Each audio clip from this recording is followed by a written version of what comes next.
Yo, yo, yo, yo, yo. What's up, what's up, what's up? And give up the rock. And hello to my fellow revolutionaries. You know who you are, and welcome to today's live stream. It is Monday, the 22nd of December. The end of the year is fast approaching. That's right, a time at which usually people of the working classes of the world get some type of reprieve. There's usually breaks where people can assess, take stock after the year that has been. And so as we get closer and closer to this period, you might already be there.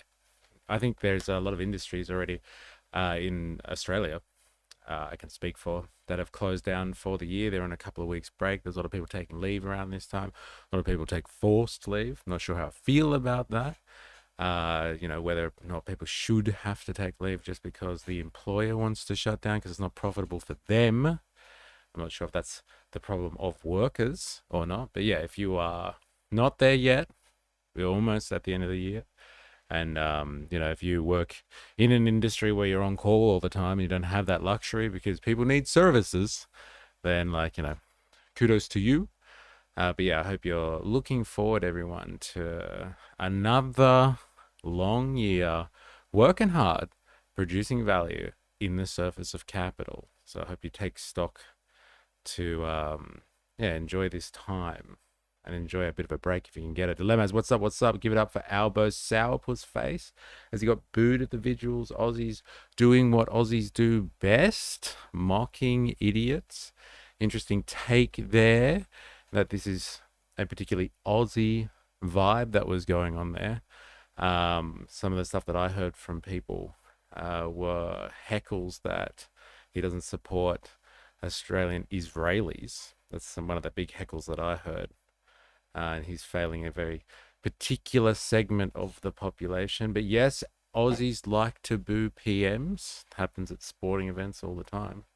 Ninja Nurse, give up your capital to Santa Claus. The perversion of a gift-giving saint into a dark god of capitalism. That's pretty good, pretty fair assessment there. One of the definite wonders of the capitalist mode of production is the perversion of all things into service of the market, into service of capital. So yeah, if you can make money and you can make people consume better using some type of cultural phenomenon, then there's nothing that is safe from those clutches. The week of Christmas, New Year should not come out of 4-week entertainment. Forced leave is a scam. Yes, thank you. I feel the same way. If your employer wants to shut down, that's on them, but that shouldn't come out of your leave requirements. Why the hell should you be forced to take leave if they want to stop their business? It's your leave. You shouldn't have to be forced to take it. If they want to have time off, then let them have time off. How do you say that? Revolutionarios? Renaros? I don't know how.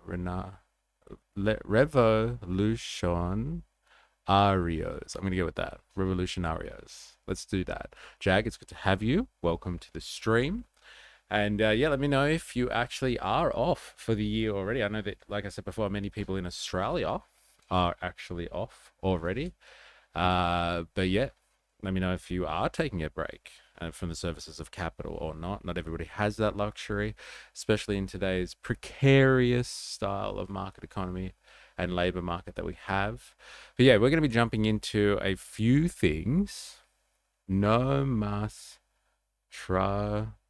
I don't know. I'm not gonna even bother. I'm sure I'm slaughtering everything here. But yeah, we're going to be diving into what's happened over the weekend. It's now been a week and a day, I guess you could say, since the Bondi mass shooting event.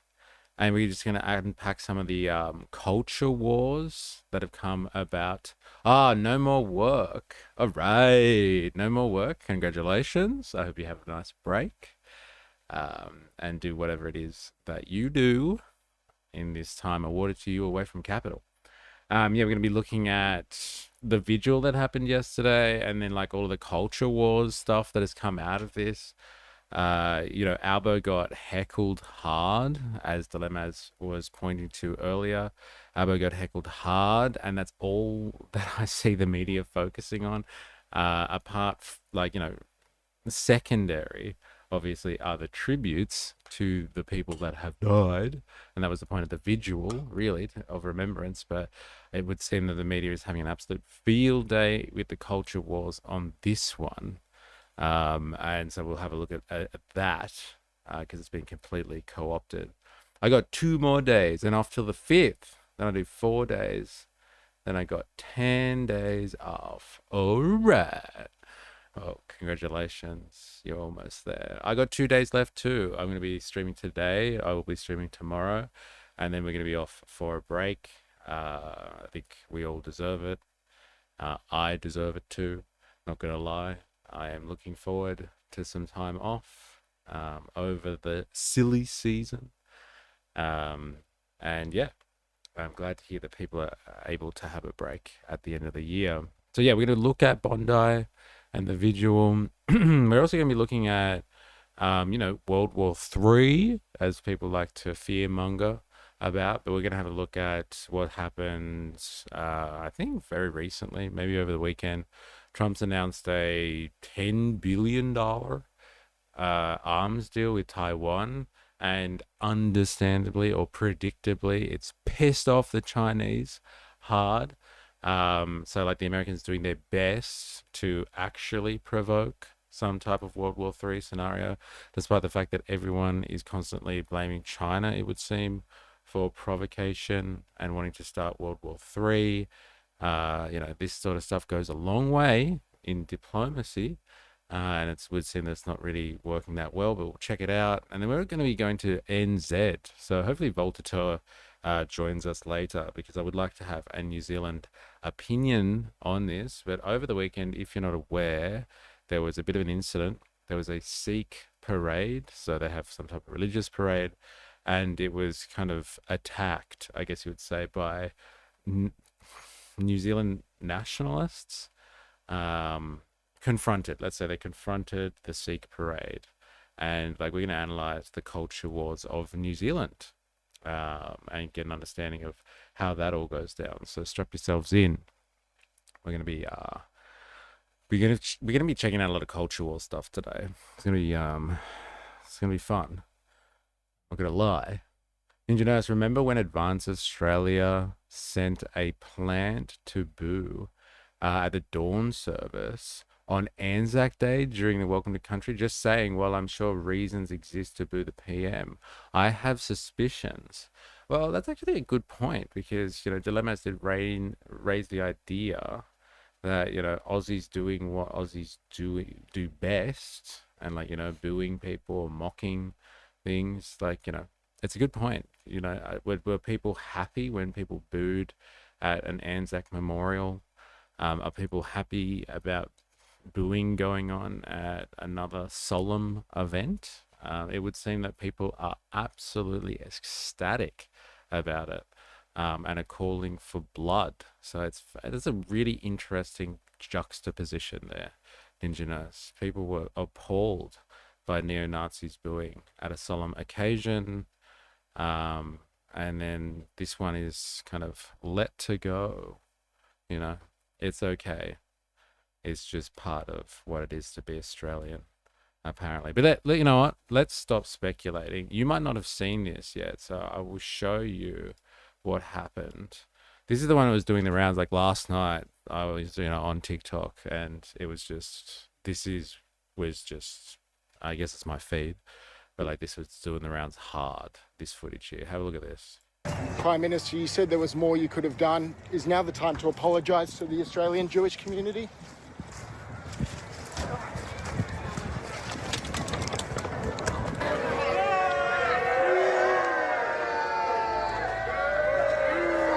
So there's Albo, kind of just behind this dude here in the grey, and he's trying to walk to, I guess, where the stage is, where they were, doing the vigil or the presentation was. And yeah, I'll let it go.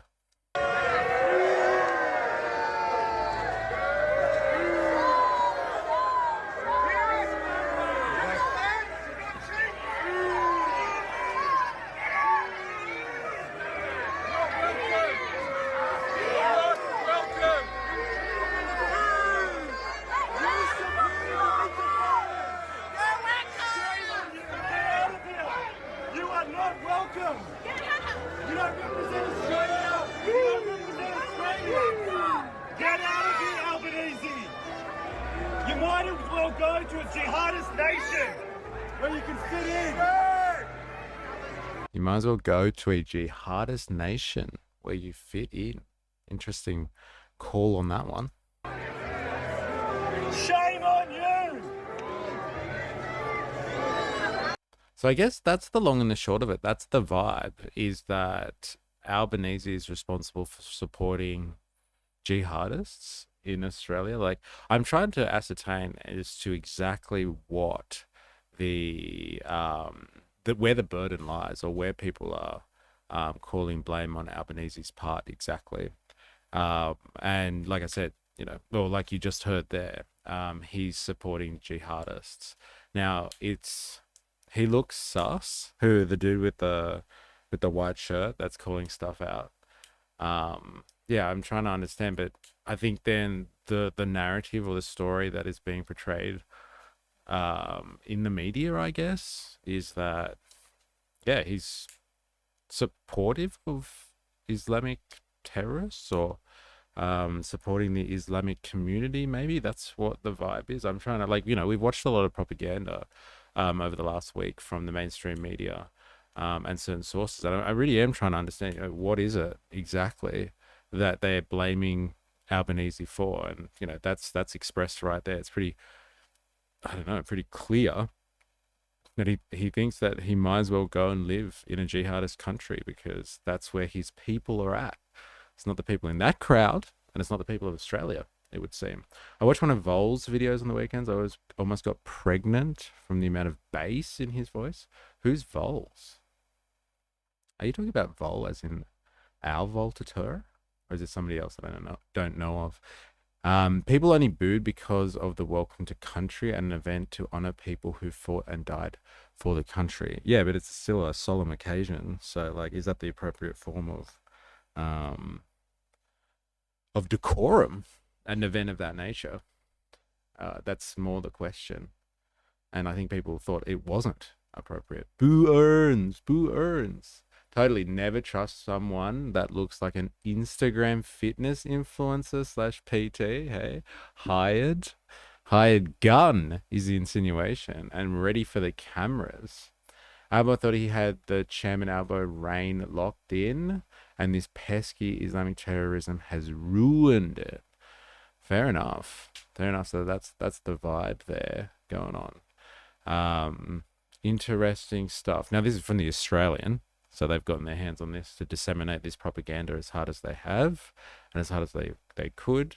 But that's the thing that's just doing the rounds not stop on like social media and through the mainstream media as well, is like, he rocked up and people were booing and heckling him. And that guy said before he said the jihadi thing, I'm pretty sure someone was like, oh, you've got blood on your hands kind of thing. You've got blood on your hands. This is your fault. Oh, Voltateur? No way. Our Voltateur? Oh my god. I didn't know he does videos. Holy shit. Voltarded, yes. Voltateur, do you do videos? Holy shit. Tell me it isn't true. I want to check your stuff now. I think I heard a wanker in there. Yes. The emphasis on the A. We don't say ER in Australian. No. Reverse the roles. If the left were booing LNP at a somber occasion, would the PM cop it, or would the left be getting it from every media outlet available? Yeah, disgusting behavior. Yeah, it's interesting to think about these things, like in terms of, how it's all relative, and like what would it be like if people were booing an LNP member? Well, like, would the eastern suburbs of Australia, let's be honest, would they really be booing an LNP Prime Minister at that point? I don't think so. It's actually interesting if you juxtapose what happened between Albo and Minns. So Minns being the state premier, he got a standing ovation at this event. And so, you could argue easily from that standpoint, this is not a thing about Labor or dishatred or some type of hatred, for Labor, because, Minns got, a round of applause, a standing ovation, actually. So people are happy with state Labor, just not federal. So there's another Vol doing videos. What the fuck? Wait. No, I don't do videos, lol. Ah, okay, it's someone else. Yeah, link the video. I want to know who this fake Voltateur is. Someone's impersonating you, Voltateur. Watch out, bro. Gumma Cheese Wing? No way. Look at you on the stream. How you going? Early too. Hey, hello. How are ya? It's good to have you. ASIO is absolute garbage, man. They had information and bragged about not doing anything. There you go. There you go. Woozle's in the house. How are you? Reverse the roles. If the left... Oh, sorry, I read that. But hello anyway. Albo also got booed at a pro-Palestinian thing too. Yeah, look, I think, that's just part of being a leader. It's like the story of the Dark Knight. Sometimes, people need a white knight. They need somebody in shining armor to rally behind. And sometimes they need somebody to hate on and somebody to blame. You can blame some events on, some atrocities on, and people don't know kind of what to do. I think people are scared. I actually overheard some interesting conversations on the weekend. I was doing some dropping of eaves. I'm not gonna lie. But like I heard people saying that, like, it was a young, very young lady speaking, and she's like, oh, my mum doesn't want me to go out at the moment because of like what's happened at Bondi, and she's trying to keep me at home and stuff. And so I think people are actually scared, and like in the face of that, with no actual answers, or like too many questions and not enough answers, people do look to leaders to fill multiple roles. And if anything, like, you have to say that if he's not kind of taking it personally, he's like, absorbing it, then maybe he's figured it out. Maybe this is what he needs to do as the prime minister. Because like people are going to blame him and say, all types of things about what he's doing or what he failed to do. But maybe this is actually his function. This is his role at the moment. It's just like, yep, people are pissed off, and if they want to direct it at me, then that's actually the job, I guess. If he really is the leader of a nation, etc., etc., then maybe he does have to just fucking grin and bear it. Or maybe not grin, because then people will be pissed off that he's smiling. He just has to cop it. On the chin. This is actually a thing in leadership. You usually find actually the best leaders out there, if you work in a team or whatever, the best leaders actually filter all that stuff from their teams. They don't let anyone cop the blame or the heat for stuff. They say, no, I was responsible, etc., etc. And then they turn around and, take it out and say, don't make sure this doesn't happen again. But, they filter it from the top down, and don't let other people below them cop the heat for it. And it would seem that no one really is copying heat for this, apart from him and potentially ASIO. Depending on how you look at it, I guess. Let's put Susan Lay there and see if she gets booed. No, I think she has been applauded, actually. She's been hanging around a lot, which is interesting. She's been hanging around a lot, and people definitely, and that might be an Eastern Suburbs thing as well. They're definitely, it's definitely a stronghold for the old coalition there. Joss used this as his chance to launch his new revived political career. Yamaka on and all. There it is. Ah, yes, Frydenberg. Yes, I think I did see stuff about that. Tame Impala, let it happen. Tom Jones is back. How you going? I sent it to the Discord. Was different spelling? Had me confused. Ah, damn. I was thinking that our Voltateur has become a content creator, and it's time to start. Hey, looking at some content, maybe in the afters. Gumma Cheese, when Jordan made a great point, like, you have one of the best police forces, but they are so lazy, and so even if you have a very uncharitable situation, like, you can't stop a random maniac. Yeah, I've talked to Jordan about his experience, and obviously, as I think most of you would probably know, his particular circumstances and his involvement with law enforcement hasn't been a pleasurable one, I would say. So he definitely has his strong opinions, I think, on the effectiveness of law enforcement in this country, particularly. Oh, by the way, Lay went to visit Ahmed, really? After a whole week? Maybe she was waiting for approval on the optics from her consultants. Hey, gotta trust what the consultants tell you. Eh? Like at the best of times. Dilemmas, don't worry, Lay is copying it just as much. Oh, really? I haven't seen that. Really haven't seen that at all. I would imagine it would only be sophisticated for this stuff to be able to be caught, but it comes down to more than anti-terror laws. Yes.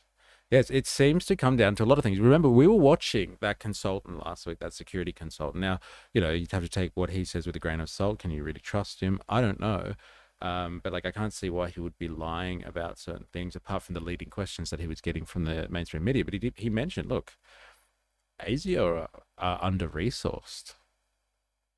It's just the lay of the land. It's just a fact that they're under-resourced. And again, who would have even thought? What a surprise, as a result of much neoliberal policy, which includes the cutting and austerity in all the public services, which extends to things like ASIO and the federal police and law enforcement generally.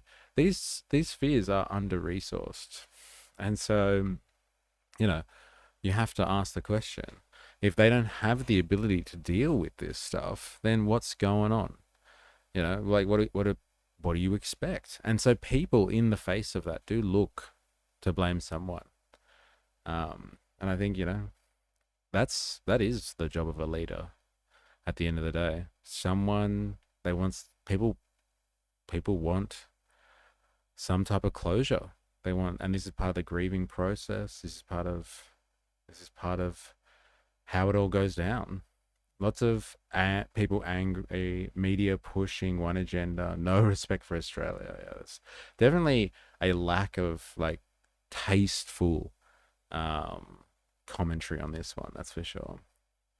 As opposed to like a political leader, but even if you have a fully fledged police state, it won't stop this horrible stuff from happening. Yeah, you need some serious Palantir style integration into the Australian way of life, right? Like hardcore, to be able to pick up all of this stuff. And like even, the predictive element of it as well. Like, cops can't, and this is just the way it works in liberal society. There's plenty of human rights lawyers out there that would defend this stuff to death.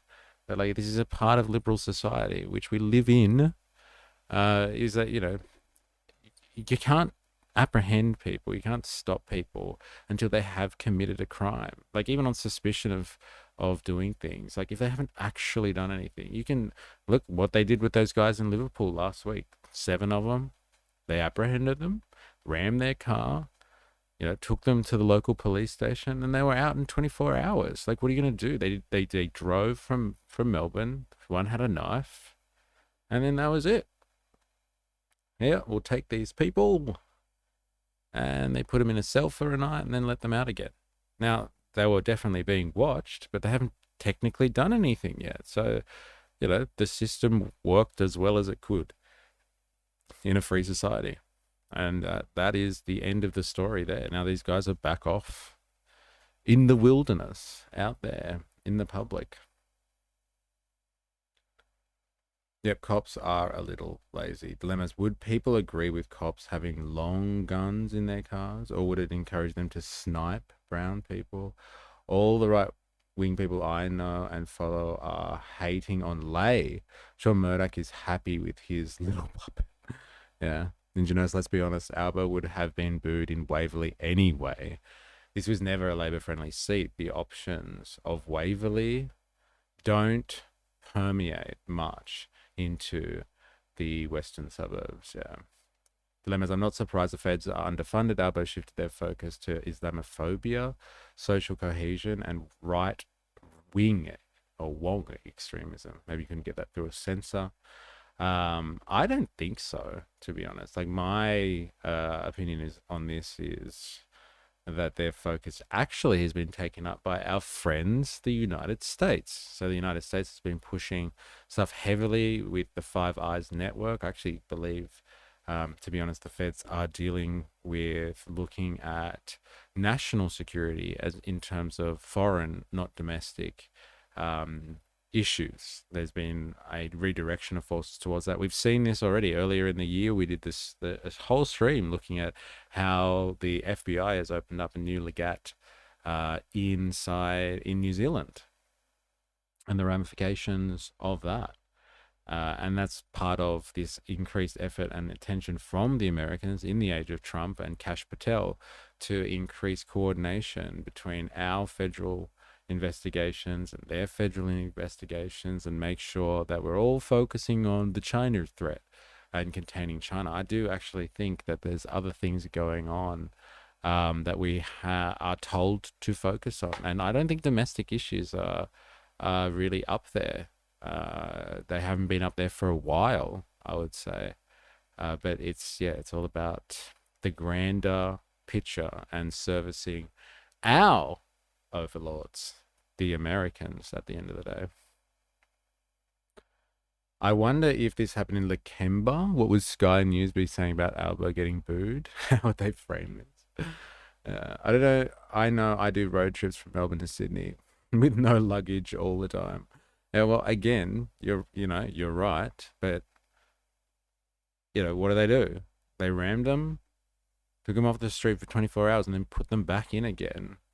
The only thing that comes out of that, and there's a psychological game that comes with policing and the general public, or sorry, suspects, let's call them, is those people are on notice now. If they didn't realize before they are being watched by the AFP or ASIO or something like that, they know now. And so maybe they're less likely to do something, or they're going to have to be smarter about doing it. But they know that the cops know. And so there's the cat and mouse game developing, but it's a psychological tactic apart from it looking like it was rather redundant. And there's a lot of that type of stuff that goes on out there. Yeah, no, perfect. Nothing is. Albo chose to remove ASIO from national security cabinet meetings. It's just a long list of security failings. Should our governments thinking everything is hunky-dory? The inability of the Canberra bubble to read the room. I want the government to watch people coming in lots of bad people with bad intentions. Closer ties with the USA so they can buy our capital. And once our land is sold to them, they will have justification for military presence if we decide to socialize our resources in the future. Yeah, I think that's a good point too, right? Is that there is imperialist stuff going on there. The Americans need to protect their strategic interests in the region, and we're what does Dilemmas call it? We are the largest aircraft carrier in the region. It's good to have Australia there, but we also serve them personally in terms of our security apparatus as well. So our national security interests are tied to theirs, and so if the Americans want us focusing on foreign threats to their interests in the region, then so we shall focus there. And the police forces, they're the various levels of them. They're not places where people flock to potentially like they might have done. They are under resourced, not only I guess for in terms of monetary or budgetary purposes. They're under resourced as well because people aren't joining them in the same way they have traditionally, and so it's harder and harder to get recruits. So there's less people in the circulation, as well as resourcing constraints outside of that. Closed borders. I'm not going anywhere. Yeah, and that's another beautiful thing about Australia as well, in the sense of a national security matter, or even a migration matter, which is what a lot of people speak about these days. People can't get over migration. Australia doesn't have any borders with any other countries. Makes our migration situation very unique. Very unique indeed. Let's actually look at the visual as opposed to just the spin that has come out of it. It's actually funny how little of the visual itself is talked about. as as opposed to the culture war stuff that's coming off as to how to basically smear Albo out of this situation. It happened on a night just like this one. The sun was setting after a gorgeous summer's day when everything changed. As thousands returned to relive those moments tonight, the brutality of it all was still hard to comprehend. My 4-year-old son constantly asks me questions and talks about it, and the most common question he asks, why they were shooting us. Mama, why they were shooting us? They were attacked because they were Jewish, celebrating Hanukkah, the festival of lights. A week on from when those shots rang out, this busy beach fell silent. Does anyone know what the 15 B names, symbol but is so for? much more than that. Each had their... Anyone? I've seen that little B symbol coming around a bit. Is that in regards to I think it might have something to do with the youngest victim. But could be wrong. Their own stories that were cut short. All had families who are now facing unimaginable grief. This is a community that's mourning, but it's also defiant. And I should just say that if you haven't realised it yet, the terrorists have picked the wrong community to mess with, because we, the Jewish people, are unbreakable. There were cheers for a hero of last week, Ahmed Al-Ahmed, whose father was warmly welcomed. But not everyone received that same reception. The Prime Minister of Australia, Anthony Albanese. Excuse me. It cannot be disputed that we need a royal commission.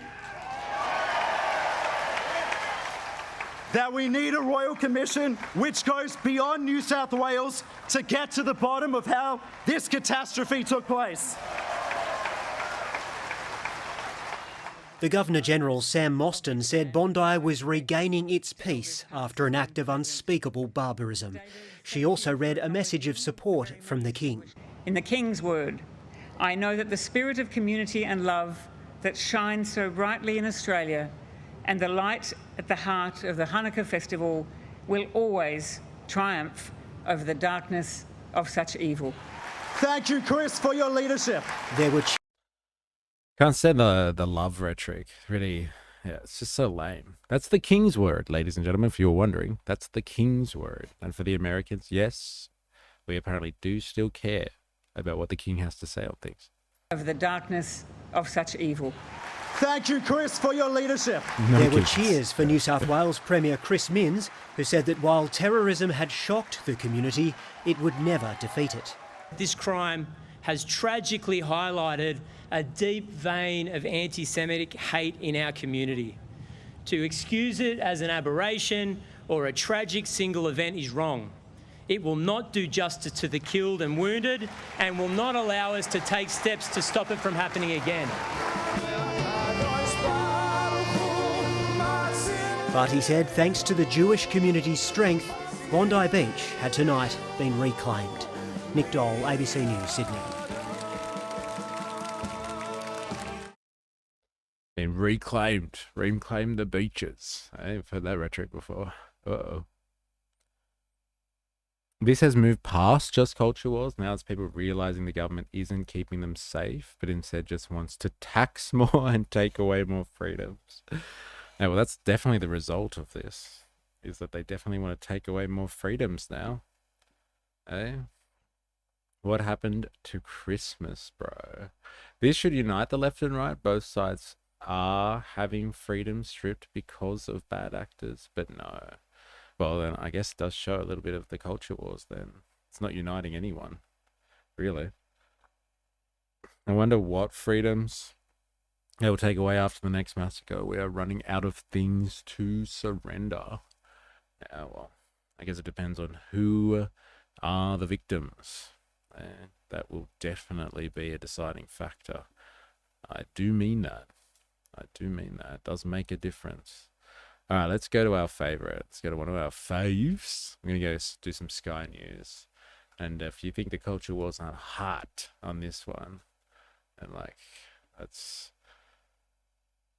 see what they have to say about it. So, blood on your hands. Albanese heckled and booed in Bondi massacre vigil.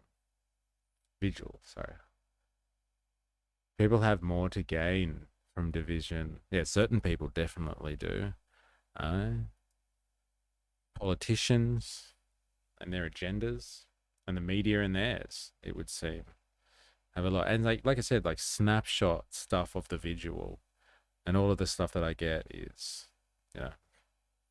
this type of stuff. There is a lot of anger within the Jewish community at the Prime Minister Anthony Albanese and many government ministers over how they've handled the anti-Semitism crisis over the past 2 years. And we've certainly seen some of that anger expressed at the memorial this week, particularly at Home Affairs Minister Tony Burke. We've seen that, and we saw it on display today. The Prime Minister was here. We had late confirmation yesterday that he was going to be here. This is the biggest event he has attended in the last week. And this is just a snapshot of the Prime Minister before he wasn't speaking at this event. He hadn't even taken his seat. This was the reception he received as he walked in.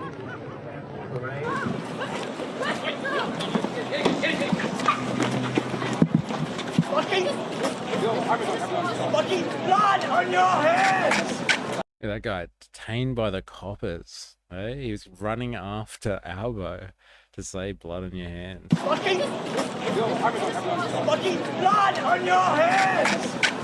Blood on your hands!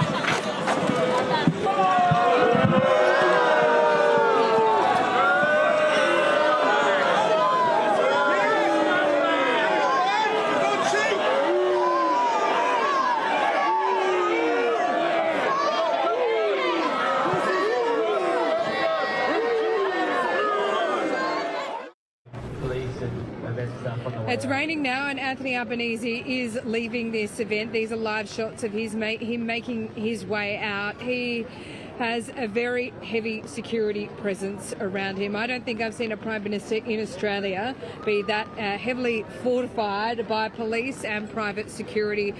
Fortified? What's going on there? Are they going to erect a fort around him? Maybe she's talking about fortified wine, maybe. He is fortified. Boo. Yeah, no, boo. The media wants to frame it as culture wars, so they keep the status quo. Yeah, fair enough. That's a pretty good point, actually. They're definitely drumming this up as a culture war. But on the ground level, people are mad.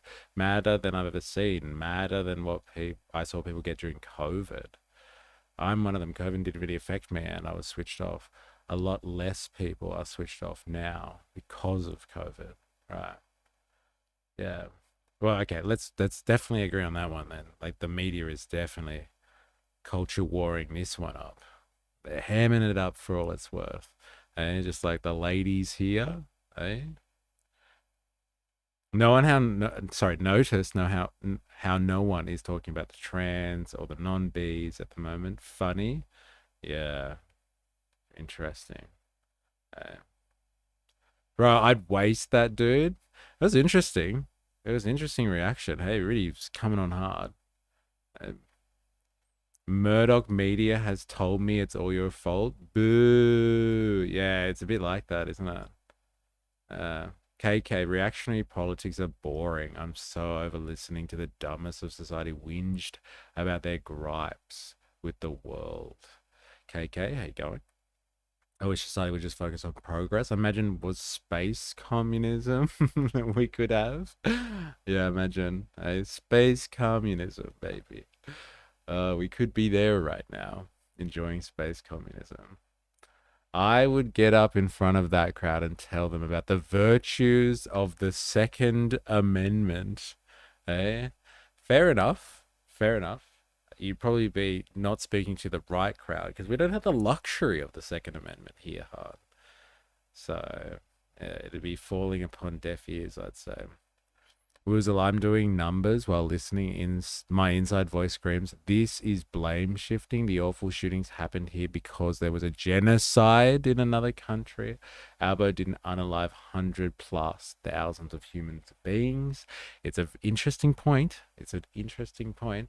But like I was saying before, I'm not sure if you were here before, I think, there is kind of, this falls to the station of being a leader, a national leader even. That like, in the void where people are struggling, as Dilemmos has said, people are angry and they don't have anywhere else to turn. In the void, of having an actual explanation for it. Finding someone to blame is kind of important. It's part of the process. And so, like, you know, BB, as you've rightly said, it was BB who was quick to be like, hey, look over there, kind of thing. It's Albo that did it. It was Albo, get him, like, kind of thing.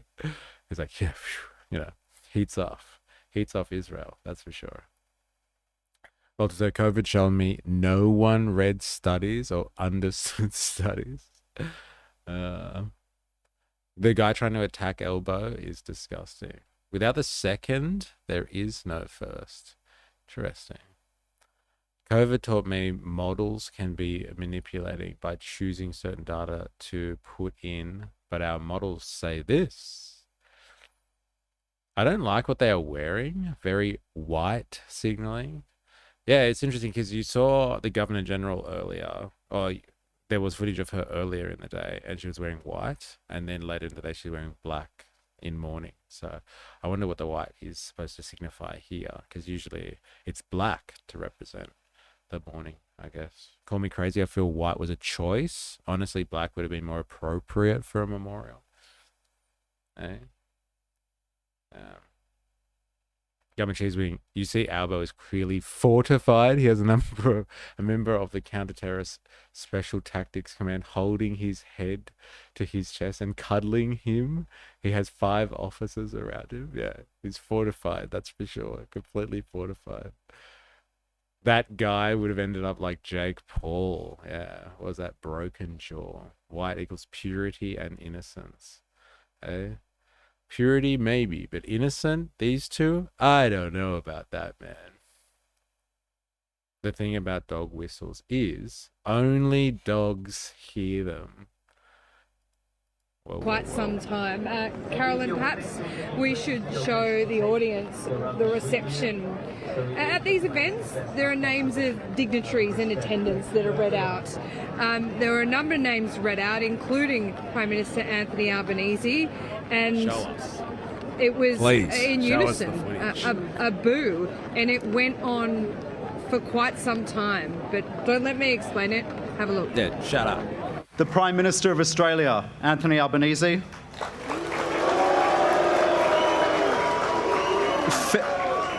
Federal, excuse me. Federal Opposition Leader, Susan Lee. See, there you go. Dilemmas. I think we were talking about this before. I didn't see any boos or people giving her a hard time. Not at this event anyway. But like, again, eastern suburbs. This is a stronghold. I'd be surprised otherwise. Opposition Leader, Susan Lee.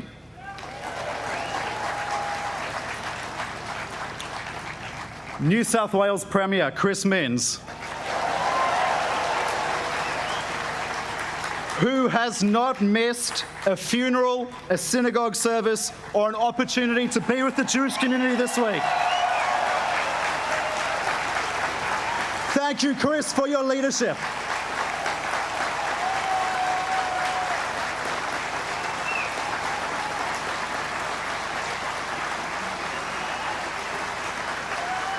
There's definitely not a let's just hate on everyone who's Labor vibe going on there, because, you know, what's to say? But he's been present. It's definitely been present. I think it obviously makes a big difference to these people.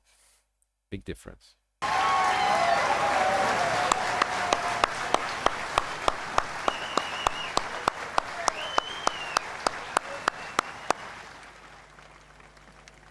I acknowledge the leader of the opposition in New South Wales, a hero, Kelly Sloan. Now just wait for a moment. Just wait.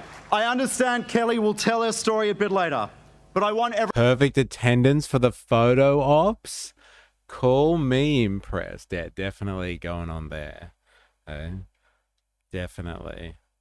And like Minns has been pretty, you know, all over this stuff like a rash. Like when they kept saying, like last week over and over again, the media is just like, oh, you guys have done nothing about anti-Semitism or anything like that. Like Minns has championed this non-stop over the last 2 years. Like it's just non-stop him talking about getting rid of anti-Semitism and, you know, policy this and change this. And So yeah, he's definitely making the optics look good. Let's just say that. Definitely. No one lay all the liberals. The only ones who like Pet are the ones who think Israel has the right to self-determination, but Palestinians don't. Right. Indigenous, yeah, but it wasn't an enthusiastic cheer either. Hence why I think the booing is a plant. Interesting. Very interesting. Yeah. Mins for PM. Well, he's probably got a better chance of fucking Pauline Hanson does. Even if she is popular, it just can't happen. Just can't happen. Yeah. I remember when Susan Lay used a semi-auto rifle to scare off potential attacker. I guess she forgot as well. Yeah, interesting. Everyone to know that last week, Kelly made the choice in the midst of the attack to go down to Bondi Beach, to go to where the incident was taking place, and she provided assistance to those who were injured and gave shelter to those who needed it. I am a personal witness to the choice she made. That is bravery. That is courage. Thank you, Kelly. Yeah, where were you, Chris? Hey? You weren't there for that one, but the opposition leader was. Hey, watch out, Chris. She's coming to get ya. The booing is not a plant, not entirely. I don't think people are seeing how pissed off the regular bloke is at the moment. The world can't have two orange crazies leading the nation. That starts and ends with an A. That's hilarious. Hey, well, fucking strap yourself in. People are calling for it. People are calling for it for sure. Why not? Share the orange around a bit. Hey.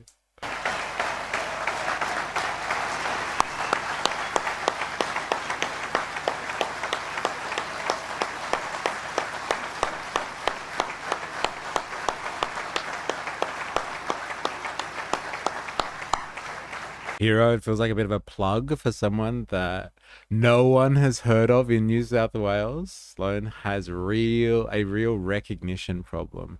Yeah, I'm gonna call that. It's I don't even know what she looks like. Is that her there? I now know. One Nation membership in SA went up 5K after the shooting. She is so brave. Sounds like woke gibberish. It does actually, isn't it? So brave. So brave. So good. Oh my god, stop clapping, stage guy. Mic wearing people should never applaud. Yeah. Ginger lives matter. Yeah, that's right. That's right. Hold back your prejudice, please.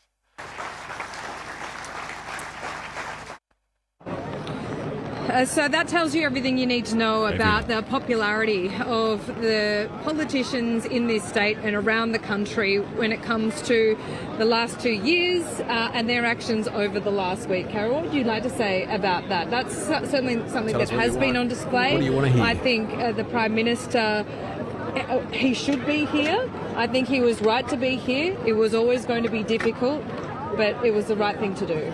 It was the right thing to show up, but I think it was a bit late. I'm glad to see him here, but he visited the memorial site once this week, and it was on Monday morning before the crowds arrived. He wouldn't take questions. He laid one bouquet of flowers and was out of there very quickly. And I think for many Jewish Australians, they felt he's been missing in action, not just this week, but for the past 2 years. He hasn't addressed the concerns about anti-Semitism adequately, even when he... Oh my god, everyone was wearing plastic bags. WHS, where are you? It's the solution. Plastic bags. Must have been getting a bit of rain last night. Appointed a special envoy to combat anti-Semitism. He didn't take on board what she recommended. And now we're seeing the consequences of his decisions over the past 2 years. It doesn't surprise me at all. It's such a huge call though, isn't it? It's just hey, we had a special envoy. She suggested some changes to the law around policing people's language, basically, and what to do with certain, what do they call them, hate preachers. And because they didn't take on those recommendations, people have died. It's such a heavy call to make.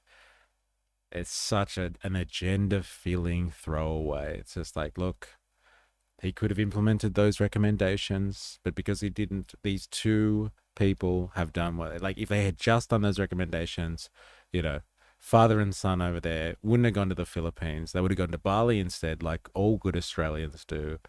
They would have got pissed every night, went to a few nightclubs, terrorized the locals, and then come back from holidays and just reintegrated into Australian society like everybody expects. But I have to say it was good to have him here, at least attending, a little bit late, but finally. I'm even told, and we have lots of... It was just like, oh yeah, he came on Monday morning, literally the day after.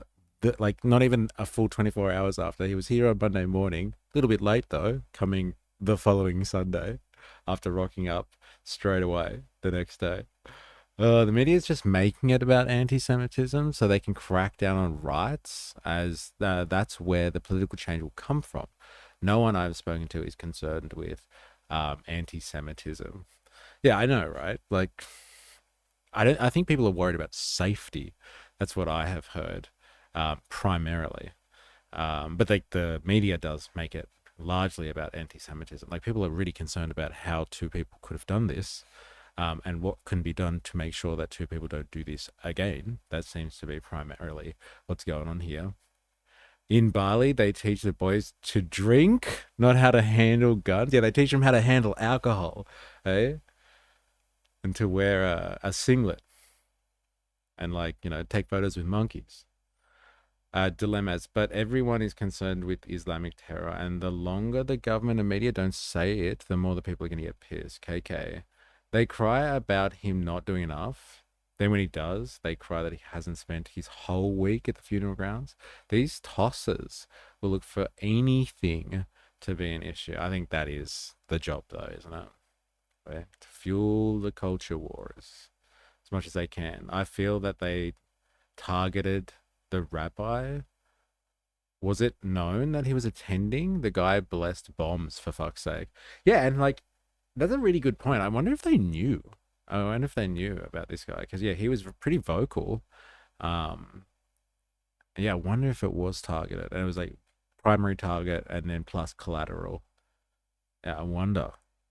It's an interesting point, Woozle. I'll be off. May or not be back. Good stream. Thank you, Gum and Cheese Wings. Good to have you these days. Hope you're well. Good luck doing what you're doing. He wore one of these Matilda stickers. It is the a Matilda sticker. Okay, them. So Matilda was the youngest victim, the 10-year-old, I'm pretty sure. So that's what the B symbology is. Got it. Managed to give them to him and some of the other Labor ministers, and they did put them on and ask him to wear them for the rest of the week. We'll see if he does that, but at least there was he copped a tough crowd, but he needed to be here. He showed up, and certainly he should be given credit for that. No credit. Yep, that rabbi was hardcore IDF. Yeah, I've seen heaps of pictures of him with soldiers and all that sort of stuff. And like posts of his, right, about Palestine and, you know, Israel's right to basically do whatever it wants in regards to Palestinians. And I've heard a lot of people speak as well, like, about the idea of the loss of life, and it's never acceptable, and especially when it comes to like kids and all that sort of stuff. And in relation to the youngest victim, and you know, all you can think about is like what is going on then over there, and the amount of young people that have died over there. I'm no historian, but did John Howard get this much flack after Port Arthur? Probably not, I'd say. Police training is legitimately protect yourself and enforce legislation. We'll see if he does that. Yeah. I don't like people talking about El Ahmed getting that money. He doesn't care about money, only Australia. Yeah, what did he get? I think I saw like someone giving him a check for like $2 million or something like that. You know, when they say in capitalism, you can put a price on everything. I think I saw, yeah, all this like, this footage on, you know, on TikTok or whatever of people awarding him like one of those novelty-sized checks, handing it over, and it said, yeah, 2.5 million on it or something like that. Haven't seen Lydia all week. Oh man, here it is. This is where the real action happens in when you're watching Sky News in the comments section. My God. No, he didn't, because the gun laws made some kind of sense back then. What we have now is blatant overreach. No one is saying this, but I'm gonna, says Ninja Nurse. This should be a line in the sand. This should be where we all just say stop with the killing, end the culture war. Yeah, fair enough. Fair enough. So either my memory didn't fail me or AI slop and I both suck. Bob Catter, the then Nationals MP, now an independent correspondent, was a vocal opponent, calling the idea of removing illegal guns would stop criminals. Quite stupid and infantile. Pauline Hanson, the leader of One Nation Party, which was forming at the time, was a prominent voice against the laws and later suggested the massacre was a government conspiracy. What? So this is from the time. That's an interesting one that you picked out there, Woozle. Very interesting. So Pauline Hanson was against the gun laws at the time of Port Arthur and said it was a government conspiracy. That's interesting, isn't it? Eh? Yeah, bro. In the comments. I agree, but the left mostly refuse to accept there are legitimate reasons to own more than a few guns. I must admit, man, I do struggle to understand those reasons. Like, you have explained them, but I still, you know, I struggle with it. I do struggle these days. People have had enough of being blamed for pointing out the obvious threat and danger to be only called racist or told it's hate. You are not allowed to speak about the elephant in the room. I'm assuming the elephant in the room is like Islam or something like that, right?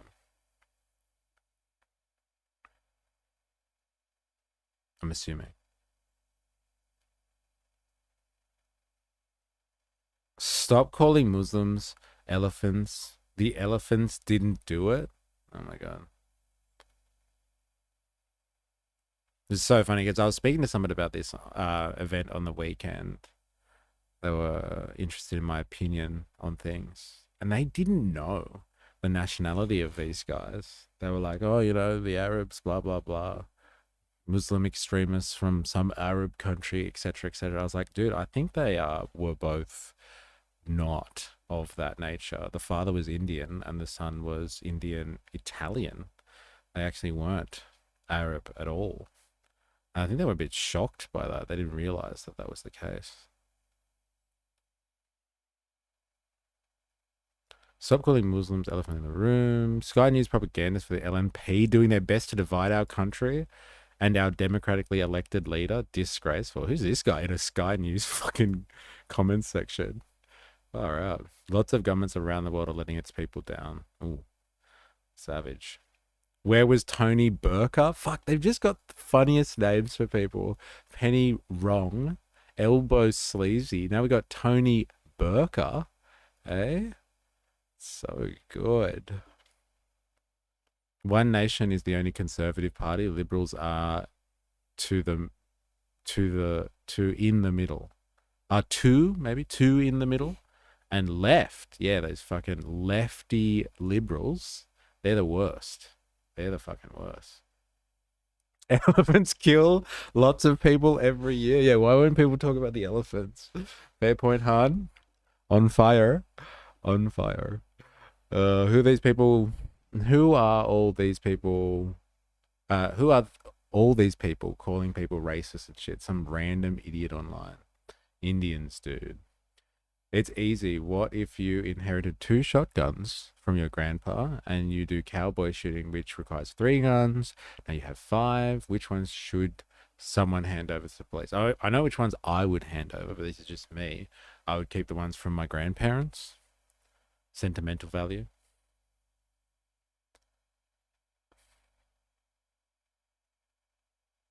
The right-wing British kids freaking about Kid Starver. Eh? I'm assuming that's for Keir Starmer. I haven't heard that one before, but there's another one, Kid Starver. Eh? So many trash names, trash talk names for these leaders, right? Just look up resignation of Anthony Albanese. Heavy security, and he still runs away like the coward he is. Savage. You wanted a legacy, Albo? Congratulations, you got one. The stain will never wash out. Albanese, Australian version of UK Starmer. Reap what you sow, Albo. Far out. Anthony Albanese is a local joke, public enemy number 1, and an international embarrassment on the world stage. Man. Who would have thought? In the Sky News comment section. Jewish community is angry. What about Australians? They were first and foremost Australian. Who's this guy? Eh? Talking in terms of Australia. Not if other Australians keep ostracizing them. Anyone with an ounce of decency in Australia is, of course, angry. Matilda was Australian born. Just heartbreaking. Too many paid actors in this country. Who's this guy? Eh? Been reading up too much about the CIA and history. I only need 2 double barrel and 308. Okay, fair enough. All right, that's it. I just wanted to take a moment to realize the culture wars on this one, it would seem. And like, you know, again, very, very little about the day of reflection and the vigil itself. Much more about focusing on politicians. Like, come on. Seriously. And then we had this guy, eh? So I missed this. Like, when available on a weekend, I don't mind going out to ye old rally and speaking to the people and trying to ascertain why they're there. And there was a little rally in Sydney yesterday. You can't call it a rally though, because the police didn't want it to go ahead. But Bondi Vigil was there heading it. And it was called a pro-Australia rally in Sydney just yesterday. And it seemed to be pretty sparse, but, you know, people went along anyway. And it seems like it had kind of direct correspondence with Bondi. And so people are using that, I guess, as part of the general anti-immigration sentiment and agenda, and then supplanting kind of the events that happened in the Bondi mass shooting on top of the agenda against immigration or anti-immigration kind of sentiment, and bringing those things together. And there was a rally yesterday, so we missed out. We didn't get to live stream that one. So a whole bunch of workers who follow the rules, pay their taxes, and then have done a hobby for 30 plus years, etc., should have to hand over everything and just find a new hobby. Look, I get it. It sucks that people can't enjoy things. I've given my thoughts on this stream about like my ability not to do certain things that I enjoy doing, because people have ruined it for the rest of us.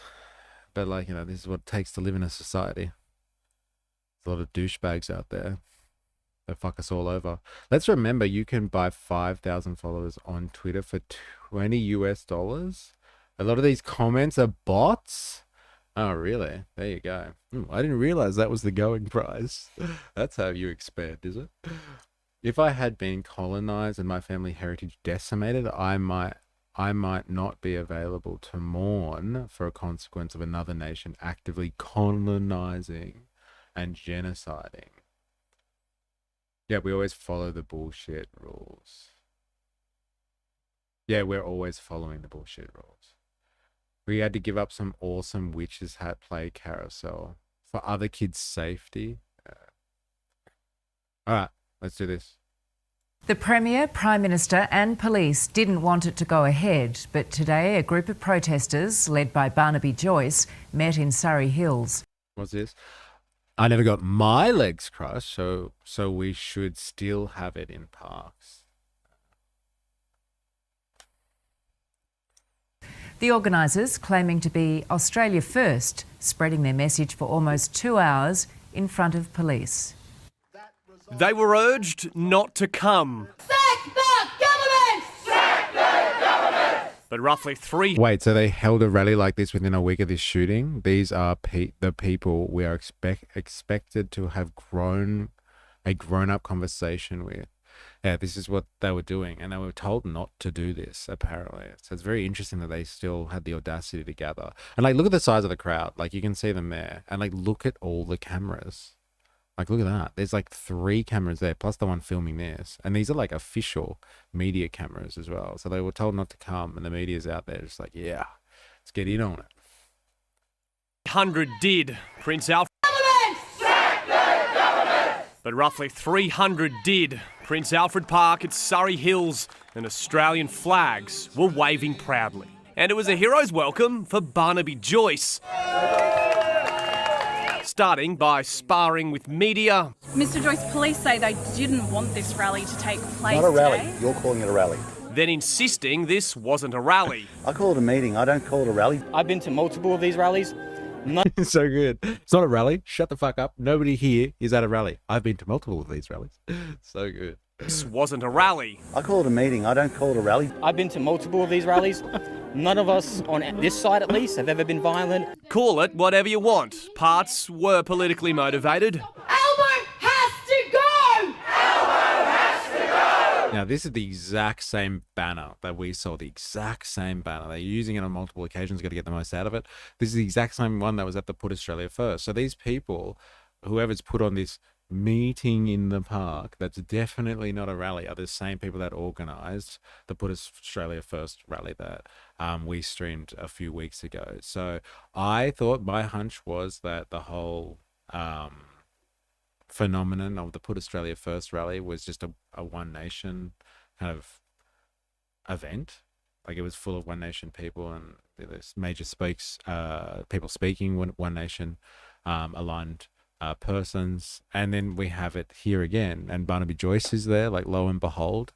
So it seems like these type of rallies are, associated somehow with a particular political party. It's very interesting, I must say.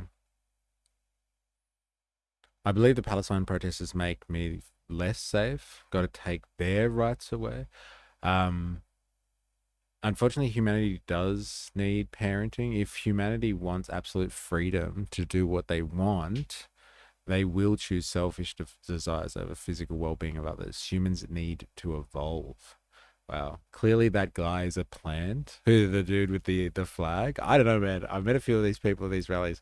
He looks legitimately like the guy, like the type of guy that likes to go to these things. The Twitter, like Twitter followers, how many of them were paid by Sky News? I'm just asking questions. 95% of people on Twitter are Indian. Almost like people are unhappy with government, no matter the topic. Yo, yo, yo, what's up, what's up? Indians and Elon Musk, that is. So, Lynn Simpson, I stand with all these proud, patriotic Aussies. Boy, yes, in the house. How you going? Are you actually at a stream? Eh? Are you off? Are you on? We were speaking about this earlier in the stream. Trying to figure out who's already on leave, shut down for the year, and who are out of the clutches of capital. Maybe that's you, because I know you get pumped all of December. Yeah, who would know, eh? While the victims of the I am not on leave. Ah, okay. Bondi attacks were remembered. I'm going to read the names. I'm really surprised at that, because the Put Australia First style things that I've been to, While the victim... they don't let that go on. Definitely were not happy about people bringing other flags along. I remember at the March for Australia one, somebody brought a a UK flag, which is on the Australian flag. The Union Jack's there, and people were like, "Oi, why'd you bring that flag for?" It's an interesting one. Yep, Elmo and his bot army. Of the Bondi attacks were remembered. I'm going to read the names of the victims of last Sunday. After I read those, I'm going to ask you to pray with me. Before the man they'd been waiting for took the stage. To make sure action happens and to make sure the people who want to do us harm, who have murdered people before, make sure they are found, dug up, put into jail or sent back to wherever the hell they came from. All done under the eyes of police. Only in the last few hours, New South Wales Police released a statement and it was clear no protest had been authorised and that anyone arriving would risk being charged. After a tense week, authorities weren't taking any chances, coming in numbers, but they weren't needed. Fears of a march and potential counter-protests by other groups didn't eventuate. I just want to go fishing and not be scared in my own country. And that's something we can all agree on. What was that about? That's an interesting one. Fishing and not be scared in my own country. Is he saying like that it happened at a beach? Like, I'm pretty sure you can go fishing. There's plenty of places to go fishing in Australia. You don't even have to be in the city to do it, which is the crazy part, right? You could be in the middle of fucking nowhere and still go fishing and you'll be fine. Groups didn't eventuate. I just want to go fishing and not be scared in my own country. And that's something... Okay, he did say that. I thought I was just making that up for a second. Sorry, guys, I have to go to work and look after geriatric white people making me, "Where are you really from?" Oh my God. And complaining about the brown nurses. Good luck. Good luck. You're doing a great service, despite getting heckled at the same time. Heckling is the theme of the stream, by the way. Good luck, Ninja Nurse. Yeah, what the fuck? He's saying he wants to just live his life and not be scared. Yeah, I think most humans actually want that too. I'd be very surprised if there were humans out there that wanted to not live their life without it being full of fear. And like, it was just an interesting thing to say, right? Like, why not say something like, I just want to be able to go outside or like, go shopping or something like that. Pretty sure it's easy to go fishing without fearing your life, let's just say. I'm choosing different shops to go to. I don't want to get stabbed. Well, this is what I'm saying. Like, shops make it sound a little bit more normal because you have high congregations of people, but usually fishing, you're not surrounded by randoms. Usually. I don't know, maybe he fishes right in the heart of the city in Circular Quay or something like that. Or Darling Harbour. I'd be surprised because you're not supposed to. I'm more afraid of a meth head. We can all agree on. Alex Einke, 9 News. So anyway, The Premier... that happened. That happened yesterday. And it wasn't supposed to, apparently. Also, I don't know where he's fishing, but I'm more scared of sharks than immigrants. Yeah, or being swept off rocks. So yeah, it really depends where this guy's going fishing. The fear is the same. He could fish off a jetty. Yes, he could. Good. I thought every body of water in Australia has Crocs. I wouldn't fish without a gun in Australia. No, it definitely doesn't. After a certain latitude line. No, wait, longitude line. Is that right? Yeah. Anyway, certain far amount north where it's hot enough for crocodiles, then yes. But in Sydney, there's definitely no crocodiles around. I don't fear meth heads. I speak their language. Fair enough. All right, that's it. I don't want to spend any more time on that one, on that section of the culture wars. I do want to have a look at some other stuff that has happened. I thought this was kind of interesting and something that we should have a look at. Yeah, but I can't find much media on this. I know Voltaire has tried to find stuff for us to have a look at. Reaction recommendations, maybe? Where did he put it? Maybe in here. Oh, damn. It's not here anymore. Stream chat, video topic suggestions, maybe? No, it's not here. All right, so recently, not sure if you are across this. I think it was just yesterday. In New Zealand, there was a Sikh special day. They had a Sikh religious ceremony where they parade down the street kind of thing. And they were confronted by a group of, I guess you would call them nationalists. So some type of right-wing or conservative organization. But like it is a mix of, I guess you would say, Kiwis, so European descent New Zealanders and Maori. So the Maori being the indigenous populations of New Zealand. And this group of nationalists, let's call them, confronted this Sikh parade, and it's it's pretty intense. I thought when I first saw it, I thought that they were doing something in solidarity with them, but no, they were trying to stop the Sikhs from doing their parade, and the police had to kind of get in and break them up.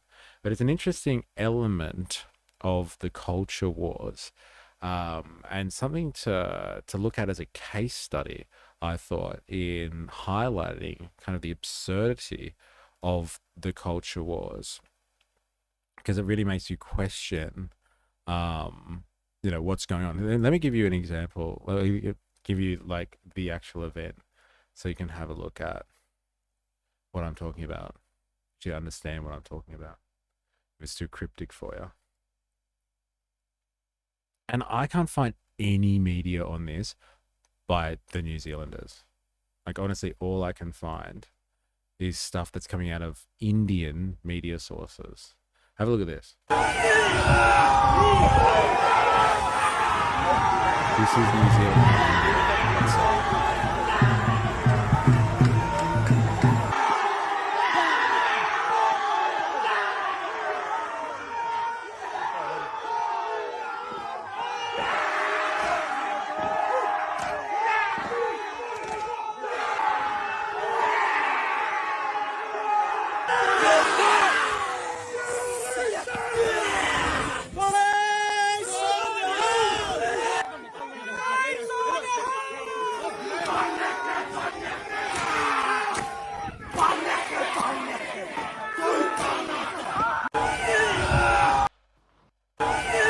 This is New Zealand, not India.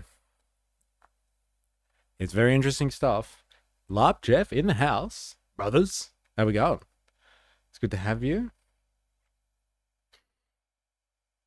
Son just got back from fishing our local creek. He fishes for invasive species. There's more danger from snakes and baby snakes in most suburbs.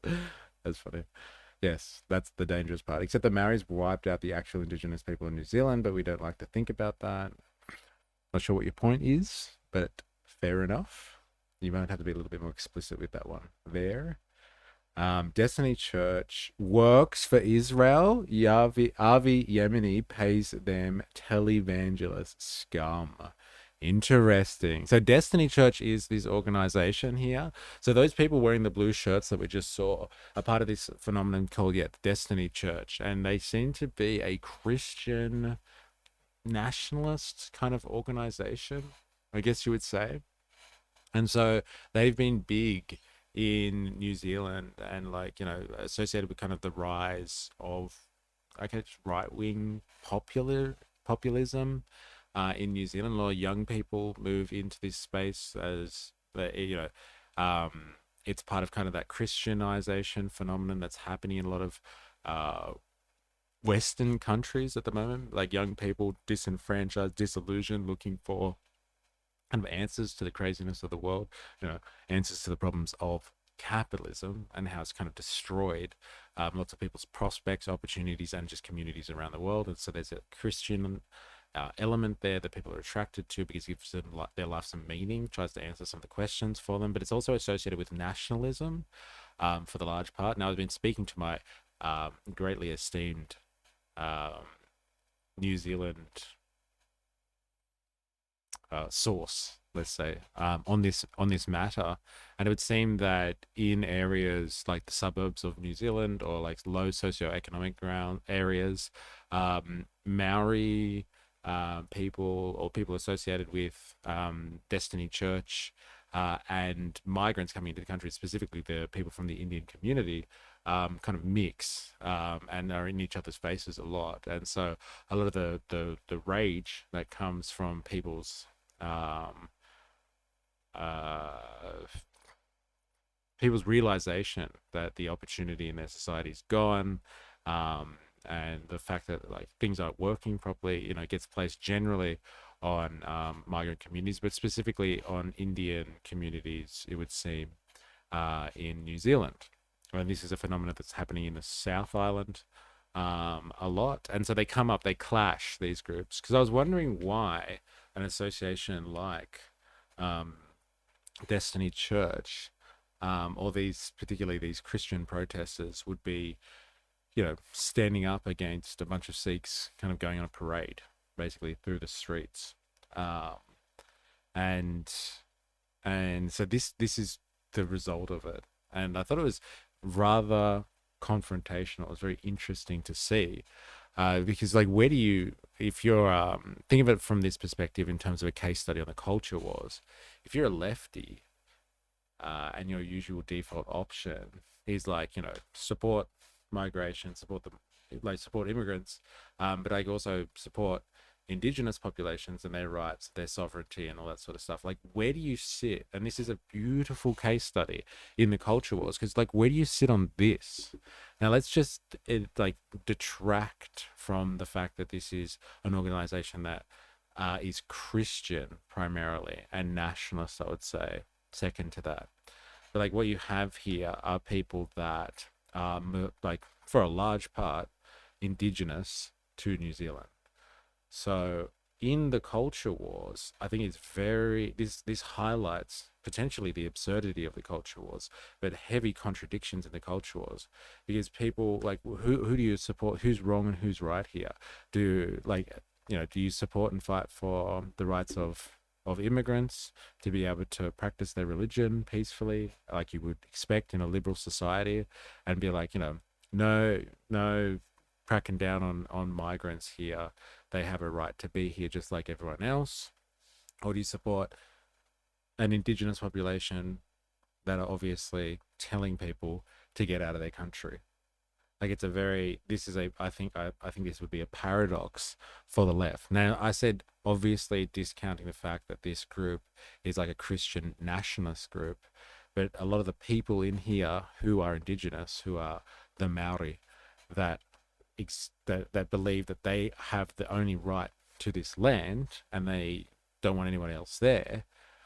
Who do you support here? Do you support the Maori? Do you support the Indigenous population and their right to tell people to get out of their country and this land is ours? Or do you support a minority group of migrants who've come here or gone to New Zealand, migrated to New Zealand for new opportunities and prospects, and is just trying to, you know, peacefully practice their religion?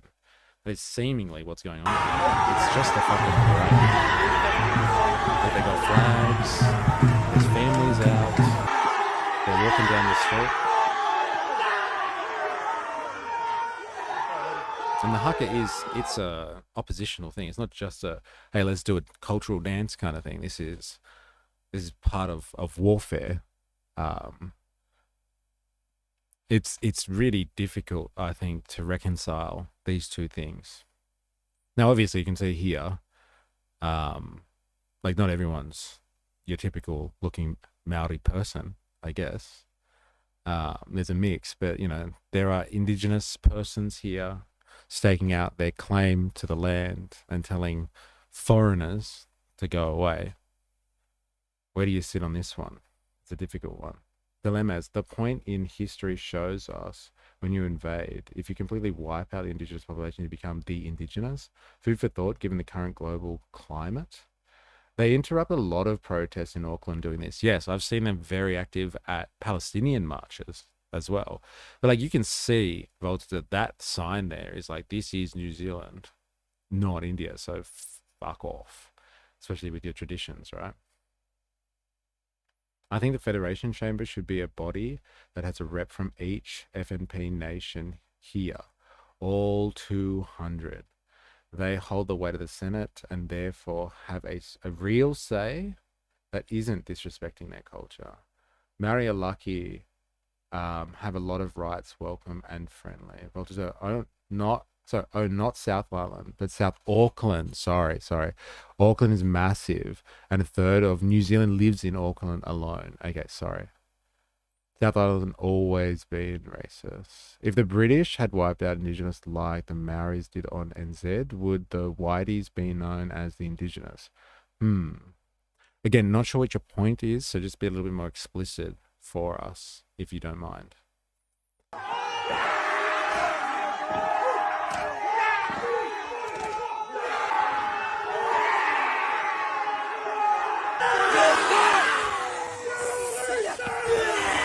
So like who, see, they're all wearing the, the true patriot stuff, right?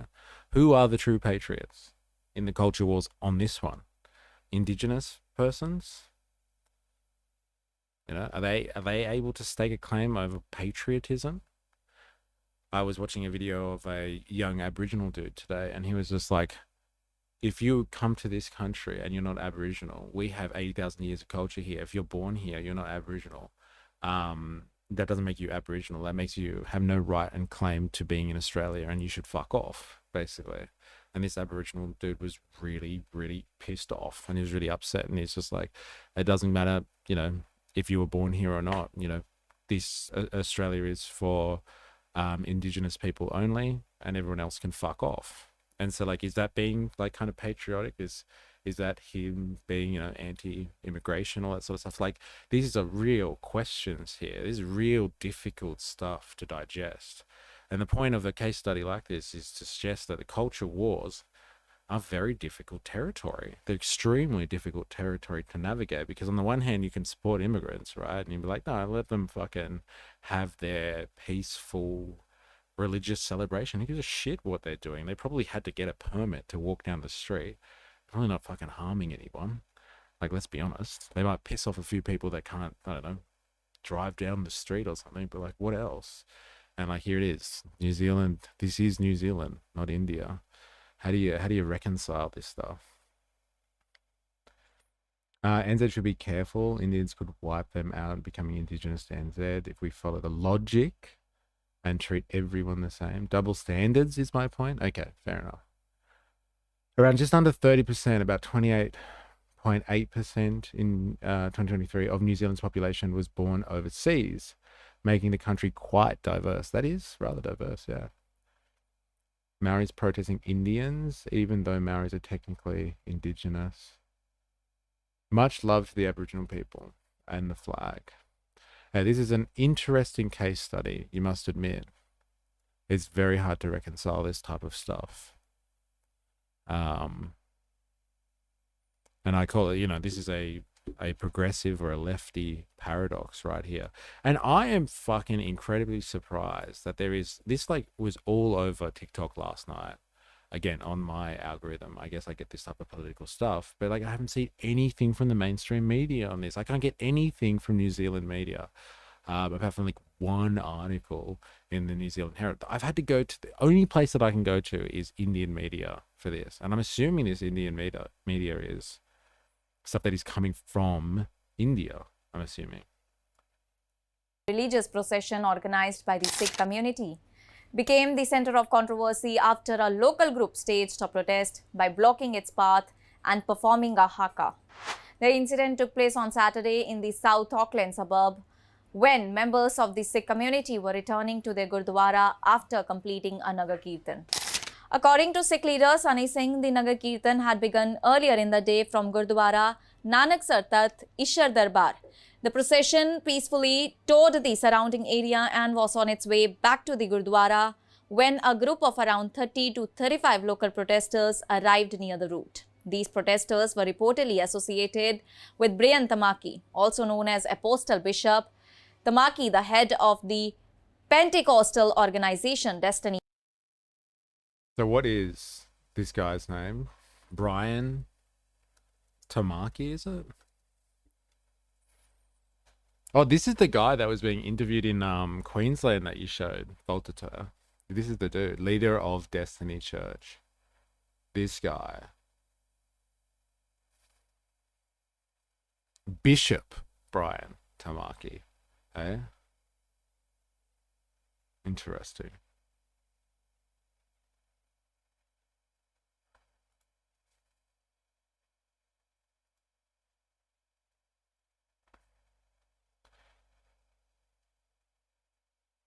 Born in 1958, a New Zealand Christian fundamentalist, religious leader and politician. He's a leader of Destiny Church, a Pentecostal Christian organization which advocates strict adherence to fundamentalist biblical morality.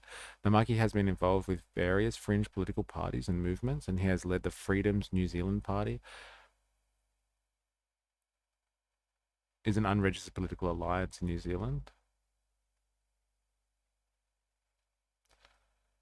He has run for office several times, but yet to be elected. Destiny Church is known for its position against homosexuality, its patriarchal views, and its calls for a return to biblical conservative family values and morals. Tamaki has also stated the COVID pandemic is a sign of the world has strayed from God. This is alongside many comments he's made, him a controversial figure in New Zealand. Tamaki's church and his political involvements have pushed a strong campaign against COVID-19, lockdowns, mask mandates, since the pandemic has begun in New Zealand, and engaged in protests against mandates at Parliament, including the Wellington protests in 2022. Tamaki was briefly imprisoned for breaching bail. Interesting.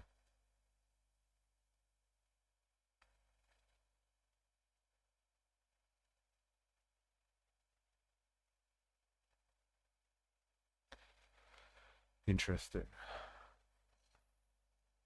Leftism is about listening to every Indigenous person, but about upholding is or isn't. Can you just clarify that one for me, Kate? Isn't, sorry. Leftism isn't about listening to every Indigenous person, but about upholding leftist policies. There you go. That is a very bold statement there. I would like to frame that one, because I would have to agree with you on that one, honestly. And that's why I use the word progressive as well as left, because progressive stuff is all about, identity politics and the culture wars. And it's like, no, we've got to listen to everyone, like intersectionality, take into consideration everyone and everyone's forms of oppression equally. But like, I think leftist politics, it goes beyond just listening to, the struggles of every potentially oppressed group out there. It's actually got to do with economic policy. But progressivism definitely has this challenge. Like, how do you resolve? Which one do you go with today? Migrants, or do we go with Indigenous values? Which one do we go with? Oh my God.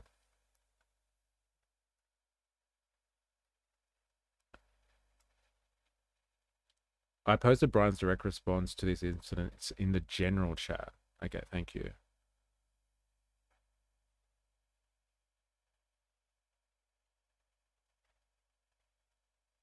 The general chat. Oh, here it is. It is in the general chat.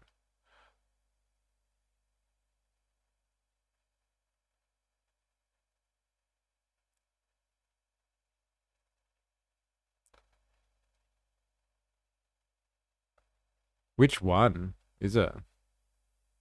Is it? It's not the one from the Dusty Bogan, is it? Oh no, it's an actual response, right? Okay, let's have a look. I'm interested to know. New Zealanders are right to be concerned. This is what played out on our, how do you say that? Manurua streets in Auckland yesterday. This is a mass invasion via mass immigration flooding into our land. Amongst these Sikhs were a strong contingent of flying the Khalistan flags. The Khalistan movement is a terrorist Sikh political movement linked overseas to terrorist violence and instability. They call out They call out on Auckland streets for Modi to be killed.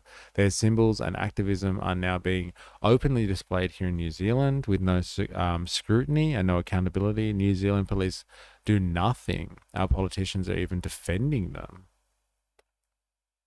Mass immigration without assimilation, foreign political conflicts imported onto our streets, terrorists living in our land unchecked and unvetted, a government asleep at the wheel. This rhetoric is pretty common, isn't it? We do not surrender our sovereignty, our unity, our future. If you come here, you adapt to New Zealand's ways. You don't bring separatist agendas, religions, racial divisions, or foreign power struggles with you. Wake up, New Zealand. Multiculturalism without limits leads to division, not harmony. Assimilation is not hate. It's common sense. This is our land. This is our stand. There it is. So that's the response that he has to this event. It's interesting. Thanks for that. I really am trying to understand what's going on here and like how people will make sense of this, because it does seem, again, it does not cleanly fit into the culture wars, as would be the usual perspective of somebody on, I guess you would say, on the left, whatever that is. Guy looks like a class A douchebag. That's fucking hilarious. That's all the assessment we need on this one. Yeah, he's just another douche, like everyone else trying to split people. Hey, fuck him. We call them plastic Maori. Interesting. Why? Can you explain that one? I would like to know more. They're a Christian group. 2010s. It's a cult. Christianists, rightly bigoted creatures. Cult-like adherence to leftist orthodoxy. What's leftist orthodoxy? What's that? I'd like to know what that is as well. It's an invasion, all right. Thinks is not rail flag. Thinks again. Sikhism is fundamentally a peaceful faith emphasizing love, equality, and service, rooted in non-violence, yet it sanctions the use of force as a last resort to defend the innocent, uphold justice, and resist tyranny, creating a tradition of peaceful militancy, or saint soldier, that balances spiritual ideals with the righteous action when peace fails. S70 Ghost, hi, how you going? Welcome. Where would I align myself on the political spectrum? It's an interesting question. Like I would say, and you would probably get from my rhetoric and the way that I advocate, what I advocate for, which is a anti-capitalist position. And so that is, I'm looking for a revolutionizing of the current system of economy. That usually aligns you with what is on the left, but as we're describing here, the left would be people that are progressive or liberals in the American sense, and they would struggle to be able to analyze and explain this phenomenon. And so, like, I'm not a liberal in the American sense, which are usually like a broad stroke of anyone that's left of center. My political position on the spectrum is more economic, and so I follow kind of a philosophy that's associated with someone called Karl Marx, if you've ever heard of that person before. And so yes, traditionally that would be on the left, but I don't think that has really any meaning anymore, being described as being on the left, because you get lumped in with American style liberals and people of that nature who are very happy with the current system. They just think it could be fine-tuned just a little bit better. So I don't know if that helps you or not, but I hope it gives you some context. Humanity, justice, and equality, pretty good things, man. Okay, I see. Thank you for explaining to me. No worries. No worries. Thanks for asking. The Dusty Bogan video I posted is a quick video that shows how the culture wars Brian is the type of culture wars that he's in. Yeah, let's have a look at that, because I do Wouldn't Marxism being classified as far left though? Yeah, it fucking would be. It would be, because I guess what Marxism, and like, let's just say this stuff that Marx talks about. I don't want to call it Marxism because that's a loaded term. But that Marx talks about, yes, because what it advocates for is the end of capitalism as a historical position, and the human race can move beyond this moment in history.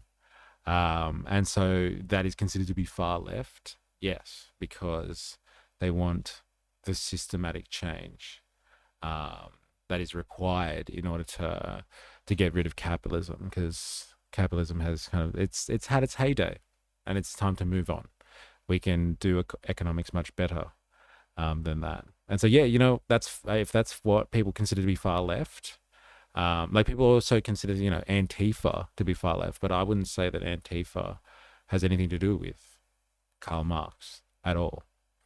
There's been plenty of people that if you had a Venn diagram of the two, there'd be plenty of people that are Antifa and, consider themselves to be Marxists, but, they don't have really anything to do with each other at all. So, again, it just depends how you define whatever the fuck far left is, I guess.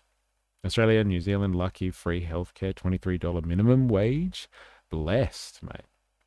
Oh, yes, I forgot about that. You're Dilemma Marx. Because that person was called, what did they say to you the other day? You leftist something. Have fun with your leftism. Dilemma Marx. So good. So good. Dilemma Marx. Communists should all have the guns. That's how you seize the means of production.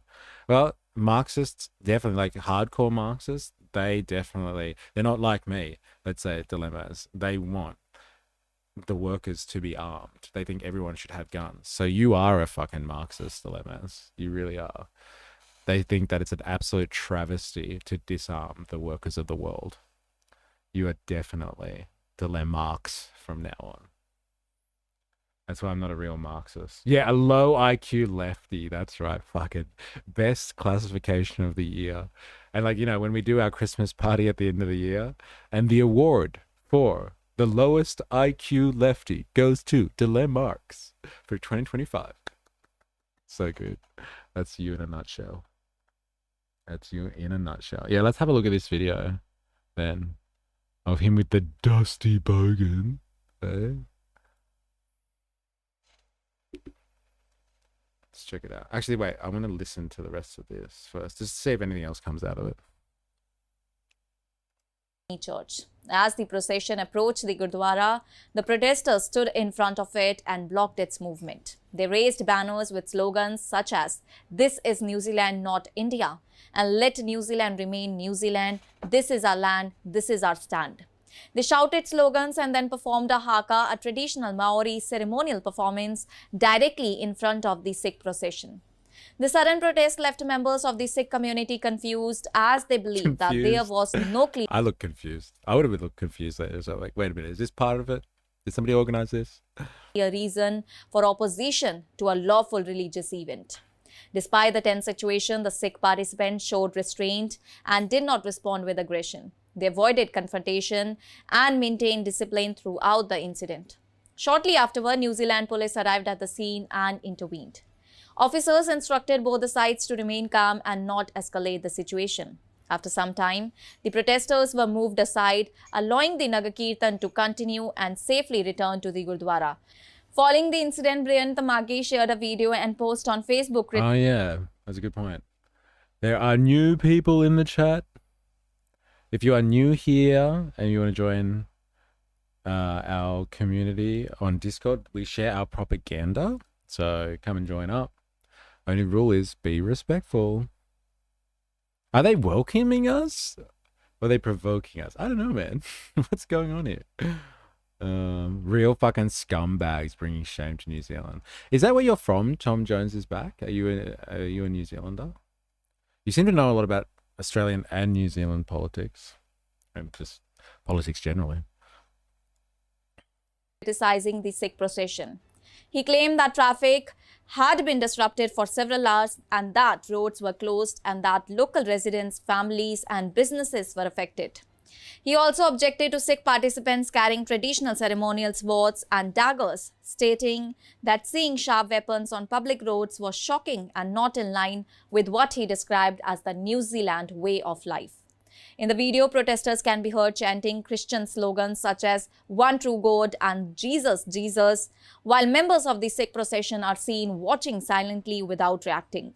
The Marquis defended the protest by saying that the haka was not an expression of hatred but a symbolic boundary, referring to it as a Lakshman Rekha.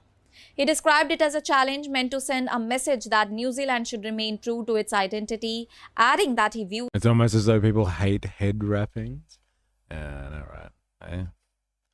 Scary. Someone was mentioning dog whistles before. Yep, I lived in Australia and New Zealand. Lots of family in both. Love Australia and New Zealand. Okay, that explains it. the nation as a Christian nation. He emphasized that in his view, the protest remained non-violent with no riots or clashes. The haka itself is a traditional performance deeply rooted in Maori culture and has long been used in New Zealand in order to express collective emotion, respect, defiance, or unity. It is commonly performed during welcoming ceremonies, cultural and government events, sporting matches, and at the times, protests. The performance involves... I was asking Voltaire about this. Yes, the great Maori tradition of Christianity. Like, what's going on there? Like, well, what's happening? Taking on the religion of the colonizer? It's a very, very interesting one. This is New Zealand. Fuck off. We're all Christian here. Are you? Is that part of what it is to be a New Zealander? To be Christian? Gotta love Jesus. Synchronized chanting, strong body movements, foot stamping, and intense facial expressions. While haka is widely recognized as a symbol of Maori identity, many within the Maori community stress that it should be performed in the appropriate context and with respect, especially in multicultural and religious settings. In recent times, the haka has also gained attention in political spaces. Young Maori MP Hana Ravihiti Maipi Clark, a member of the Te Party Maori, made headlines after performing a haka in New Zealand's parliament. Elected in 2023, she became the youngest member of parliament in the nation's history since 1853. She has been vocal about protecting Maori culture, language and land, and her first parliamentary speech delivered in the Maori language went viral online. Notably, this incident has highlighted the complexities of multicultural coexistence in New Zealand, where religious freedom, cultural expression and public order intersect. While police intervention ensured that the situation did not escalate, the event has sparked wider discussion about tolerance, identity, and the respectful use of cultural symbols in our diverse society. That's all for now. Stay tuned to the Savera for more updates. Do like, comment, and subscribe to. Thank you, Savera Times. Thank God for you. All right, where were we? Oh, we're going to watch this. So this is Brian. Eh? Tamaki? I don't know if I'm saying that right. Let's go with that. So is this guy Maori? This Tamaki dude? So there's been a long history of trying to erase Maori culture. Teaching Maori language used to be illegal up to the 60s, I think it was. Interesting. And now they're, defending New Zealand. Wait, 1987. Wow, that wasn't long ago. I guess depending on who you speak to. We're getting a lot of traction globally through the haka. That's been recognised by Israel and some of the Palestinian movement now, and the Muslims in The Guardian today. They said they wanted the police protect. Sort of what? Are you answering my question about whether this guy's Maori or not? From me, a far-right activist for pro-Israel protests, all that sort of stuff. And they fear for their lives. And I mean, I'm a peaceful man. Yeah. I'm not into violence. Well, we came here a few weeks ago to a Palestinian protest. They pushed me, cameraman, they destroyed my microphone. And it was the left-wing radicals, the socialist alternative Brisbane. Yeah. That's who they are. And all across the West, look, the same guys who ran the BA. Dusty Bogan banters with radical Christian about the dangers of another radical religion. Fixed it. LM protest. Do you know what? It was the socialists that were pushing him. His wife is more so. Okay, fair enough. And career, these people are like paid. They are in this deep, and they jump. All right, I love this one. I love these conspiracies about like left wing, I don't know, groups and stuff like that, socialist, like whatever. They're all like paid by like George Soros and stuff like that. It's like, where do you get this money? Like, I would love to sign up for this. If they could pay people to be fucking, you know, extreme lefties or far left whatevers, like, where do you fucking get the money? Hey? I think there's a few people in here that are owed fucking back payments. This is fucking bullshit. I didn't know you could get paid for this stuff. It's like that fucking meme. It's like, wait, you guys are getting paid for this? Do you know what? It was the socialists that were pushing him, and career, these people are like paid. They are in this deep, and they jump on every bandwagon. They're jumping on this bandwagon, and they're pushing it in a direction it's not good. I'm so proud of you, mate. So grateful for Man Up and Destiny Church. Yeah. Well, in New Zealand, when they all come out there with the Black Lives Matter march, some of those leaders, some of the old transgender, gay, and all this sort of stuff. When we come out there, they run away. They know, because my movement has got that masculinity. It's returning back to the man. Yeah, why are they holding Is Not Israeli flags, these guys? What's going on there? It must be in opposition then to people holding Palestinian flags, right? Israel first is what they're all about. Why? Oh, maybe because they're Christian. Maybe. And so, like, they must be like Zionists, Christian Zionists, I guess.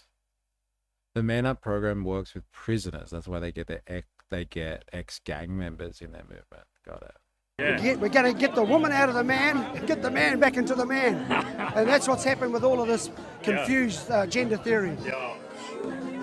And like I was saying, my brother, he sent me a message the other day, and it was if a man takes his children to church, 98% of the children will attend church as adults. If the mother takes them, it's like 35% of the children will continue their faith. Man Up and Destiny is moving masculinity back into the church. You got it, man. You must have been reading my notes, eh? Because that's what has to happen. Yeah. And a lot of the Western world is collapsing because there are no men anymore. And so the ladies are starting to stand up again and take a hold of it. So I hope, you know, Australia, the men of this country, actually got quite a few Australian men in the Man Up program. Yeah. I was born in New Zealand, so I've been here my whole life. Fuck, he's a New Zealander. That's it. Deport him. Fucking deport him. I knew it. Deport him. These conspiracy theories have to do with diagonalism. I've been reading Naomi Klein's book Doppelganger, which is super interesting. Explain it in a sentence for us. That's all I got time for. I jags on it straight away. Knew it. You first suggested that to the stream, actually, I think, that book. Avi Yemeni pays to cause hate and division. Yeah, see him in the background there? Can't help himself. I'm thinking it isn't fear, it's disdain. All that roidy alpha male stench. Ooh, the way you describe that there. Ugh. Hey, stench. Deport to Israel. You're an Aussie. But I love New Zealand. Get conspiracy theories get the facts wrong, but the feelings right. Oh, so it's diagonal. That's interesting. Like on the vector. That's very interesting, actually. Paraphrase from the book. Yeah, thank you. That's very interesting. I got the vibe. I know the vibe is right, but why? I'm not sure. We all know the vibe. Even my religious mate is pro-Israeli. I give him shit all the time for what I think his social media is filled with pro-Palestine and Palestine equals Muslim extremists, so he's pro-Israel, right? Yeah. Yeah, fair enough. New Zealand love Australia, so I feel it. I feel it, mate. I know what this is about. Well, I'm gonna fight for my family, fight for my, you know, flag, my future, and our faith. So. And my faith. Fuck. Flag, family, faith. The 3 Fs. There it is. I think we've all been on the wrong fucking trajectory, ladies and gentlemen. It's time to fight for the 3 Fs, baby. The 3 Fs of the apocalypse. Interesting. Oh man, so good. See the two patriots. Oh yeah, dilemmas. Check it out. Brian and Pauline. They're good friends. 2nd of August, 2025. Standing up and speaking for our nations. Fair enough. There you go.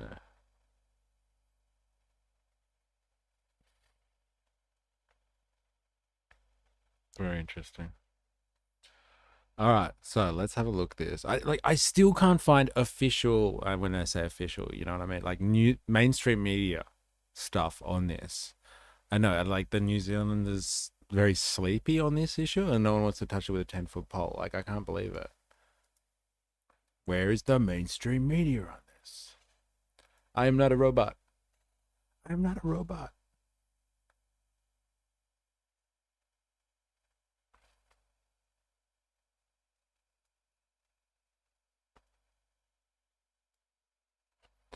National MP Free Speech Union criticized Brian Tamaki linked protest at Sikh parade.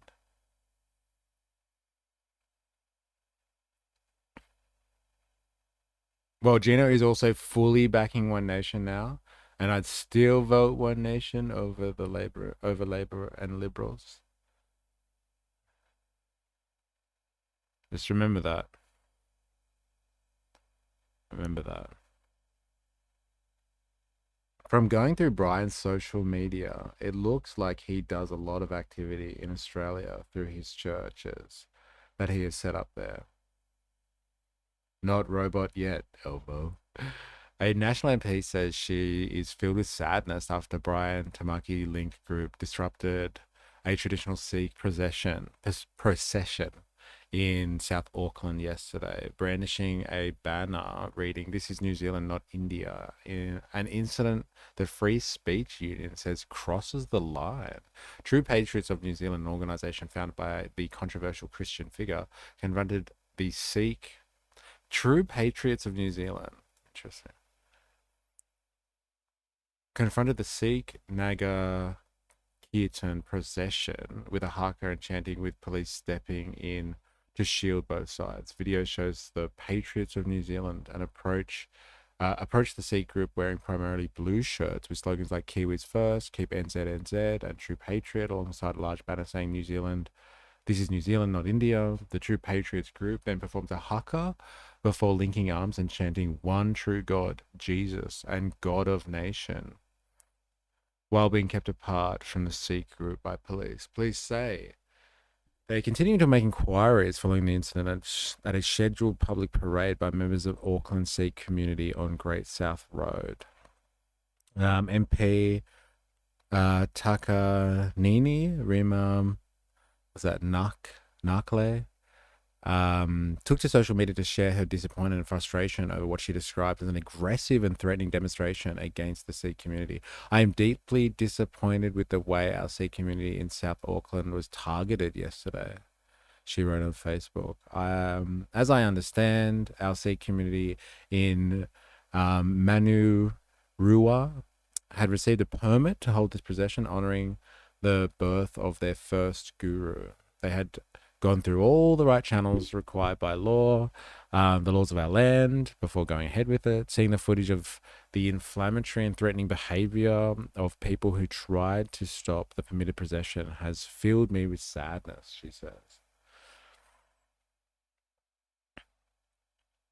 Nakley,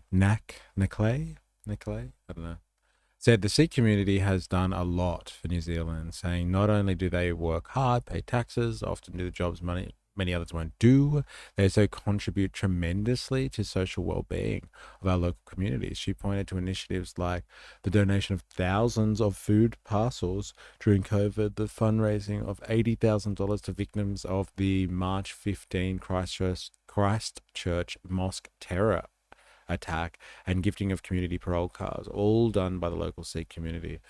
"As a Christian myself," she wrote, "I don't think Jesus would want me to target a group of people who do not threaten, rather just carry on while working hard, but also celebrating their values and being charitable."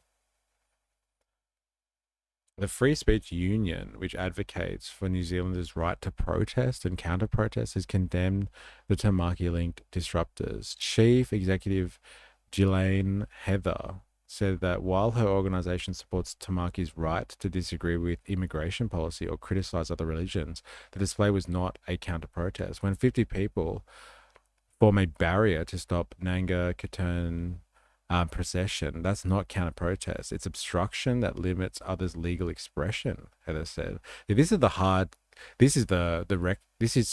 what is hard to reconcile with libertarians, right? Libertarians are all about, the aggression principle and not encroaching on other people's rights.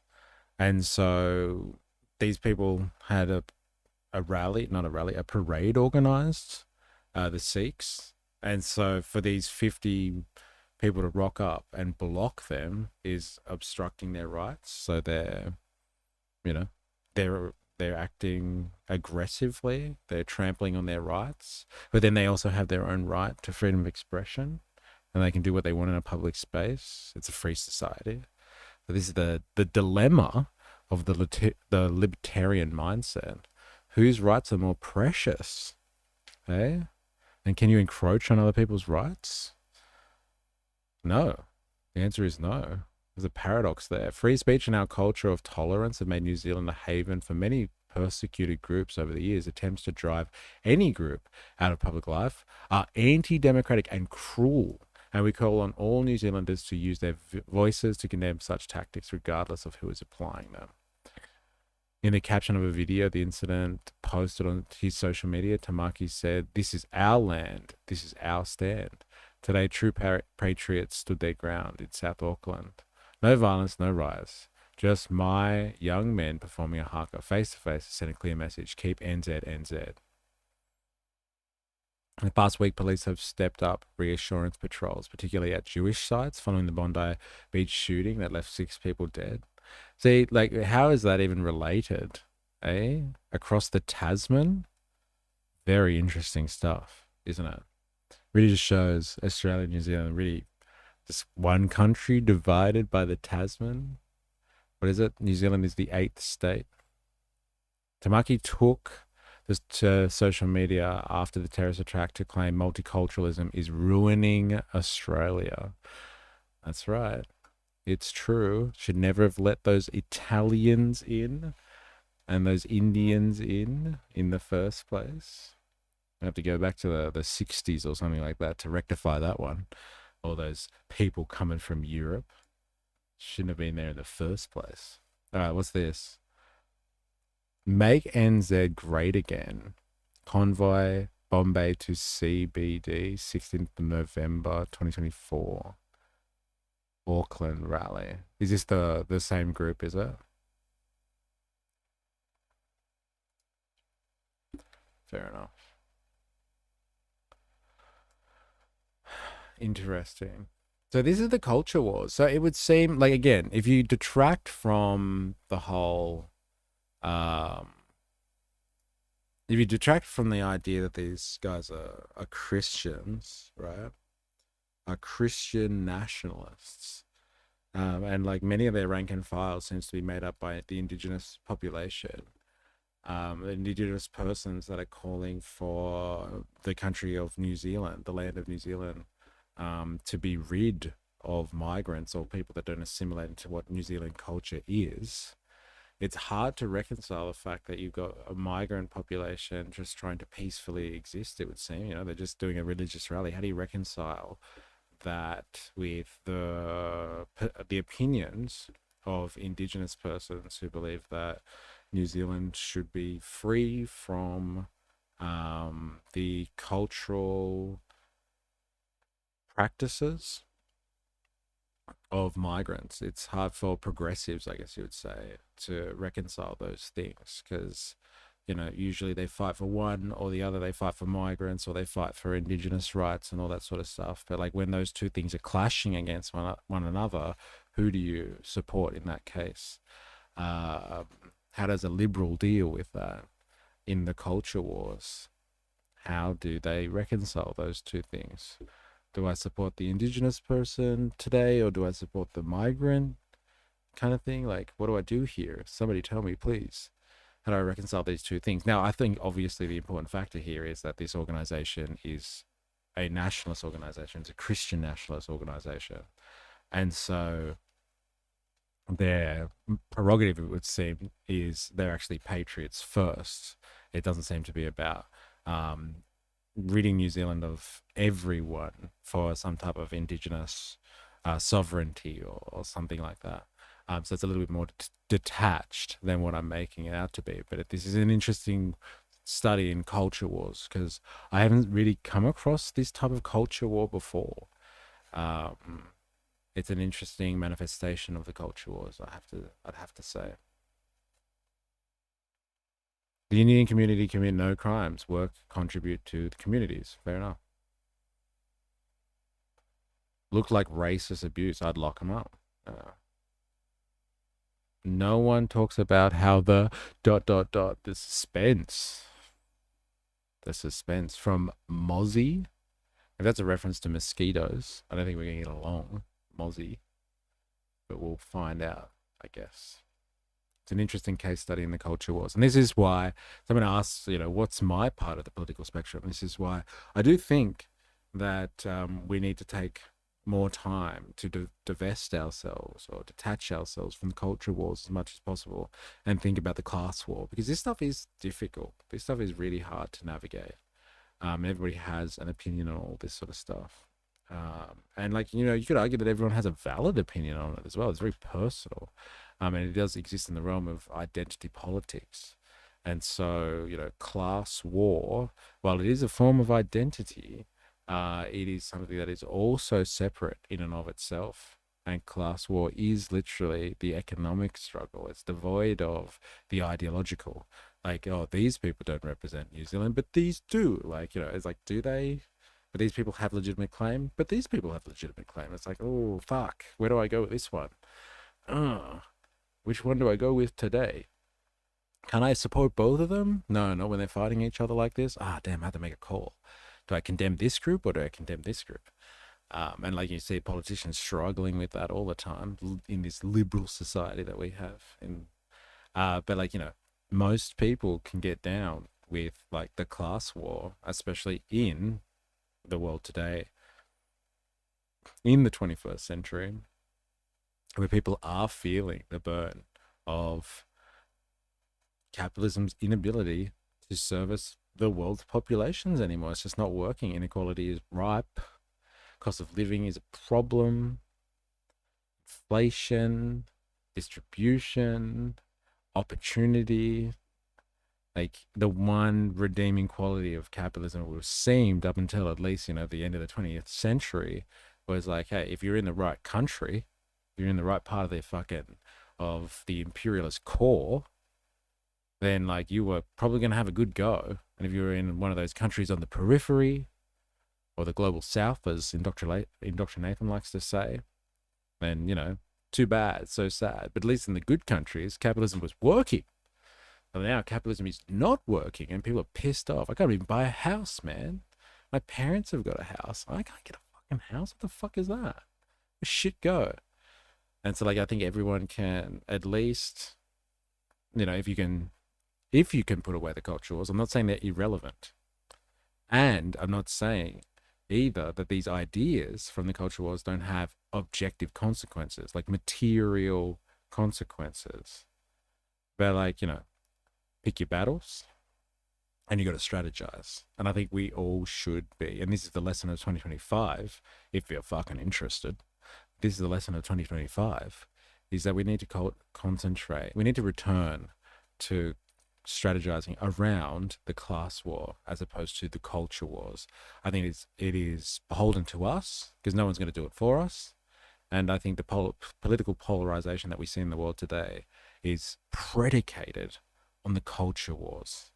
And it does well to avoid the class war at all costs. And you know who that supports? Well, it supports the bourgeoisie. It supports the people that benefit off society like it is the way it is right now. The people that are benefiting off inequality massively, or how unequal society is.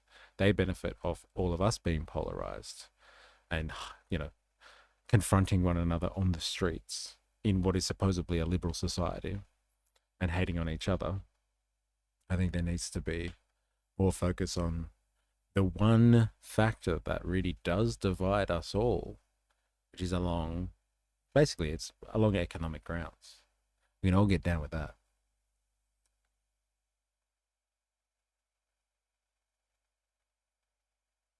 No one talks about how the Aboriginals think about migration. I know they won't impact much, but they can help. We do need migration, but we also need proper government. We waste our money then making it back. Well, it's not going to the public, to say the least. Yep. Always divide. I think we can all fucking agree on that.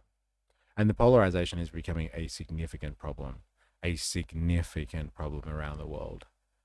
I think polarization is probably the biggest problem that we are facing today, because what it does do in democratic societies is it renders them completely impotent.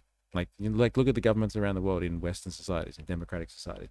Like, they can't do anything because they're really divided. Like, France has come to a standstill in terms of its governance.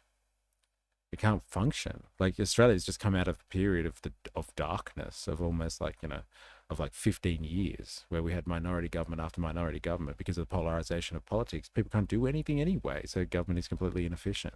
Polarization is a big problem, and polarization is not going to get better. I think, if anything, one of the main factors compounding polarization, not to say it wasn't there before, but social media.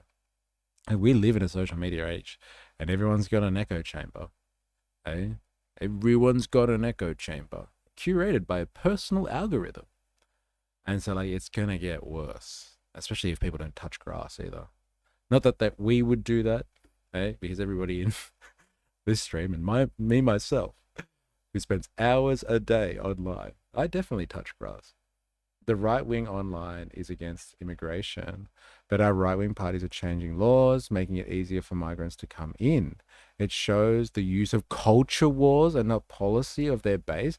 That's a really interesting one, actually, because like the right, and on the political spectrum, so the right wing parties in Australia do the same thing. Like, they pretend to be against immigration for the culture wars, but when it comes to getting access to labor and making sure the economy is functioning, more than happy to, maintain immigration as much as possible. But when it comes to like asylum seekers in Australia, they're just like, yeah, we're cracking down on those goddamn boat people. But like the migration stays the same, never curbs. The policy never curbs, but like they'll ping people that, are easy targets. But they can help. We do need migration, but we always need proper government.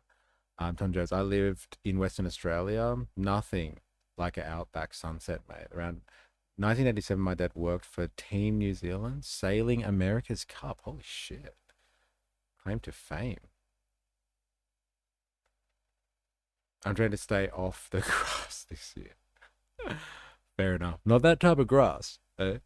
Not that type of grass. Touching grass in another way, let's say. All right, and so what's the ultimate agenda of the culture wars then? And depending who you speak to, but there are certain people that benefit from the culture wars. I've already explained who I think they are ultimately. There's many people, sub-factions and refractions of people that benefit off the culture wars for their own personal agendas and ideological purposes, but ultimately it's the bourgeoisie. Now, the bourgeoisie in what sense? There's different bourgeoisies. It's fractured. There's not one shared class there, but I would say that overarchingly the Western bourgeoisie, and specifically the American bourgeoisie, benefits, like the billionaire class, let's call them, the upper echelon, benefits of America's imperialism. And America's imperialism stretches to places like Australia and New Zealand. And it's important for us to be able to be controlled by Americans indirectly. And so the Americans don't care what government is in Australia or what government is in New Zealand, as long as they do what they're told and they align with America's strategic interests and national security interests in the Indo-Pacific, as we have seen, because we've just read the national security strategy that was put out by the Trump administration with the foreword from Mr. Trump himself. And so why the fuck am I bringing that up? Well, we're going to move to a new topic now, but it's kind of related to what's going on here. And it's got to do with the fear-mongering of, World War III. And if you're not aware, over the weekend, I would say, maybe it's a little bit before that, but over the weekend, the Trump administration has announced that it is going to be doing a $10 billion arms deal with Taiwan. Now, you want to piss China off, right? You want to agitate, you want to cause an event like World War III, as people are calling it. All you have to do is offer support, let's say, let alone giving them $10 billion worth of arms to use for what? Hunting? Or self-defense? They're just going to buy everyone a gun so they can stop some type of mass shooting event on home soil. Maybe they're using it for recreation, or the Taiwanese are going to go join a gun club. No, this arms deal is about supplying the Taiwanese with weapons so they can stave off particular types of weapons, so they can fight off a Chinese invasion, as we've been calling it, or as we've been brainwashed or indoctrinated into think of it as a Chinese invasion. Now, a couple of clear, objective notions to be aware of when you hear people agitating and fear-mongering about World War III. Taiwan is not an independent nation. The US does not recognize them as a nation. They recognize China, and they've even recognized the One China policy. And if you're not aware, the One China policy is a policy of unification, and specifically reunification. Taiwan is a part of China. Now, there's a division in China, and the division is the people of Taiwan have their own self-governance, but they consider themselves Chinese. And then mainland China has its own form of governance, and they consider themselves to be Chinese. Now, across the Taiwan Strait, they all consider themselves to be Chinese. There's just, Taiwanese Chinese people, and there's mainland Chinese people. Now, the UN recognizes this. The Americans recognize this. And so if you think that Taiwan or any type of Western involvement, like Tasmania created a new country, it's like, it is like that. Hey, they're Tasmanians, but they're also Australians, kind of thing. And Tasmanians consider themselves to be Australians, even though they're separated from the mainland. It's the exact same dichotomy. Now, if you think that fighting for Taiwan is about national liberation, where there's been a lot of wars in modern history where it's just no, these people have the right to self-determination, they're a separate nation state. Think again. That is not how really it has been, that's how it's framed in the media, but it's not actually about national liberation, as it were. It's not like Taiwan is a separate country and it's China that's going to wage war, a declaration of war on another country. The Americans themselves acknowledge the fact that Taiwan is part of China. It is a territory within China. What is of dispute is whose governance, and that goes right back to the history of China and the revolution, the communist revolution. The Chinese went to Taiwan because they always expected to go back and claim China for themselves. They were just one political party, one group of Chinese people that believed that they had the right to rule China over the communists. And so these were people from the Kuomintang. So they were under the leadership of Chiang Kai-shek, if you cross any of these names. And so like they're all Chinese. So this isn't actually like, oh my God, China wants to invade another country. Like, we got to stop this shit from happening. We don't do that sort of stuff on the world stage. People don't just invade others. Eh? Tell that to Venezuela if you know anything about what's going on with the US right now. But hey, if China does it, it's fucking deplorable. But if anyone else does it, like from the West, that's completely normal. That's just how the world works. But it's not a like, oh fuck, China's about to invade a nation. China is looking to reunify one part of the Chinese territory with another part of the Chinese territory. So when you hear people in the Western media speaking and spruiking this stuff, they usually leave out that level of detail, that this is a fucking internal dispute between Chinese people about what type of governance system they should be living under and whether or not they can all get along. And so when America comes in and does things like this, like diplomatically, this is a faux pas. All right? When America declares that it's going to give $10 billion to Taiwan and be like, hey, we're just going to give them some toys to play with. If they point it in the direction of China, what are you going to do about it? Like, no. Like, they're deliberately poking the bear. They're deliberately inciting animosity between two elements of Chinese culture. They're like, hey, we're just giving them fancy shit. Yeah, it's so they can use it against the Chinese on the mainland. And America knows exactly what it's doing. And that pisses the Chinese off to no end. To no end.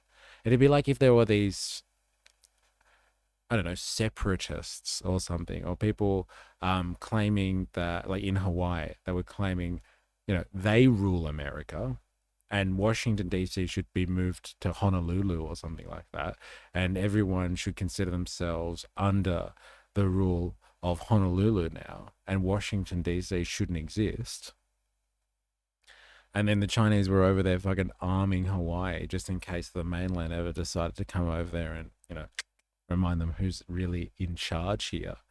That would really piss Americans off. Not just because, you're providing arms to people that potentially could use it to kill your citizens, but it's because it's foreign interference in someone's political affairs.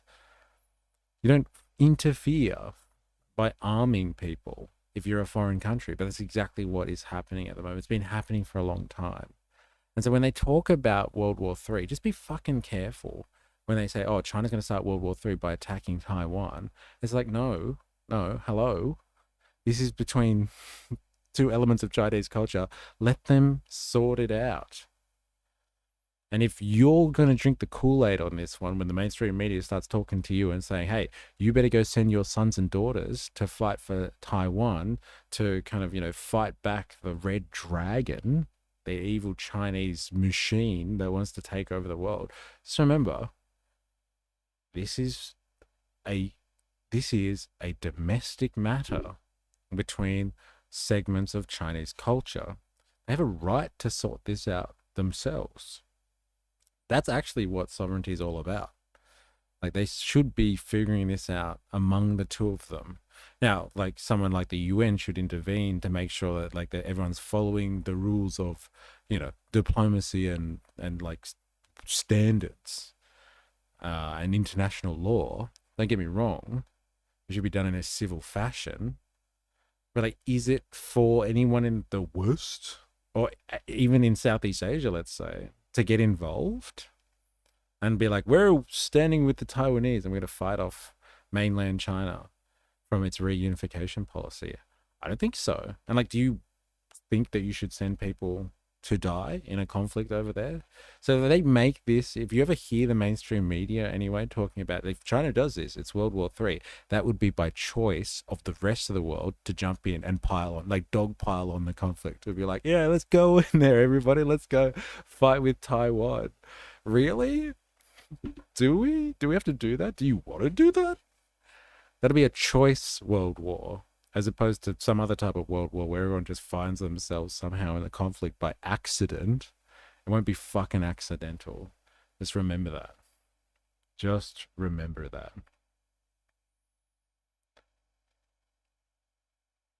British industrial complex wants us to fight the Russians. Fuck that. Western industrial complex wants us to do that. That'll be World War III. Like Tasmania create a new country. They do it so they can exploit Taiwan. If there is that threat of an invasion in the future, there is no guarantee for US support. So USA has leverage. If there is that threat of invasion in the future, there is no guarantee of US support. So USA has leverage. One child policy has two social engineering to create an entire generation of males who have no hope of finding a wife. If you don't warm the young males by fire, they will burn down the village for warmth. Interesting. Like Nvidia chips from Taiwan, and now apparently Nvidia is opening a site in Israel. No way. Yeah, they'll be happy to denounce Israel, Taiwan's right to determination once they've offshored the entire chip making industry, but that'll be a long time coming. It's China's business, not mine. I've worked in tourism, met Taiwanese and Chinese. They're friendly as each other, brothers, when in different countries. They're all Chinese, and like they both recognize that. And their policy on both sides for a long time has actually been, what's the path to reunification? In Taiwan as well. It's actually more recently that there has been separatist parties that have been getting involved in the political sphere. The Trump administration reached a unique agreement with Nvidia and other chip makers to allow the sale of advanced chips to China in exchange for a direct cut of the revenue. And now is not real. Is it a lot to do with the computer chips? After USA can make them, I still assume Taiwan will be like Ukraine. Yeah, that's an interesting point, actually. I think there is a lot of interest there. Like, they're an important component of a globalized manufacturing chain. So, like, why Taiwan is really important from an industrial perspective. Like, it's a really globalized route. And, like, the plans for the chip making doesn't exactly happen in Taiwan, but the production does. But the production supply lines are fucking all over the planet. So, like, they are an important part in a global logistical supply chain. And so they are important for US interests. But what they're really important from a US point of view, I think, is destabilization. We've talked about that a lot on this channel and quite recently. But like the Americans want everything on China's periphery to be destabilized because that helps contain China, and especially in the South China Sea. Like basically South China Sea is China's economic lifeline. That's why you've heard so much over the last 10 years about, oh, the Chinese are taking over the South China Sea. It's like, well, fucking all of their trade goes through the South China Sea. So like, yeah, they probably want to secure that as much as possible because it's so important economically. Like most of the world's trade somehow goes through the South China Sea, you could argue. And so it's incredibly important for them. But like, you know, what's smack bang in the middle of the South China Sea? Taiwan and the first island chain, which is about containing China.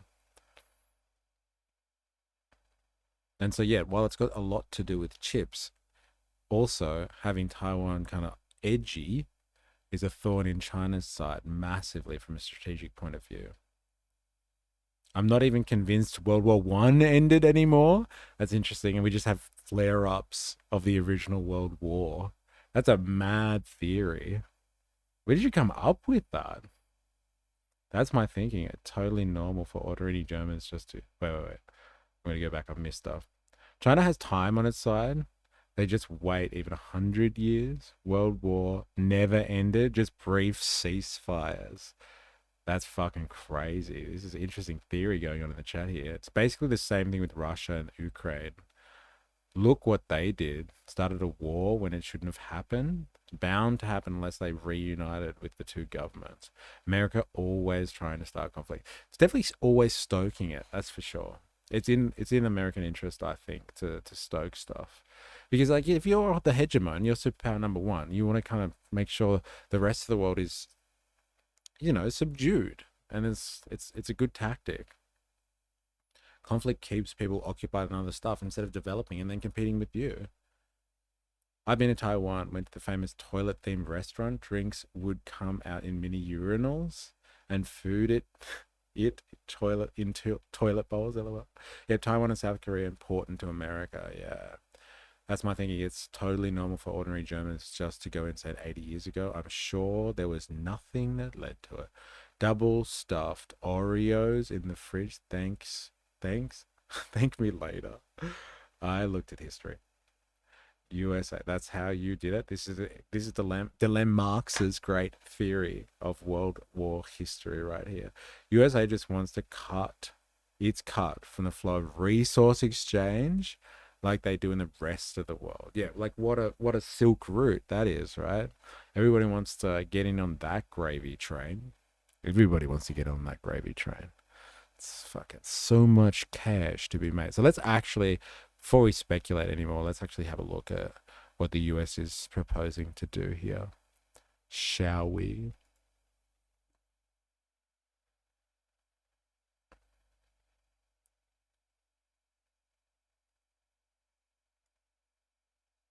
I'm gonna go Al Jazeera. China has strongly condemned an American arms package for Taiwan, saying it will only endanger the island.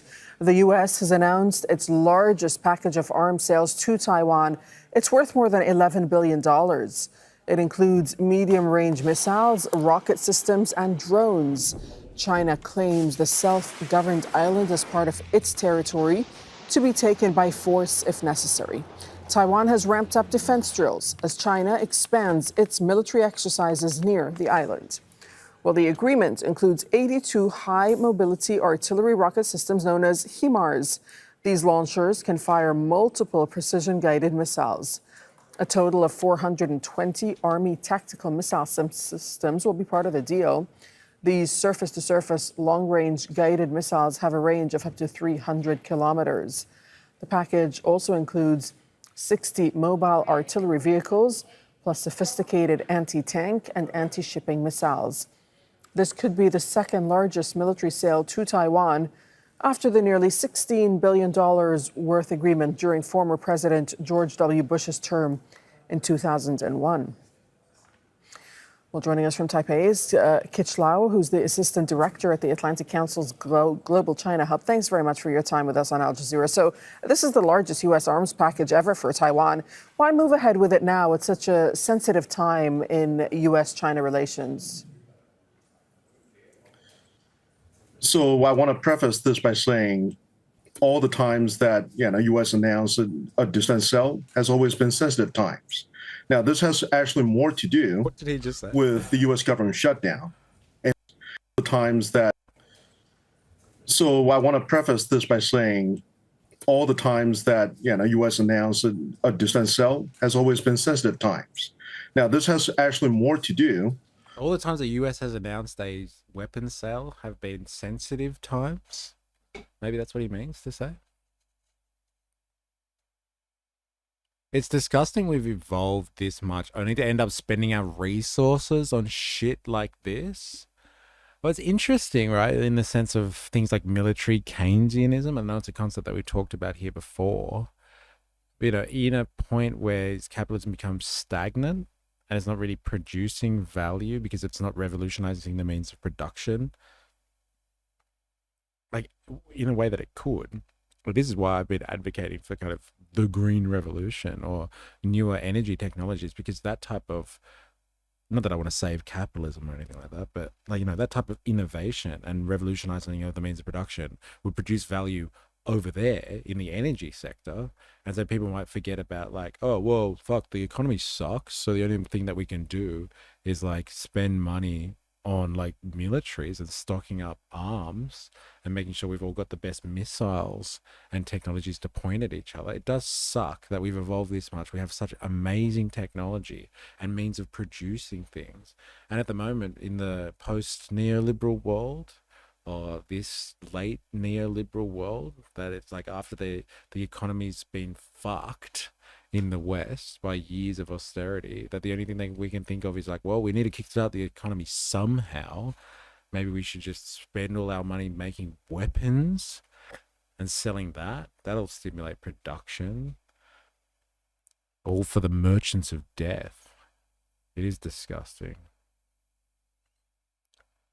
Hey, Green Revolution sounds like some global elite WEF UN agenda propaganda, man. Yeah, I know, doesn't it? It does. 85. G'day, everyone. Imagine what China could do military-wise if they had the use of Taiwan's manufacturing base. All of the Pacific and further would be affected. You know, we'll get to that 85 because I've actually listened to someone, and I'm going to play it later, but they've said that like the Chinese couldn't do anything with it anyway because the information that fuels Taiwan's manufacturing capacity, especially in the chip-related industry, like all the plans for that come from other countries, and so they wouldn't actually be able to use it to much effect anyway. It's an interesting point, though. I see where you're going. World War I was the last hooray of monarchy power, and the first neocons made the UN is not real and vowed to never let it happen again. Monarchy are ultimately nationalistic, and we know all the fears and propaganda when you let nationalism get away from you. Wasn't expecting that voice. Waste of money, American people suffering. Razor, yo, what's up? How you going? Welcome. Welcome back. Hey, becoming a regular. Hey, watch out. People are going to start talking. Capitalist billionaires don't make money from green energy. Well, they could. They could if they were understood how capitalism actually works. They could, and they could make a lot of money. If Mozzie, we've always been at war, but why are they inventing new weapons? Instead, each country benefiting from each other. Is it my imagination that the nations who have been first to decry anti-Semitism have Israeli military tech interwoven into their defense systems? Quite the creative imagination there. I'm sure it's grounded in reality. What do they say? Fact is scarier than fiction or something like that.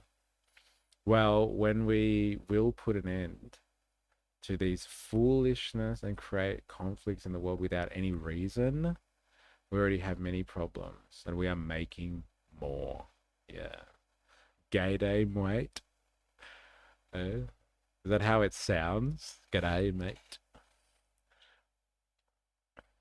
Taiwan is surrounded by anti-air, so they go down with the ship, I think.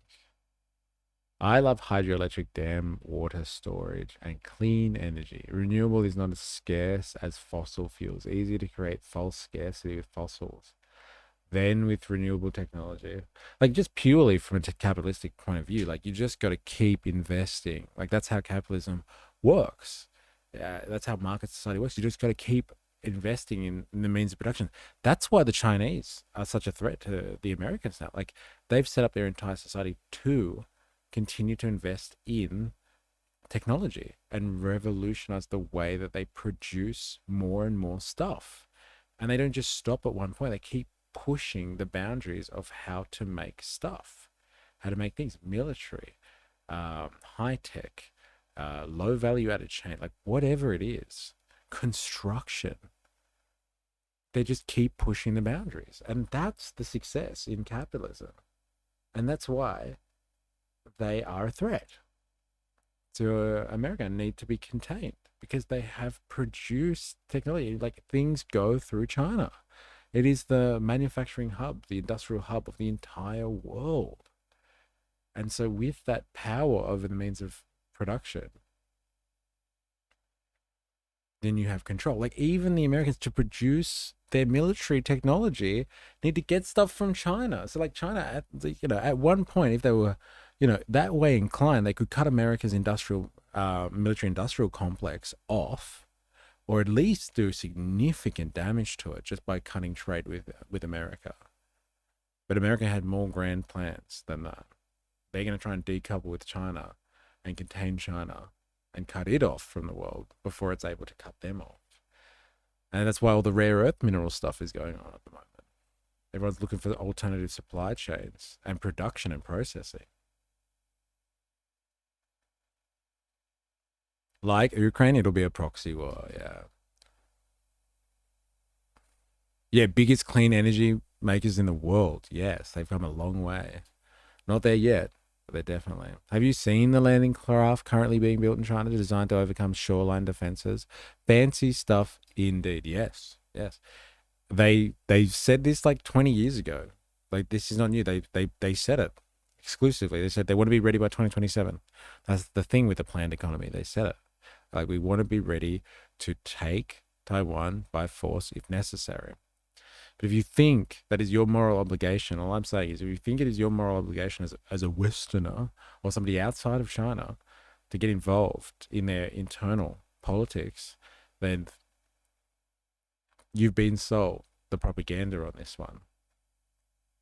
Doesn't mean you can't have a moral objection to these like parts like of a state with engaging in internal conflict that leads to the destruction of human life. Of course, you can have moral objection to that, but like if you think it's somebody else's issue apart from Chinese, the issue of the Chinese people, then like, you know, you've been sold Western propaganda. And like, do we invest ourselves in a conflict? That's the real question. And the World War III fear-mongering is hard on this one. With the U.S. government shutdown and the changes and the U.S.-Taiwan defense policy talk, commonly referred to as the Monterey talk this year. So it's more procedural than political. But hang on, if the timing is bureaucratic, as you're saying, but politically, could Washington be looking for some sort of reaction from Beijing? Beijing has always had reactions toward these sort of arms sales, right? Because this is part of the information warfare strategy, the three warfare strategy, to always push back, to basically, you know, like establish a new line, salami slicing their way toward making people hesitate toward basically selling any sort of weapons to Taiwan. If we talk about the capability rather than the politics for just a moment, how much does this package actually change Taiwan's ability militarily?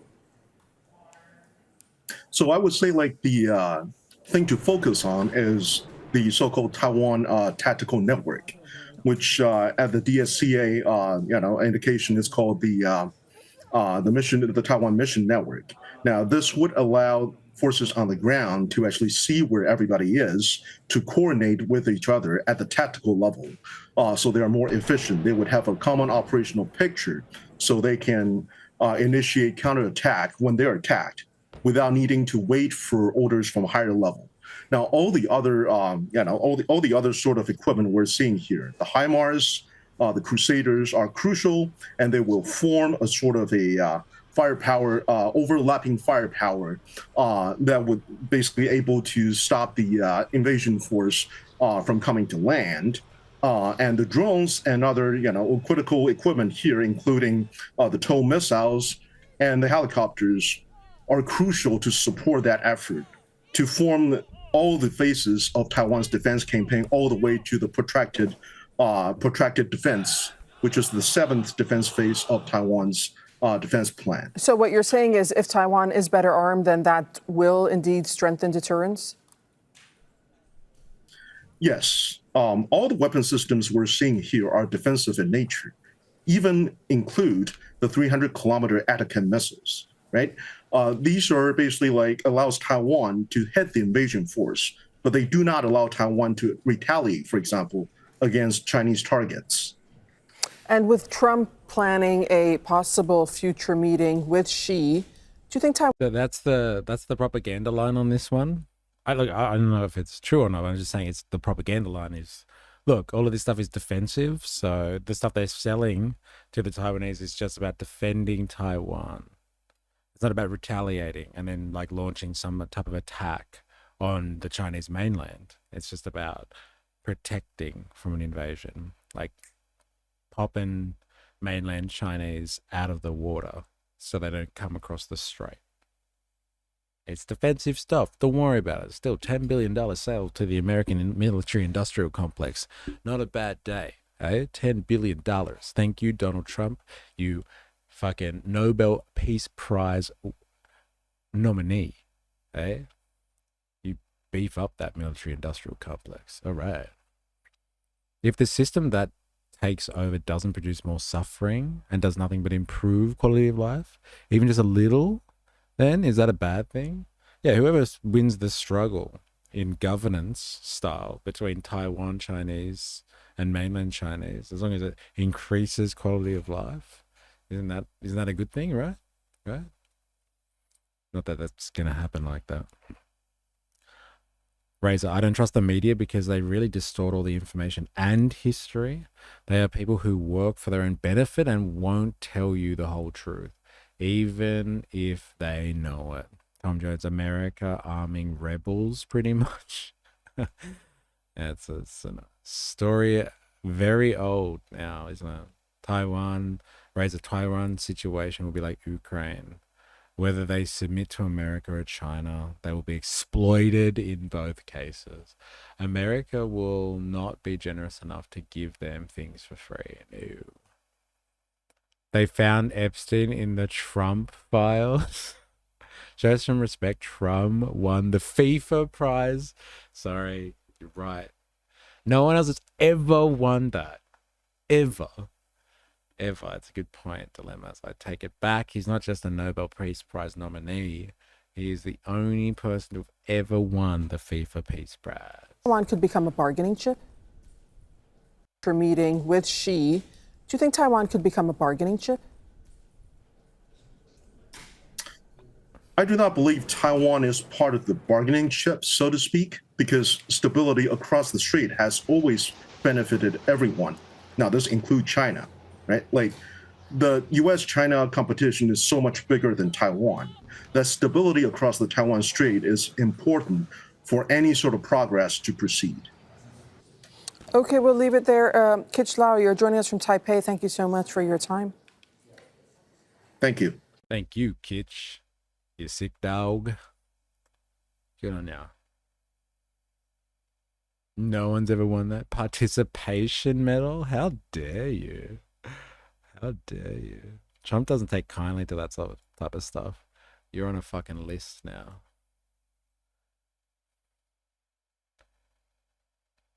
FIFA giving out participation medals. Woke rubbish. That's all I have to say about that. Trump administration has approved the largest. This is PBS. Trump administration has so let's get an American perspective on this, right? All right, let's try. Approved the largest single package of weapon sales to Taiwan in U.S. history. Many of the systems mirror those the U.S. has supplied to Ukraine. The move is part of a broader U.S. effort to help Taiwan, like Ukraine, deter and, if necessary, defend itself against a far larger neighbor. Beijing has responded angrily. Nick Schifrin reports. In Taiwan, the military prepares for war with American artillery designed to sink Chinese invaders. It's the very same weapon the U.S. provided Ukraine to target Russian invaders. Taiwan is ordering $4 billion worth of this mobile artillery system, HIMARS. And $4 billion worth of self-propelled artillery, also widespread in Ukraine. Today's package also includes $1 billion worth of autonomous drones made by U.S. manufacturer Anduril. For years, the U.S. has urged Taiwan to focus less on big, expensive weapon systems that are unlikely to survive a Chinese invasion, and instead fight like Ukraine. Ukrainian soldiers used less expensive mobile weapons like the Javelin to disable Russian tanks. After years of debate, Taiwan has embraced the same weapons and idea of fighting like a porcupine, making itself impossible or fatal to swallow, including with the Javelin, $375 million worth included in today's package. I think the Russia-Ukraine war is a wake-up call for Taiwan. Like Ukraine, we have a powerful adversary nearby. That's why we need more asymmetric weapons to strengthen both our defense and ground forces and counter a powerful air force such as China. China's People's Liberation Army, or PLA, has launched one of the fastest military modernizations in world history.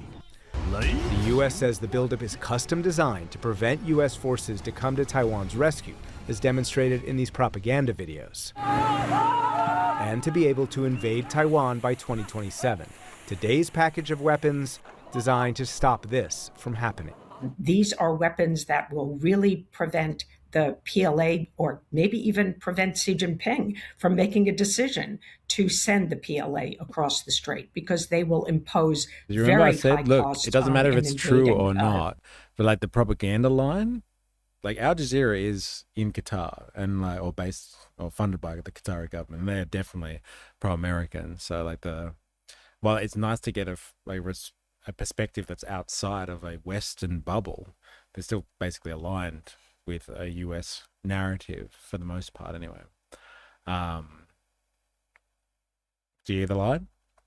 Look, this isn't about making some type of aggressive gesture against China. We're just giving them weapons so they can defend themselves. It's not about, being on the attack. It's just about deterrence. We're helping them deter China trying to do anything physical in this arena. Okay, we've heard this line already. It's funny how it's coming through. Well, like Europe, where are the Europeans now? They left Ukraine. How much did America leave? How much did America leave Ukraine? Do you think America will be generous now to protect Taiwan against China if they have common interests?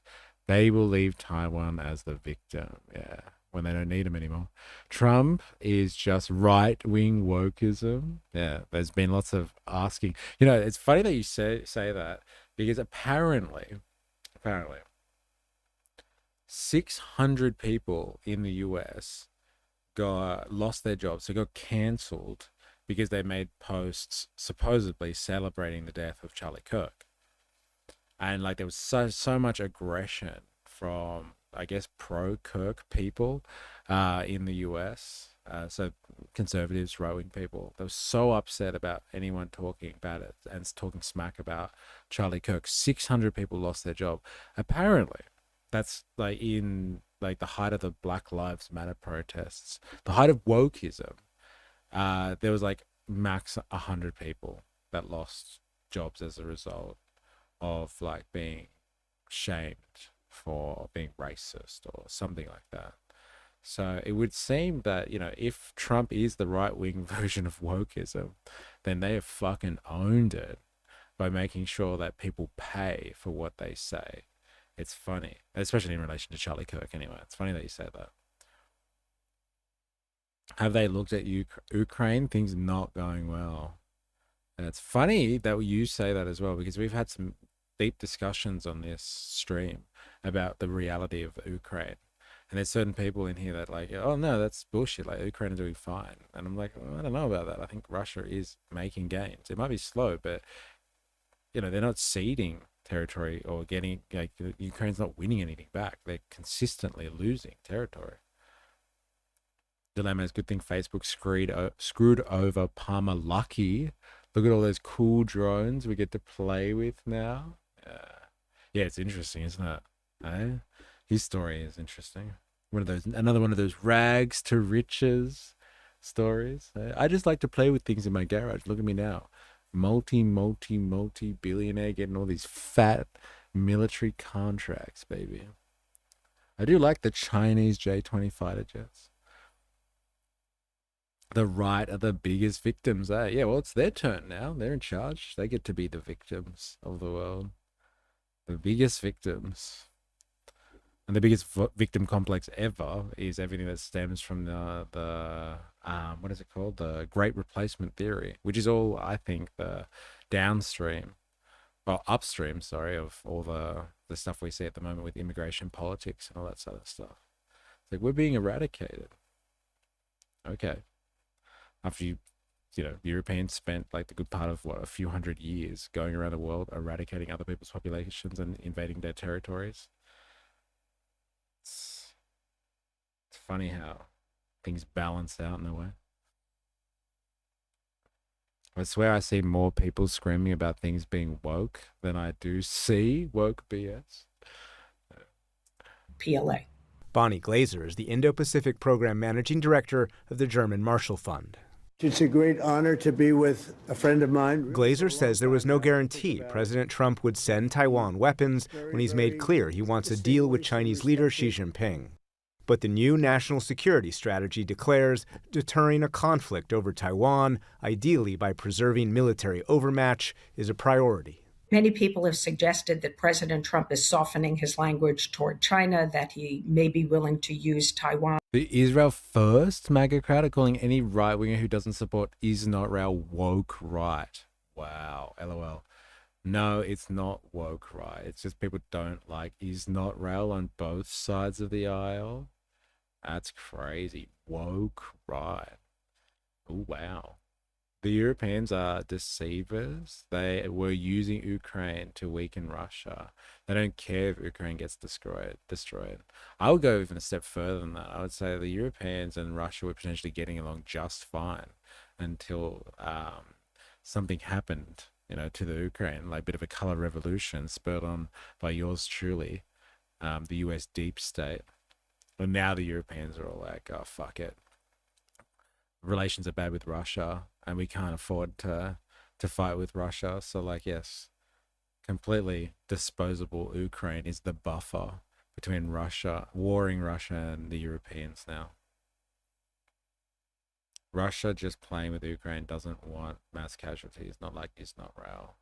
Almost like Israel. No, they are losing the American voter, so they have pivoted to the Aussie voter. A lot easier to get gun and protest laws in Australia than America, maybe. I don't know. Cough, cough. 2014. Cough, cough. It's a pivotal year. It was a pivotal year. As a bargaining chip, and that he doesn't really care very much about Taiwan's security.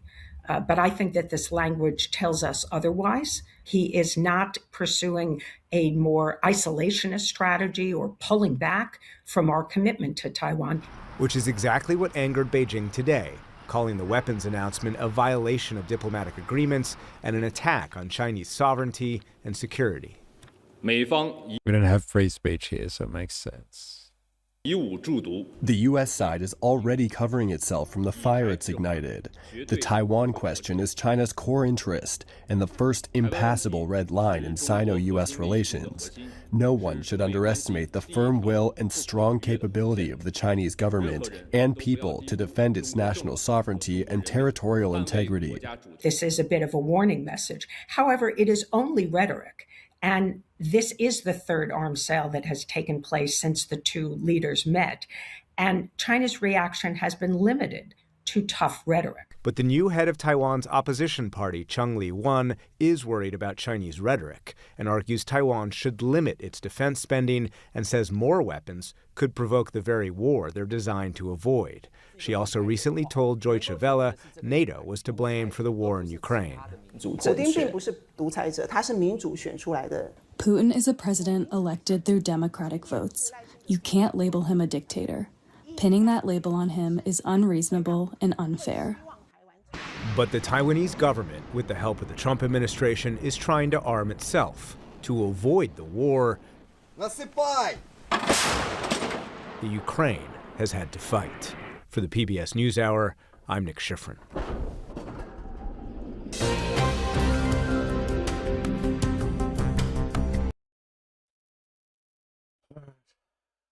From 1950 to 2024, Taiwan was the fourth largest recipient of U.S. arms sales, with over $50 billion. Fourth largest recipient. I wonder who is the largest, eh? Any bets on that one, chat? Anyone want to put money on who's the largest? We'll never know. It's a complete and utter mystery. Now, you want to run a war game simulation? Have a listen to this guy. There's a dude by the name of Peter Zeihan. And you've got to take everything that he says with a grain of salt. He's a self-described geopolitical analyst, very pro-American. And sees the world in a very particular way. but I think he has some very interesting commentary on geopolitics. And because of his vast knowledge about how modern industry works, modern trade works and stuff like that, you get some interesting insights here and there. But someone specifically asked him in his community, what would a conflict in Taiwan look like? And so you're going to get the most favorable from him, I would say. His response is the most favorable American scenario response to what a China and Taiwan conflict is going to look like. Yeah, Zahan works for Netanyahu, real scumbag. Yeah, so this is like, if you were American, or if you were strategizing for American policy, this is how they think in the best case scenario it'll work out. This is how they think about China, or China's capability in taking over Taiwan. This is how they frame it in their head, I guess. Okay, Taiwan will be betrayed. We went through that with Ukraine. Believe me, it won't be any different with America. Yeah, well, it really just depends on what the Chinese capability is, and that's why it's interesting to have a listen to what this perspective is, because this perspective is kind of like how they see, in best case scenario for US interests, how they see what China is capable of. Hey all, Peter Zine here, coming to you from Snowmageddon 2025. We've gotten about 10 inches so far. We're expecting another 3 before this stops. And if this is my last video, you'll know what happened. Today we're taking a question from the Patreon page. A lot of people have been doing war games recently of the Chinese attack on Taiwan, simulating a combined naval and cyber attack. And what do I think of their prospects for Taiwanese success? And how do I think the United States and especially Japan would respond? Under the Biden administration and now under the Trump administration, the American policy on Taiwan has actually been shockingly clear. It used to be we had something called basically deniability, where the United States deliberately said that it could neither confirm nor deny any particular action. We called Taiwan a significant entity and a friendly entity, but not a country. That has pretty much gone by the wayside now. While there's not a firm bilateral defense treaty between Taiwan and the United States, both Biden and Trump have said very similar things, that if there was an attack, the U.S. would intervene militarily and economically. Now, that is not believed in China. In China, the belief is at most they'd have to face some mid-level sanctions, kind of like what the Russians... Return ownership and control of Darwin Port to Australian hands. It's an interesting theme on this stream. Returning lots of things, resources, assets, infrastructure to Australia out of the hands of any corporate entity. Not a bad point.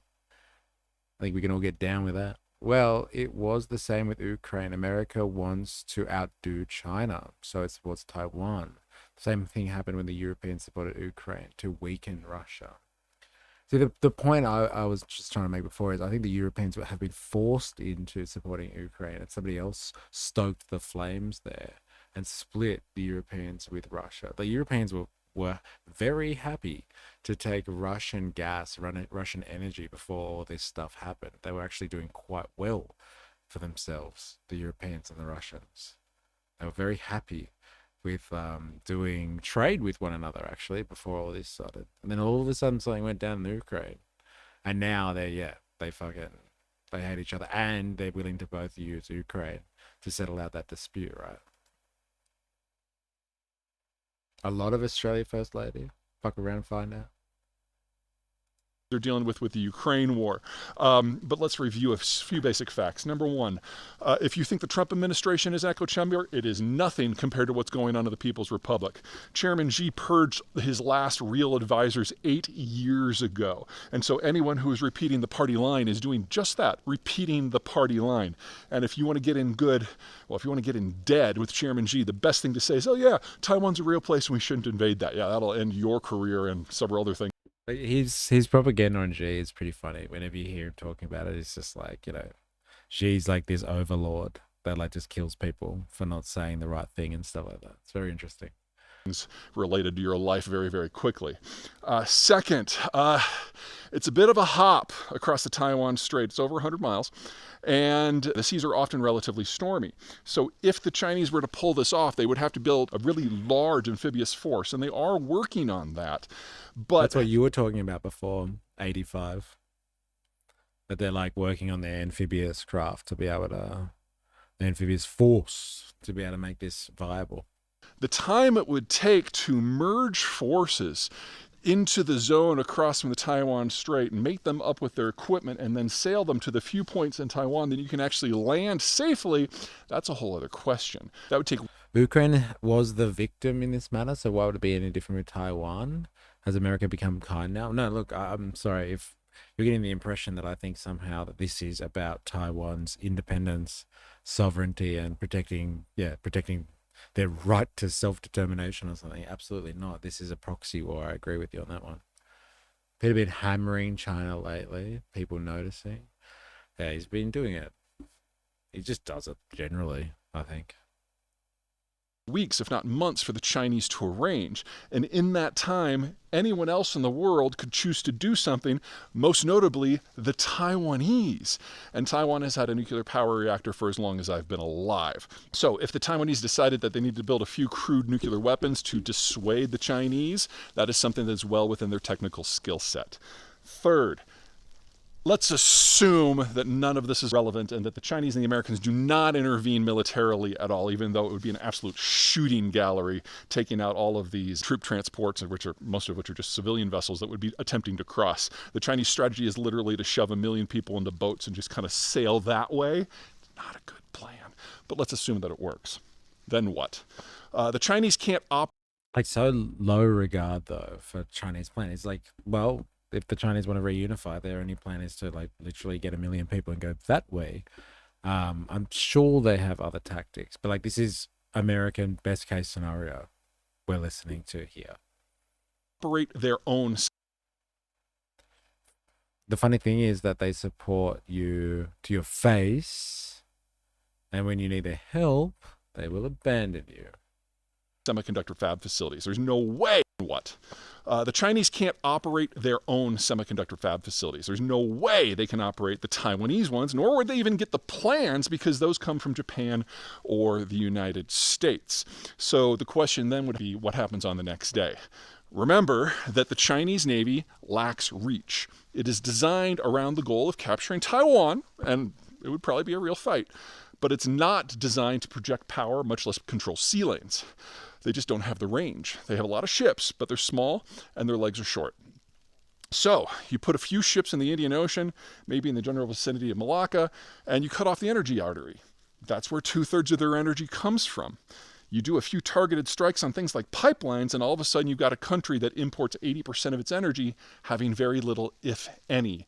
And that assumes the United States doesn't do a cyber war back. So Chairman Xi, a decade ago, knew full well that any meaningful attack on Taiwan is not just the beginning of the end of China as a strategic power. It's the end of China as an entity. It's the end of the Han ethnicity because of energy shortages and famine, because this is a country that imports 3/4 of the stuff that they need to grow their own food. China has reportedly successfully reverse engineered the EUV machines that make the high-tech chips. Are these the type of high-tech chips that we're talking about, like in Taiwan, or like the crazy stuff that you get that only the Dutch can do? I would like to know more, because there's like a segment or a sector within high-end chip manufacturing that like only the Dutch have the ability. Like they've, it's the place, man, to do the cutting at such a fine level of chip manufacturer. Yes, that only ASML, the Dutch company, makes the machine for. No way. Really? Oh, it's game over, man. It's game over. There you go. Originally, they with productive capacity and the ability to do that, it's fucking game over. Originally, they want to annex Taiwan because of the chips. ASML produces the machines, They are manufactured. Yeah, okay. Yeah, right. But like even the fine level cutting and slicing and everything, they just produce the machines. And it's done in Taiwan. Interesting. What if Taiwan is just pretending and China has been in charge the whole time and now China is using Taiwan to bankrupt America like the US did to Russians with the moon landing? It's crazy. That's interesting. What a theory. An interesting theory, I must say. And so the decision was made to proceed because for nationalist reasons they can't do otherwise, but I really don't see the strategic math of changing very much. All that's changed is that China today is more dependent on international trade than it was 15 years ago, because 15 years ago they at least had some people who were, age 40 and under. Now they really don't have many at all. We're in the final decade, and if the Chinese are going to try something, they're probably going to do it in the next decade, but if they do, they will be accelerating their utter end and removal from history because there just won't be enough energy and food to keep what's left of the population alive. Do I worry about Taiwan? Not really. Does that mean I think semiconductors are safe? Absolutely not. The semiconductor supply chain is the most diverse and fragile thing in the world, and we only have to lose one country of significance to deglobalization or depopulation, and the whole thing falls apart. I normally point at Germany as the country I'm most worried about, but as long as we're talking about China and Taiwan, let me point at China, because they do the mid-ed processing for a lot of the materials that go into everything. This industry really does take everyone, and there's no version of deglobalization that can take place over the next 15 years where we don't lose the ability to make those high-end chips at all. Some very critical analysis there that if you really want to keep making chips, you do need a global supply chain. So the evil globalists that are out there and they'll be fucking everyone over, including the Americans. People, we wouldn't have all of the nice stuff, the high-tech stuff that we have today if it wasn't for globalization. Remember that, kids. Remember that next time they scare you about globalization. The global market, the economic forces of globalization is absolutely critical if you want to keep living in a technological paradise. Now, if China can produce those high-quality chips, then it's the end for Taiwan. As in, if they are necessary anymore to America's strategic and long-range interests, yeah, it is an interesting point. Definitely is an interesting point. All right, we are going to have a quick break and then we will be back. So don't go anywhere. If you're watching this on YouTube right now, I should have said this before, but hit the like button, please. It does help with search and discovery. So hit that like button, smash that like button. I would greatly appreciate that. And yeah, like I said, we're going to have a quick break and then we'll be back in a few minutes. So hold tight. Don't go anywhere.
All right, we are back.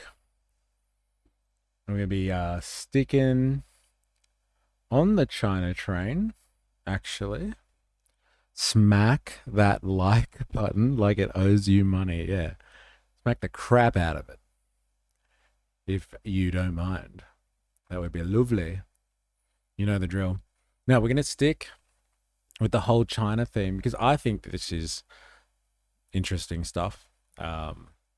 People might not agree with me on that one, but I think it is fascinating. But there is a conversation that exists on the left, I guess you could say, or the far left, depending on how you describe it, about whether or not China is actually socialist or not.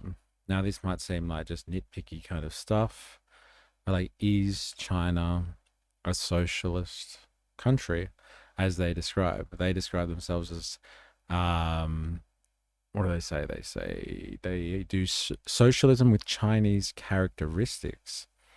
And while that might sound like a bit cryptic, what they are suggesting is, I would assume they're suggesting that China uses a socialist understanding of the world, so a critical analysis of capitalism, and puts their own cultural elements on top of socialist theory, a socialist economic model, I guess you would say. Some people just call it a planned economy. And they do that, within a Chinese context. Now, is China socialist? Well, the question begs, and it's really hard to answer because it depends on what your definition of socialism is. Now, if socialism for you is some type of evil dictatorship where you don't have any freedoms, and I don't know, it's gulags and shit like that, then you might have a very particular way of deciding whether China is socialist or not based on that. But if it's got something else to do with economics, then I think you could make a case for whether or not China is really socialist or not. So what's the difference then between capitalism and socialism? Again, very, very debated stuff, but like, let me just simplify the fuck out of it for you. Socialism, it has the word in it. It is social. Now, when capitalism developed around the time of the Industrial Revolution, not its proto phase before the Industrial Revolution, but during and post-Industrial Revolution, one of the main and most interesting things I find about capitalism is how it revolutionizes technology to help produce more stuff. Like all of the shit that you see around you today, all of the amazing stuff that you see around you today in terms of tech and modernity, let's say, it comes from the fact that capitalism has so incredibly made society productive. Now, there is the technology that comes with that, but like, what was the catalyst for the technology becoming productive is actually the fact that capitalism has an incredibly intricate and ever diversifying division of labor. And so if you think about any industry like chip manufacturing, for instance, like we just heard from Zion there, that, you can't actually make chips, microchips, without a globalized economy, really, because the sources for all the elements that go in there come from all over the place, and not just the physical components, but the ideas, the plans, the way it's formulated from start to finish comes from places all over the world. And that's the division of labor, because you have people all over the place that are providing elements into the supply chain to make one component, instead of one company or one group of people making the chip from start to finish. They go out and they find all of the materials, or they create the materials and then put all of the components together and then take that to the market for sale. They don't do all of those things. Like thousands and thousands of people with all these different inputs come together to make that. And the very basic idea of a division of labor in a complex society is that like some people do the basic stuff, like create the food that you eat, and the stuff like that are absolutely essential, like bare necessities. Some people do all of that stuff, and it's a very small decreasing amount of people that do that type of stuff, to allow everyone else to sit and do all of these specialized roles. And capitalism has been incredible, to be honest, at making the diversification of labor so we can produce more and more things, not just in volume, like the sheer mass of the amount of shit that we have. Like, you know, you can get a new iPhone every year. Like, that's just mass. But like the diversification of like all the different things that we can have around us, all the different technologies that we have around us. Capitalism has been amazing at that social division of labor. Now, I said the word there. I said that evil word. I said the social division of labor. In order to make, like, let's run again with the microchip analogy. In order to do that, it's been socialized. So the way that we create new stuff, is an incredibly intricate network, a web of social production. Like I said, it's not just like one group of people that produce a microchip from start to finish. It's social. So many people come together to make that happen. If you took away like society that like creates all of the basics for everyone to live off, if you took that all away, then this idea of social division of labor, like everyone coming together to produce stuff, would disappear as well. But the important factor is that it is social, the way we produce stuff now. We don't produce stuff as individual nations anymore, or individual regions in a nation or a country or a territory. Like there's no real country that is completely self-sufficient anymore. It's like the whole human race almost comes together to make sure that everyone creates all of the shit that we need. But the production is social. We all basically, whether we believe it or not, we all kind of work together as this huge macro organism to make stuff. Now, the idea of socialism is a recognition of the fact that it's all these people that are producing this stuff. Not some dude like a capitalist or someone like that who owns things like through private property, that owns stuff, and they're just like, today I'm going to make a microchip. And like they own a lot of shit and they have a lot of money. And so they just make that happen because they have private property. It's actually the fact that there's fucking, you know, billions of people across planet Earth that all come together to make the whole thing work, the whole of capitalism, the whole of capitalistic society work. And so if it's all those people that are coming together to make the world function, and not just like a small group of people that own stuff and can pay for it or have the legal rights to make all of that sort of stuff or to control how production is, it's actually produced by a very intricate and complex network of people coming together. That social element of production, how everybody's helping to make this all happen, the people that make all of this stuff should actually be in charge of what to do with it. And so that's where socialism comes from. Now, that really long way of explaining that, I said I was just going to give you a condensed version, but I fucking lied, so take it. That all comes down to the laborers or the people, the workers. They make this stuff, and so they should be in control of it. And so at the moment, the way that workers come together is there is a capitalist class out there that decides they're going to produce all of these things, and they put workers into motion. They employ people to make that stuff. But the way it's made is through an intricate social network of all of these different workers. Now, if these workers just removed that group of people that sits on top, that owns everything because they have private property rights and controls things because they have kind of the capital, the money to put it all into the process of making shit. if the people that made the value, make the stuff, actually controlled it as well, that is what socialism is about. Is about the workers controlling the value that they're all contributing towards. They make the decisions now, not the capitalist class. And so capitalism is actually defined by that very special relationship between the capitalists and all of the people that are involved in the social division of labor, the workers. I'm not saying, again, and I spent a bit of time praising capitalism here, I'm not saying that the capitalists haven't done an amazing job of getting everyone together and creating a society where everyone got together so they could all be socially involved in creating capital.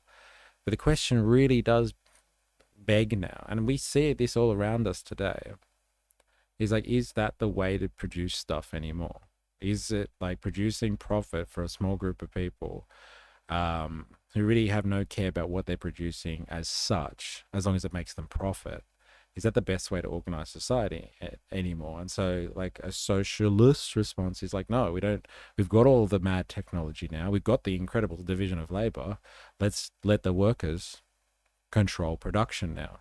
Let's let them decide how they spend their time. Let's let you at home right now listening to this, you somehow feed into that incredible web of social division of labor.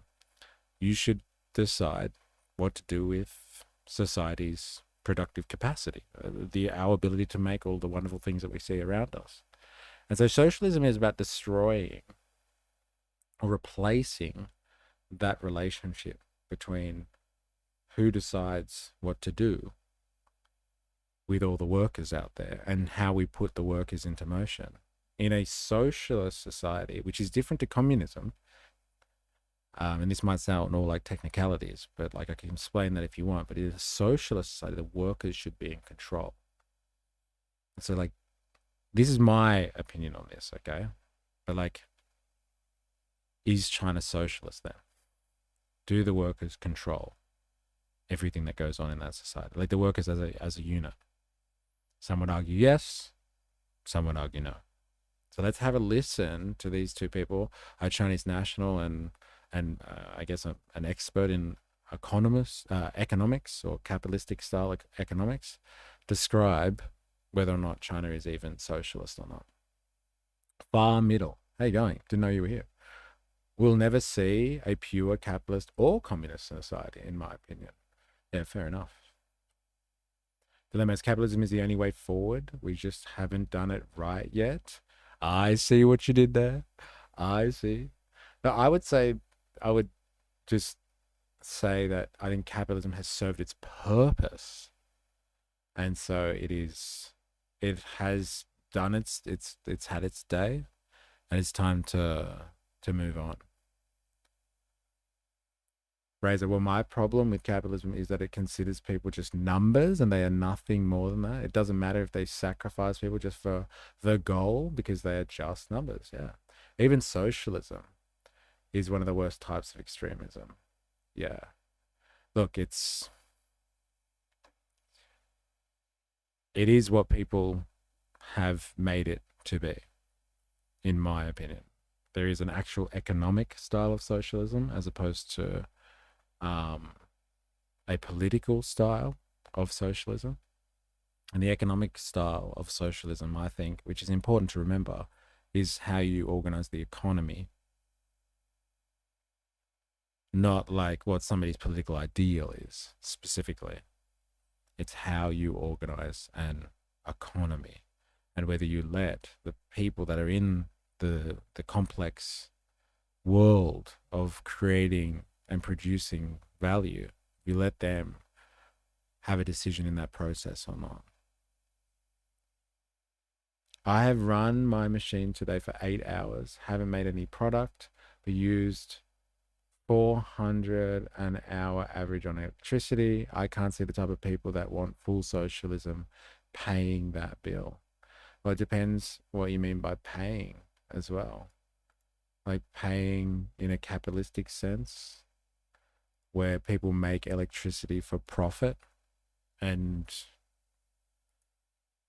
profit only instead of producing electricity for use, because it actually helps feed into a social network of people that produce value. Like, it really depends on what you mean by who's going to pay that bill. If it's a society that makes electricity for the sake of making electricity because it fuels production as opposed to it fuels profits, then it's a completely different question.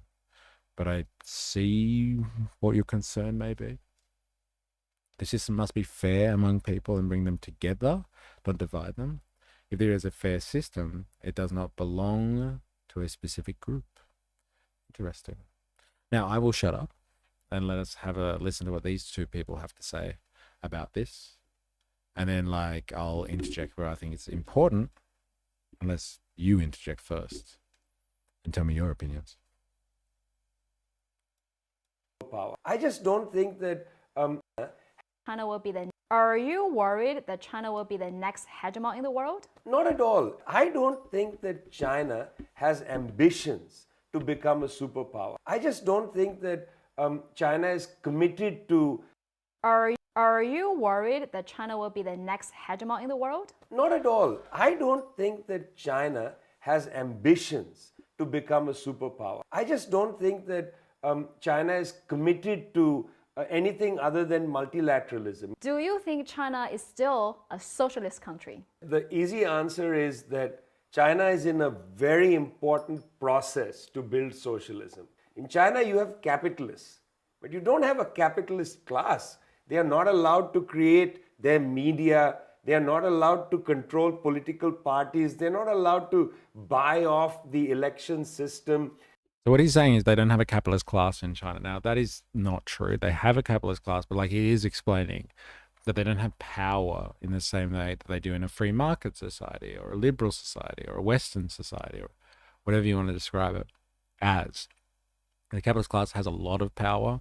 Like, you just have to look at American politics to understand that. You can look anywhere, but American politics is a great example of it. The amount of people that lobby the government or put money into lobbying to make sure legislation, policy, and strategic decisions are made in the interests of the people with the money. So like financiers, retailers, industrial producers, agriculturalists, they're the ones that control the political system when they use their money to influence policy. Now, what he's saying is China actually doesn't have a system like that, in the sense that the capitalist class, while it might exist, there are plenty of capitalists out there in China, but they're completely controlled by the political establishment. So the capitalist class has no power. So they exist, but they don't have power. It's an interesting distinction. Lift the moratorium on nuclear energy for Australia. It's interesting how like people have opinions on nuclear stuff in Australia. The limits, no, only every other developed country gets to have nuclear. We don't.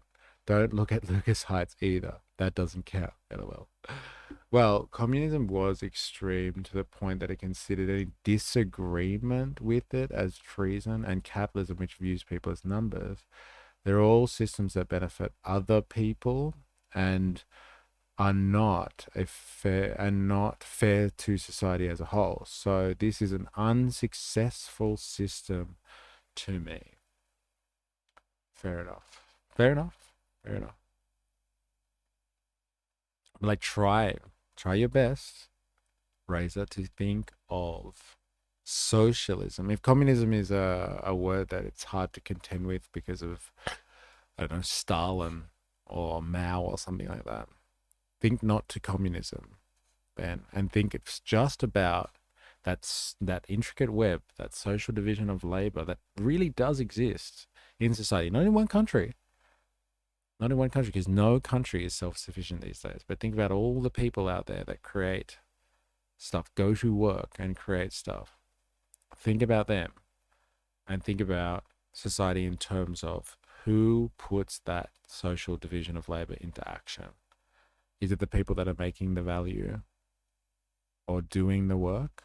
Or is it some group of people that tells them what to do? They don't operate as a class. They exist as capitalists. The world is at a crossroad, facing rising uncertainties and global challenges. Some people are put into poverty, while some others keep gaining unlimited wealth. Some countries gained flag independence, but still living under neo-colonialism. They don't have control over their own resources, economy, finance, or even foreign policy. Some countries... Did you hear that one? No, some countries live under flag independence. They don't have control over their own resources. They're still just a colony. You could apply that to Australia. Countries are locked at the global value chain because some unfair system designed putting them at the bottom. We have so many global challenges to tackle, but somehow China escaped the trap, rose from a war-torn country to now a very successful economy in the world with rising global influence. So many people from different countries are looking at China thinking, maybe there's some experience we can borrow. So they want to understand China, they come to China. Like today, I'm attending the World Socialism Forum. So to help you understand today's China, I invited a very influential figure. He's a writer, historian, he's the director of Tricontinental Institute for Social Research, Vijay Prashad.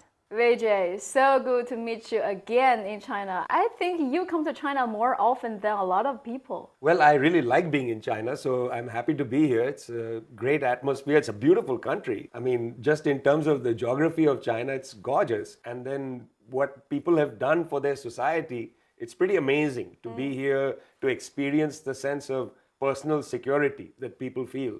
Makes me happy, so I'm happy to be here. Yeah. I mean, it's always such a great pleasure to meet you and speak to you. And I really want to ask you this question because I have a lot of following from people who believe in socialism, in communism. China is in all sorts of trouble because of its one-child policy. Yeah. I think there's a lot of advanced industrial economies around the world that are in demographic strife right now. Whether because of direct policies or indirect policies, where people have failed to give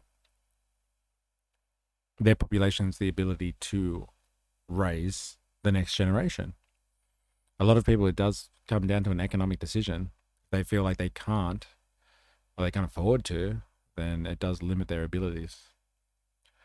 Plus China's demographic issues from COVID as well. People who are leftists from around the world, I always see they are discussing this very important topic. On behalf of the leftist, people who believe in socialism and communism, let me ask you this question. Do you think China is still a socialist country? It's a really important question. I mean, the easy answer is that China is in a very important process to build socialism. There's two reasons why I'm answering like this, not in a yes-no fashion. One, it's interesting that almost all revolutions that took place, from the revolution in October of 1917 in the Tsarist Empire, to the Chinese Revolution, to the Cuban Revolution, all revolutions took place in really poor peasant societies. They didn't take place in a rich society with advanced capitalism where you could immediately... Albo runs a socialist government and he wants to take away people's rights to protest, almost like we have a blueprint of when governments start taking gun and speech rights away. So that's what socialism is, dilemmas, when the government takes your rights away. Is that right? If that's the definition, I could add a few countries to that. Basically, the entire world is socialist then. It's governments taking people's rights away. Socialize the means of production, or pretty quickly socialize, the wealth, and build a very rich and a society that Marx called a society in the realm of freedom. These are countries that were in the realm of necessity. So they had to really struggle to build a socialist process. I mean, in China... Oh yeah, they take all your things too. They take all your shit too while they're at it. Not just your rights. They take all your shit. We never had speech rights. Yeah, we actually don't. We don't have those rights. Can't take what we never had. 85. Is it dangerous to interchange the definition of birth and fertility? I think there is a great danger in this. Is that like a rhetorical question? You're actually asking me my opinion on that. Whereas, fair enough, I think people have issues with the vanguard model of socialism, communism. Personally, I think there needs to be revolutionary facilitators before you can consider representatives and delegates. Happy to speak about revolutionary facilitators on a pod at Mystery. It's tied to class consciousness. Yeah, bloody earth. Let's do it. Add it to the list for AS, eh? It's not the definition, but it happens. Yeah, it happens. I think more rightly to what you're saying is Albo runs a government. He wants to take people's rights away to protest, almost like we've had a blueprint of when governments start taking guns and speech rights away. Seems to be just the effect of government in this style of economy. Eh? There's rights that exist in a liberal society up until they don't service someone's interests anymore, and then those rights get taken away. That is the realm of government, the balance between freedom and regulation of society. Seems to be the way the government runs. China, for instance, at the end of World War II, which was such a long war, over 25 million people dead, agriculture largely destroyed, all of this had to be rebuilt. So to say in 1949, Comrade Mao Zedong, have you created socialism? He would laugh at you. After all, they named the country the People's Republic of China, not the Socialist Republic. They understood it was a long journey. That's the first reason why I say this. It's a poor country struggling to build. Almost. You're almost there, Dilemmas. So government is the issue? My whole point all along? No. Government in this economy and this style of economy that we have, whether this guy thinks China is socialist or not, but he said they're not. They're transitioning to it. But government in a liberal society, liberal, aka a communistic economy, this is what it does. It balances a free society with regulating the population. For the people? No. For the market. It all comes back to the market, baby.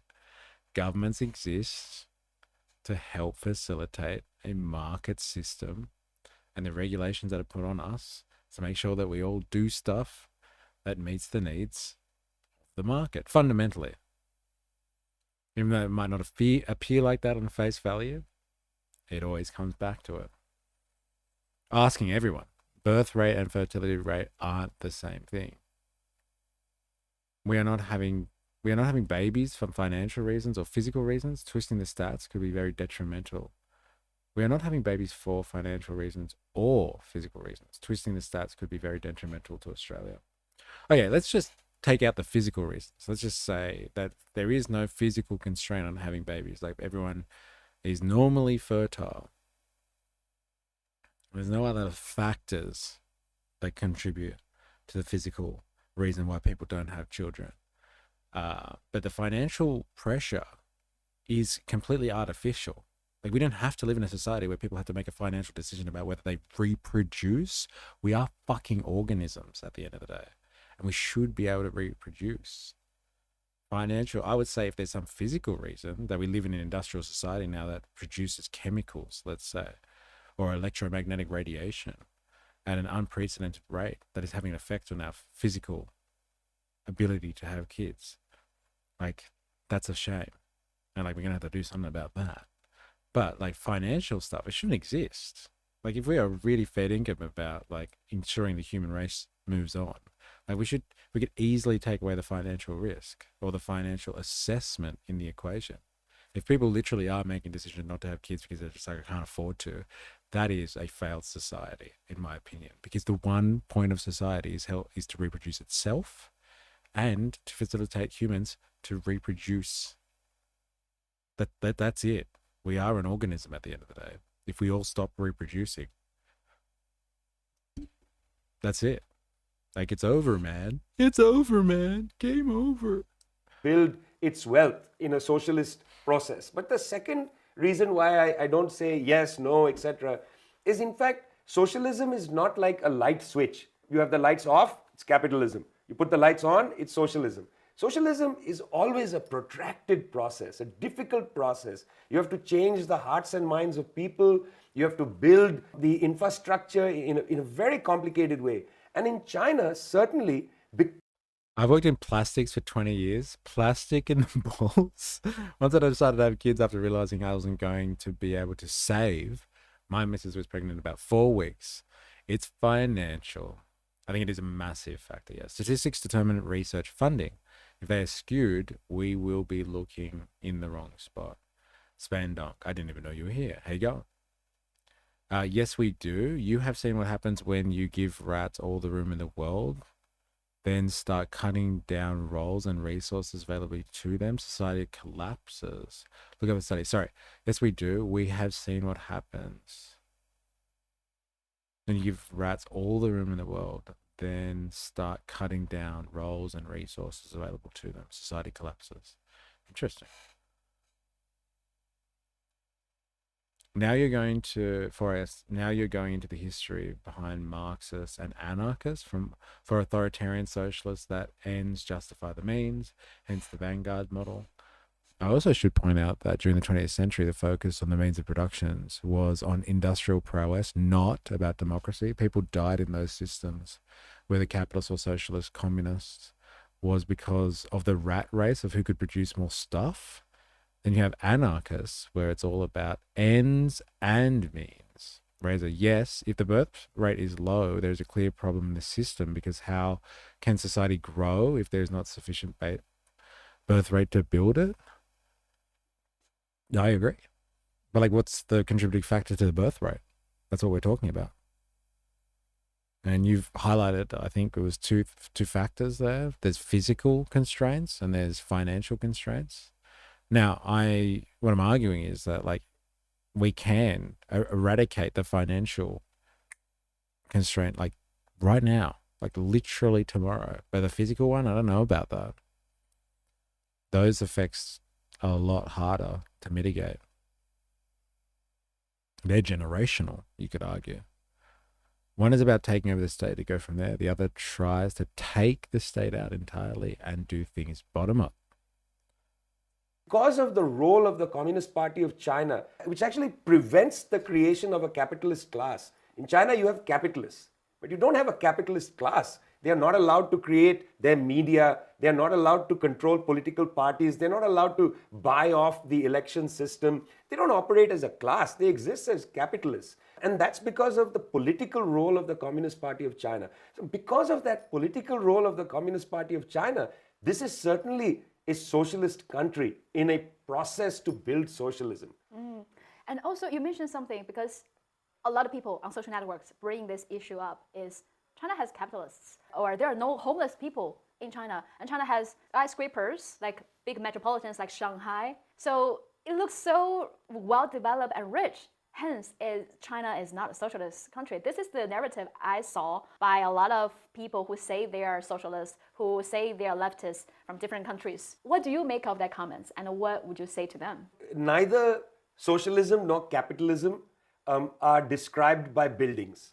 The existence of buildings in a city doesn't make the city either capitalist or socialist. That's a trivial.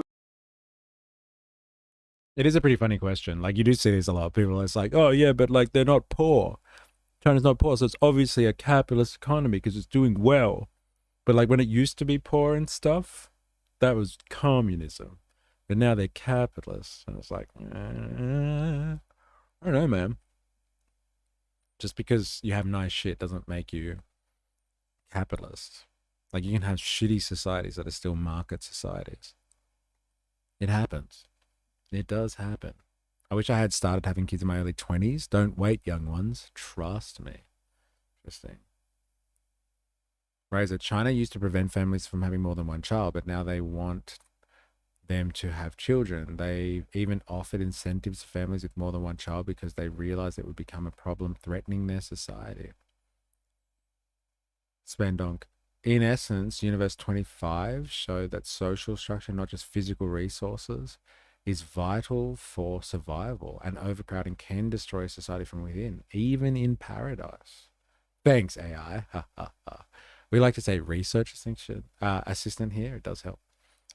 It was all out of the 7 children I raised, I chose to have their one chose to have their own offspring. For the rest of them, it's everything from climate change to the rat race. 7. Holy shit. You machine. Damn. 7 and 1. That's interesting. Isn't that interesting? Everything from climate change to the rat race. They have no desire to bring kids into the world that is breaking. So it's fucking heavy, isn't it? So heavy. What a decision to have to make. And like I said before, I think that is a failure of society to produce conditions where people don't feel like they have hope or opportunity for the future and don't want to bring new humans into the world. Like, that's all we do as organisms, right? Like, humans are a little bit more complex, I guess. You know, we make stuff. Like, pretty much organisms just reproduce themselves and their species. That's pretty much fucking it. Everything else is, you know, additional, fanfare, luxuries. But like, that's basically what we should be doing. Births all clustered in one yearly quarter. Doc used to joke that I must have been in heat. That's crazy. What a fucking time of year that would have been as well, man. Hey, good luck buying birthday presents. Having parties, we'd have to just put them all together. Everybody gets one cake. That's it. We're all doing it now. Well, society will grow if there is a higher birth rate than the death rate. It's like a simple mathematical equation, but it's difficult to make an entire society change in a short time. It takes time to transform. Yeah, bloody oath it does. And like, you know, if things go wrong, it may be irreversible. It may be irreversible. That's why it's so important to get society right. Hence why I'm a revolutionary. I think that it is worth deciding that, like, hey, done well, it's time to leave this style of economy behind, which is what he's describing here with China. They've decided that they're going to make a style of economy where the capitalist class, that group of people that put everyone into motion in that social division of labor, don't have control over politics and the economy. They don't get to decide. The party decides. Now, is that socialism? You know my answer to this. I don't think so. That is not what socialism is about. Like, if they represent all of the workers, then like you could definitely argue that. And that's what they call themselves. Like, they are, you know, the Communist Party is supposed to be the workers' party. They're supposed to represent the interests of workers, etc., etc. Are they a workers' party? They represent the interests of all the workers? You know, I don't think so. But like, you know, it's a different style of organizing things than what a free market society does, or a Western style of society does. Society has hit so many tipping points that it's literally living the Don't Look Up movie in real time. I don't know the reference. Maybe something to add to the list. The closest you'd get is Cuba, I reckon. But even that has issues. Definitely has sanctions, that's for sure. Eh? Cut off. Way. Yes, this is an advanced society with modern structures, buildings, trains, and so on. Very modern structures, you know, beautiful, well-made roads. But this is not by itself a reason why you categorize a country in one way or the other. The way you categorize a country is based on who is owning what. And you've got to look at something like the fact that a society has abolished poverty. You know, frankly, if a capitalist society, if the United States abolishes poverty, I would say, well done. Then I would say capitalism is capable of abolishing poverty. But in fact, they are not capable of abolishing poverty because the rich in the United States control politics and they prevent policies to be enacted that allow for hunger, illiteracy, poverty to be transcended. Now, it's very interesting that the places in the world which have transcended poverty, hunger, homelessness, etc., seem to be pursuing a socialist path. China is one of them. the state of Kerala in India has just overcome absolute poverty. It's a state run by a left democratic front government. It's not a capitalist process. Vietnam, for instance, very close to abolishing poverty, hunger, and so on, happens to be led by a workers' initiative, workers' party, and so on, the Communist Party in Vietnam. So it's funny when you hear people say stuff like this as well. It's like, oh, China's abolished poverty, and they're like, oh yeah, but that's just what the Communist Party would say, right? It's just propaganda. It's like, well, it could be. Who the fuck knows? Where are you going to get your stats from? They don't fucking let anyone else in to take that type of information. And so, like, it could just be propaganda, or it could be fucking real. Like, it's really interesting. I heard this debate between Jordan Peterson and Zizek, and like Peterson was going on about how, look, fuck communism. Capitalism is so amazing, right? Because it's pulled so much of the world's population out of poverty. And it's like, only capitalism could do that, baby. This communist stuff is fucking bullshit. When you actually look at the stats, he's not wrong, but you wouldn't fucking believe it, or you probably would if you knew enough about, I guess, how this actually works. He's not wrong. The poverty rate under capitalism has been incredibly changed. And like, there are more and more people pull out of poverty thanks to capitalism. But you know what? 800 million of those people, which are what the stats rage on about, were fucking China. They were led by the Chinese Communist Party, and they pulled their population out of poverty. They pulled 1 billion people out of poverty, and everyone's just like, see, capitalism is so amazing. Look at what it's done. It's like pulled so many, hundreds of millions of people, billions of people out of poverty, all this sort of stuff. Yeah, most of that happened in fucking China. China warps the stats. Now, again, you have two options there when trying to, deal with that phenomenon. You could say, oh, well, China's not really communist. It's capitalist now. It's just like, okay, fine. China's not communist, then it's capitalist, even though it's led by a communist. It's led by a party that calls itself a communist party. And then if China isn't communist, it's really capitalist, then you have to let go of this idea that communism has been tried and has failed, because the communism led to this world where it's eradicated poverty somehow. So you can't hold multiple things in this sense at the same time. If you're happy to admit that China only released those people out of poverty because they're capitalists and they're not communists, then you can also then say that communism hasn't actually been tried before, because it's really just capitalism that exists, and people just call themselves communists. So it's like a bit of a dilemma there. And like, what's his name? Jordan Peterson would never admit anything like that. Well, it's expected that communities that do not see the danger in these rates will end, because there are many communities that decide not to have children. Imagine if that continues for more than a decade. The community will end, yeah. Polys aren't incentivized to fix homelessness. It's a juicy election issue. They don't want to fix it because they will lose that budget, is it? They will lose the budget. Yeah, but also China didn't start dropping their poverty rate until they started accepting more capitalist ideals that didn't evolve naturally out of China's communism. That's global capitalism. Yes, good. I think that's very true. So that means that communism has never really ever been tried then, because they weren't communist before that. If they were truly communist, they would never have turned to capitalism. They would never have ever turned to capitalism, because they would have figured it out. They would have been communistic, and they would never have needed to descend back into capitalism, because communism really is a stage beyond our comprehension of what capitalism is. You can really chalk up that success up to communism, unfortunately.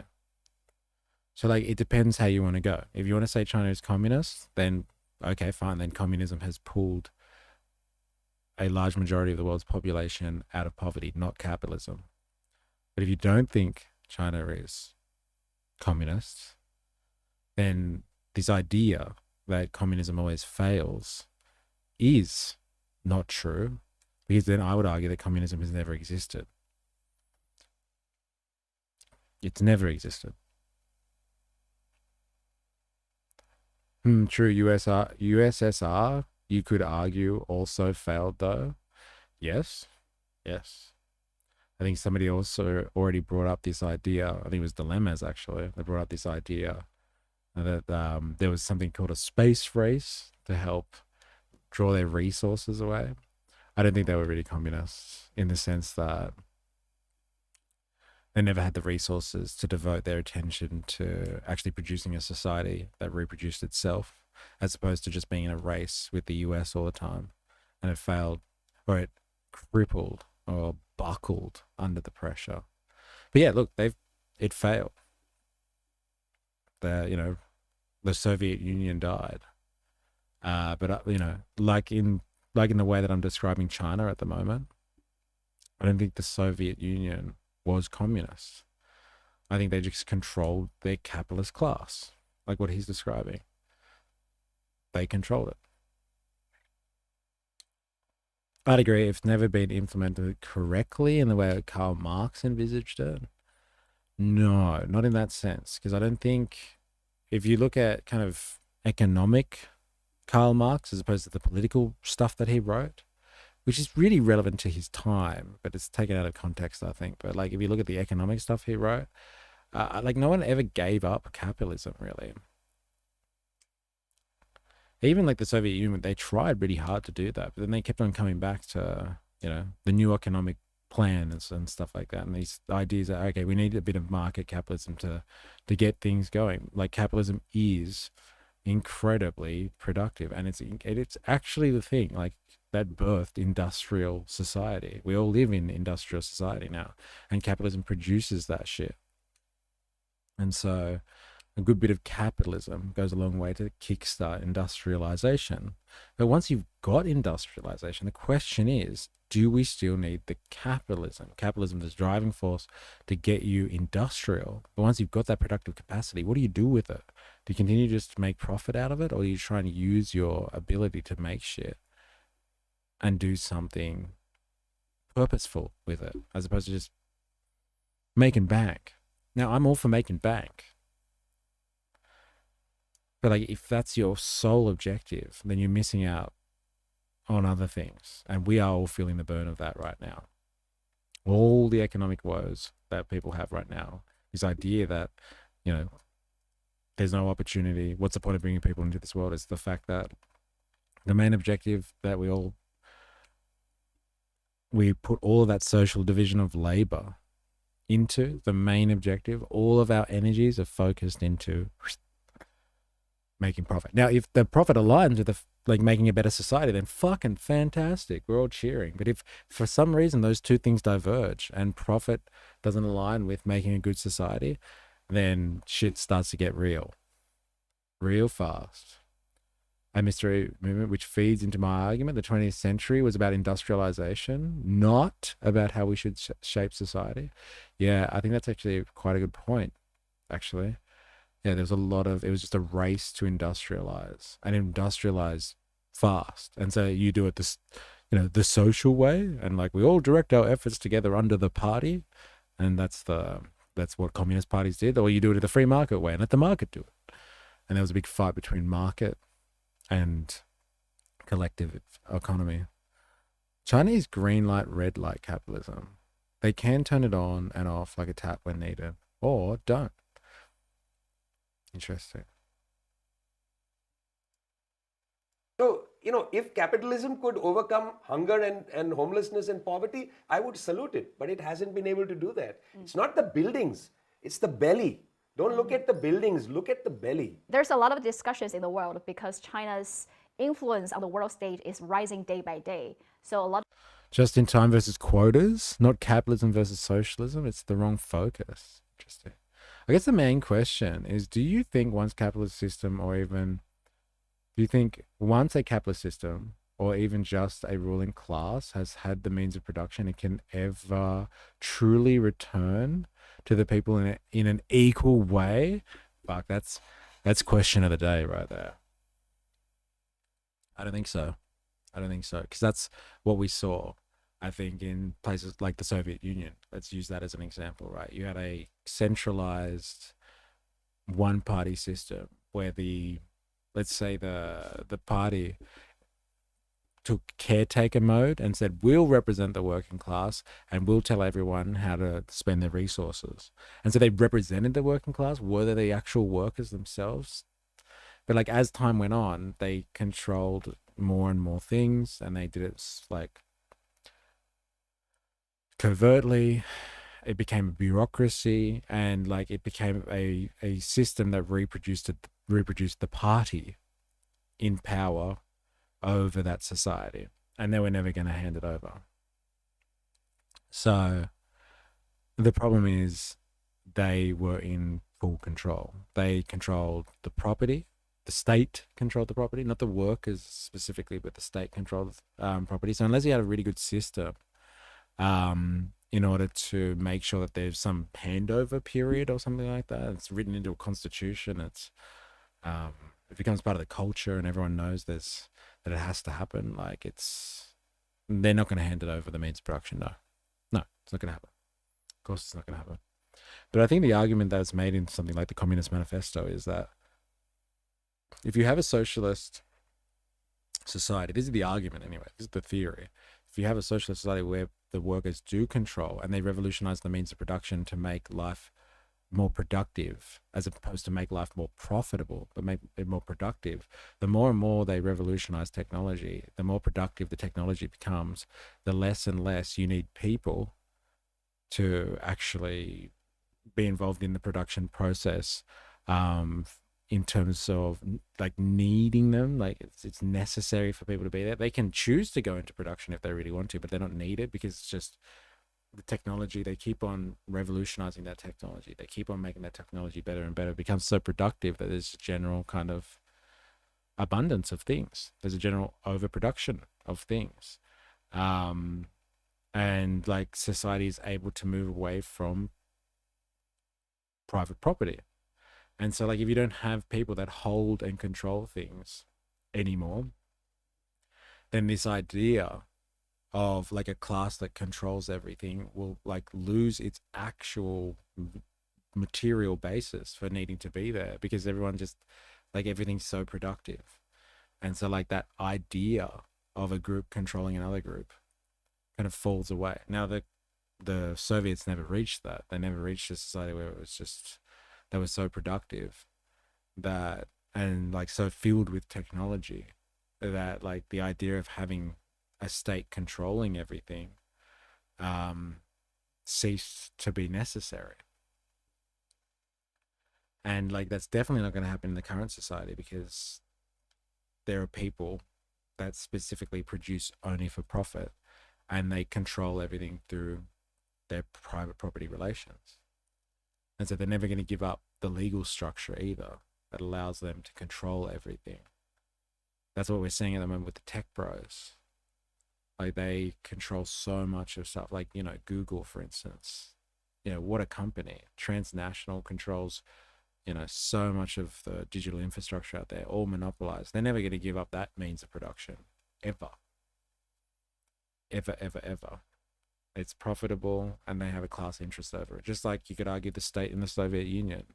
They own so much of the means of production because everything was nationalized, let's say. And we're never going to hand that stuff over because it gave them great power. But those are those hallmarks of societies where their focus of production was not to produce things because the workers wanted them. They were societies where production was directed by a small group of people, a ruling class, or a capitalist class, or a group that acts like a capitalist class. They control labor.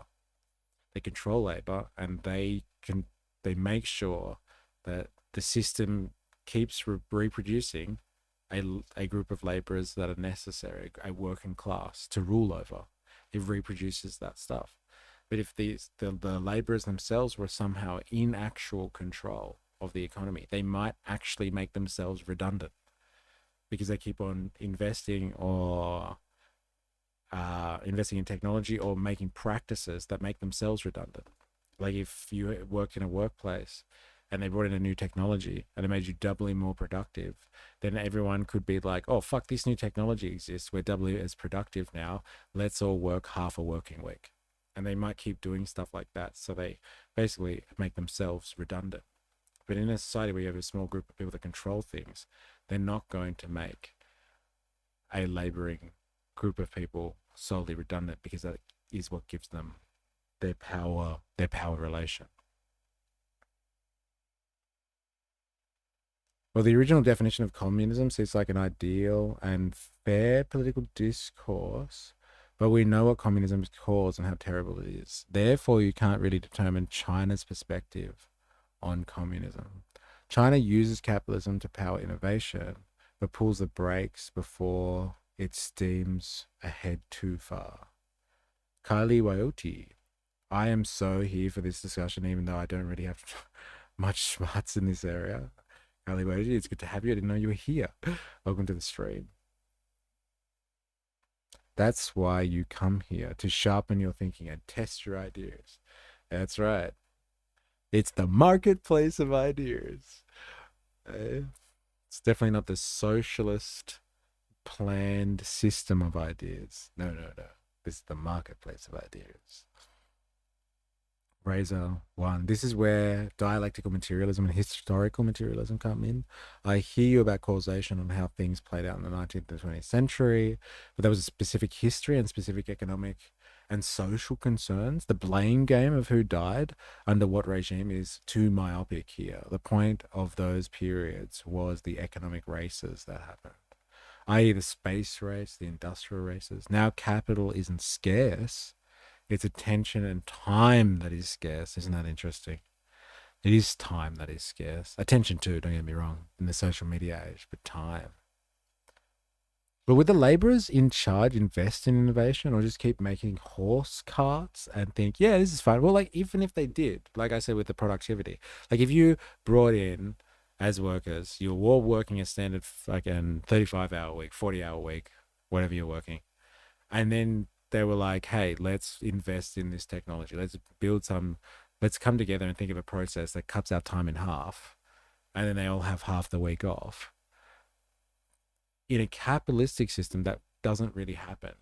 What happens is they don't say, oh, everybody gets half the week off. They say, all right, we can cut half the staff.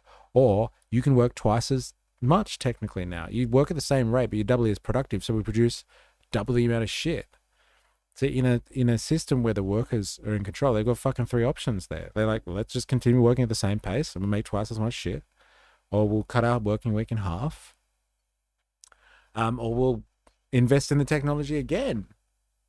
And then we'll work 1 day a week. Like, there's options. Who the fuck knows where it's going to go? Who the hell knows?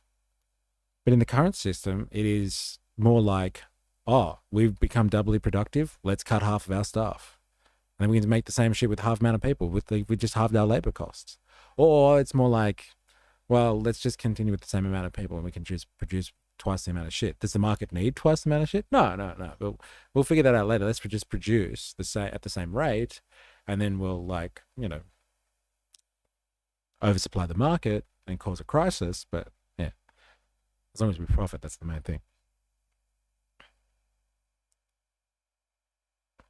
Actually, I think you just addressed that, LOL. Yeah. Capitalism is a fetter, as Marxists would say, to how to structure society. It is now, I think. I think it was incredibly important. Again, I really want to drive this home because I don't think Marxists do this. And that's why I don't like a lot of Marxists, because they don't listen to what Marx actually said. Capitalism is incredibly productive. And you don't have the industrial society we have right now without capitalism. But the question is it still necessary? That is the fucking $1 trillion question. Inherent greed seems to be corrupting influence, money, power, status, and erasing the need for any of those would create an individual reliability on the state.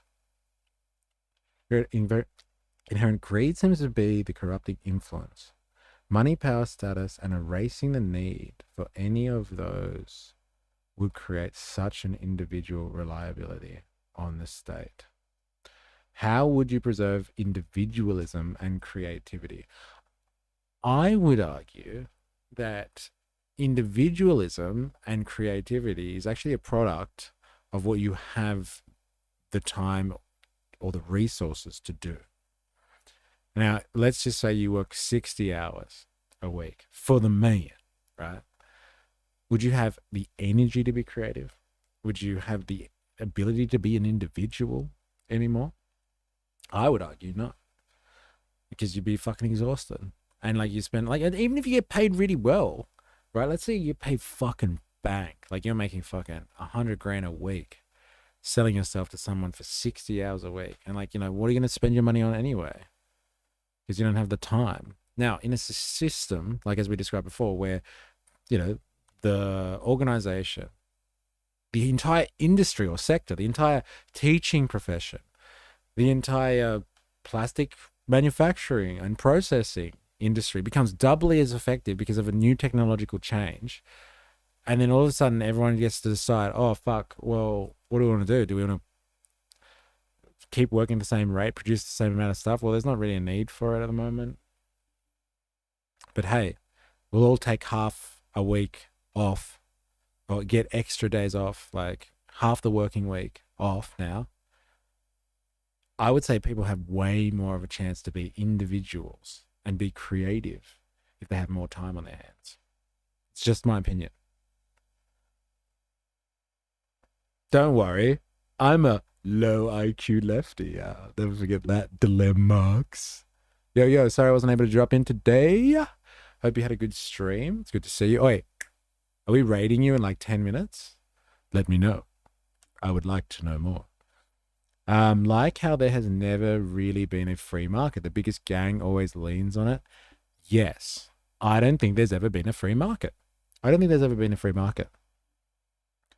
I think that if there was a time, it would have been like in Adam Smith's time, and that would have been actually before industrialization. Now, what happened was capitalism, or the free market, has given the ability to have enough capital around to bring on industrialization. And so like capitalism birthed industrialization, as I've said. But like since you have industrialization, then you have the monopolization effect. And I think that is the profit motive. Capitalism, because of that competitive element, they push the means of production forward, but because they're pushing it for profit, they start to eat each other, and they're not doing it for productive capacity, they're doing it for profit. And so they're not focusing on what's the most productive. They're focusing on what's the most profitable.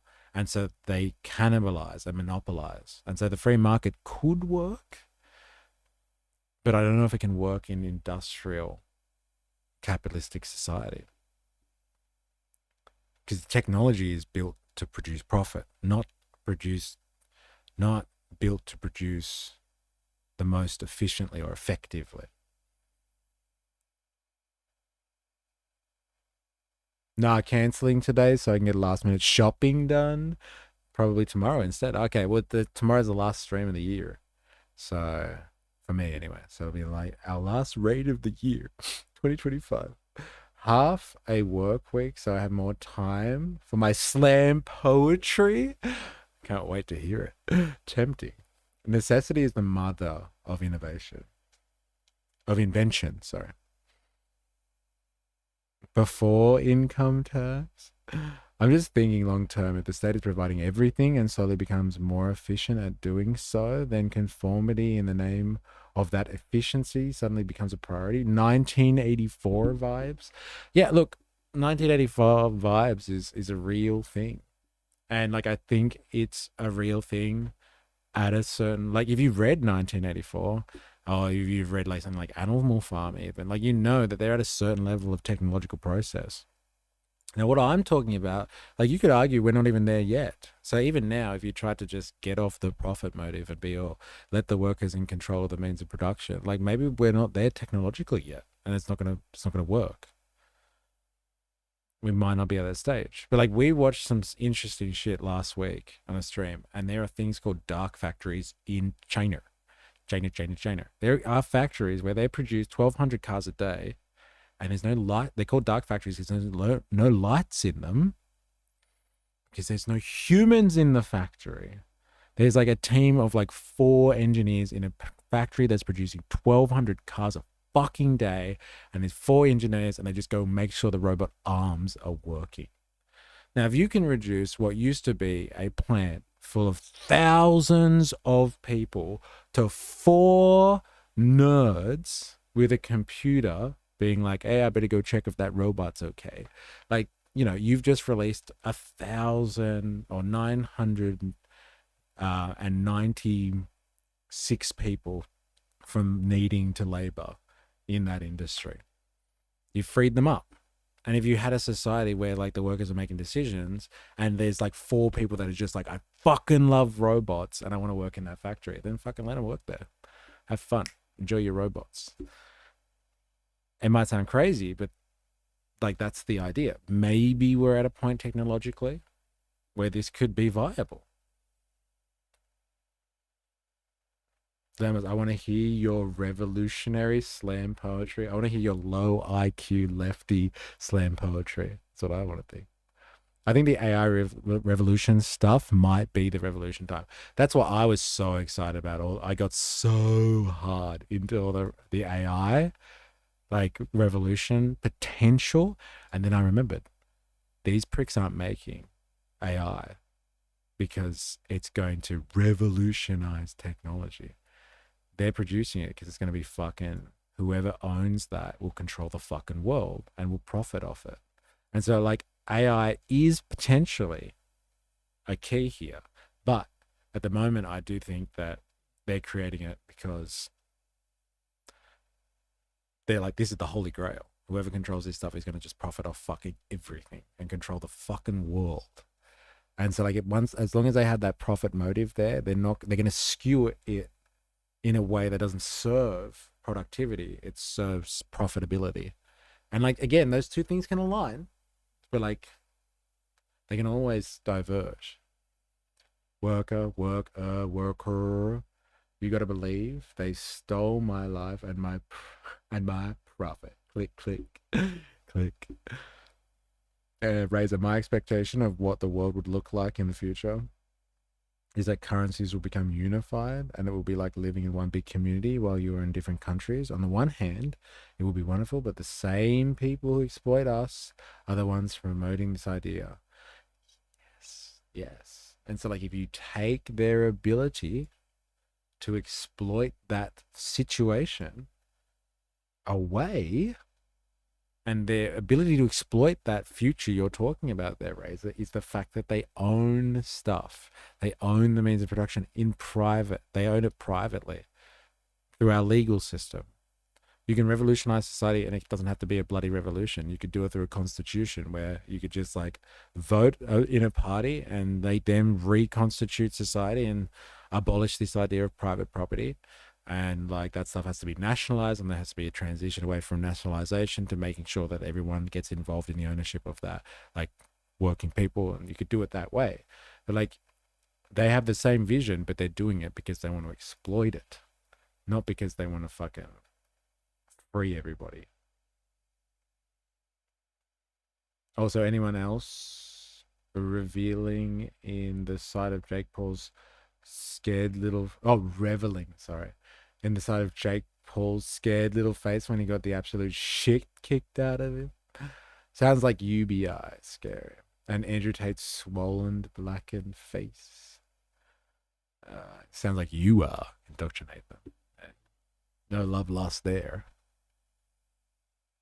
Yeah, the free market profit race during AI development might be what's needed to fuel a production utopia. Yes, it's definitely fueled it, and they're fueling it. I would just be I am cautious though of the fact that it is skewing it as well. Like they're not producing it just to produce some technological utopia at the moment. They're all competing against each other to be the one who ultimately controls the profit or the rate of profit that's extracted out of society. Karma, comeuppance, catharsis. It's all there, baby. And for this reason, I don't trust them. Well, If it's one big community, it will be easy to control them in many ways, yes. And to take away their ability to control.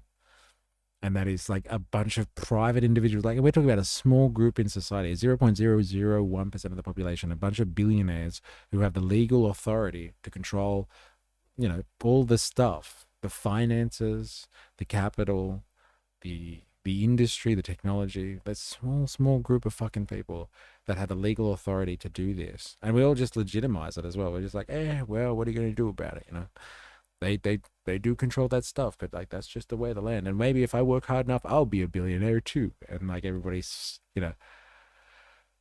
falls asleep at night thinking that if they just tried a little harder, they'd be a billionaire too, kind of thing. And they'll get in on the game. But like the game is, you'd be better off winning the lottery. Except that Logan Paul is thriving in WWE. I got it. Work her, work him, work her, work us, work them, but it doesn't work, but works for someone. Free Palestine. Oh, you were under such a good roll until you said Free Palestine.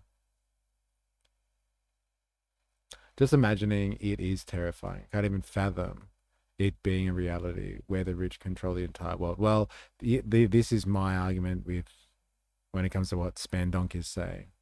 If these people do create AI and it like allows them to control the world economy because AI does all the heavy lifting, then we will be creating a terrifying world.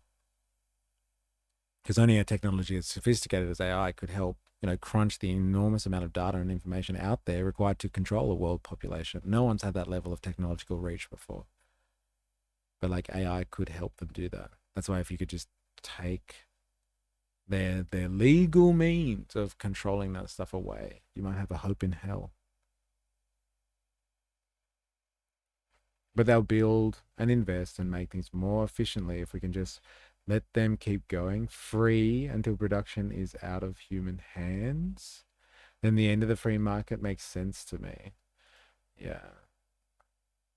I just don't think like someone would make a technology without them being able to control it, if you know what I mean. If it takes a life of its own, then maybe. But like, I don't know if we can rely on that. That's all. I hope so. I don't know if we can wait for that to happen. I say human agency needs to be there, and we need to create the society we want to see and use the technology as we always have as humans. Technology is a tool for us. We create ourselves as a tool to help us. And right now we have a ruling class and a group of people that are controlling it for them individualistically, as opposed to us together.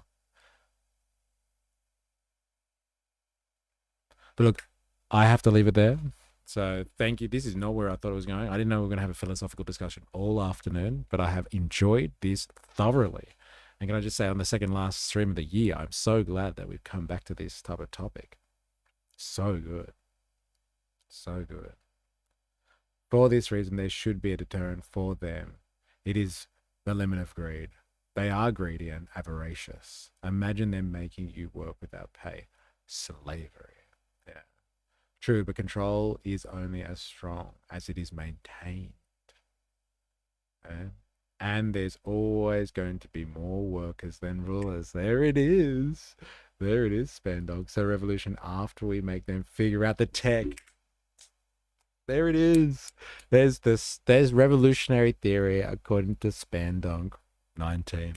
There it is, ladies and gentlemen. And with that, I must say I have to depart. So if you've been out, you've been chilling, you haven't been whatever, you've been able to interact, you've been lurking, thank you for hanging out today. If you're watching this after the fact, thank you very much as well. I do appreciate it. You've been interacting in the comments. I'll try to read out as many as I can, but I can't go back too far. Mozzie, Tom Jones is back. Voltature, Dilemmas, Tom Jones is back. Taygard, who else we got here? Jag was in the house. Razor, 4IS, 85. Who else we got here? Woozle, hanging out. Ninja Nurse was here earlier. Thank you everyone for interacting today. It's like special shout out to the Afters crew hanging out, speaking about all this type of theory.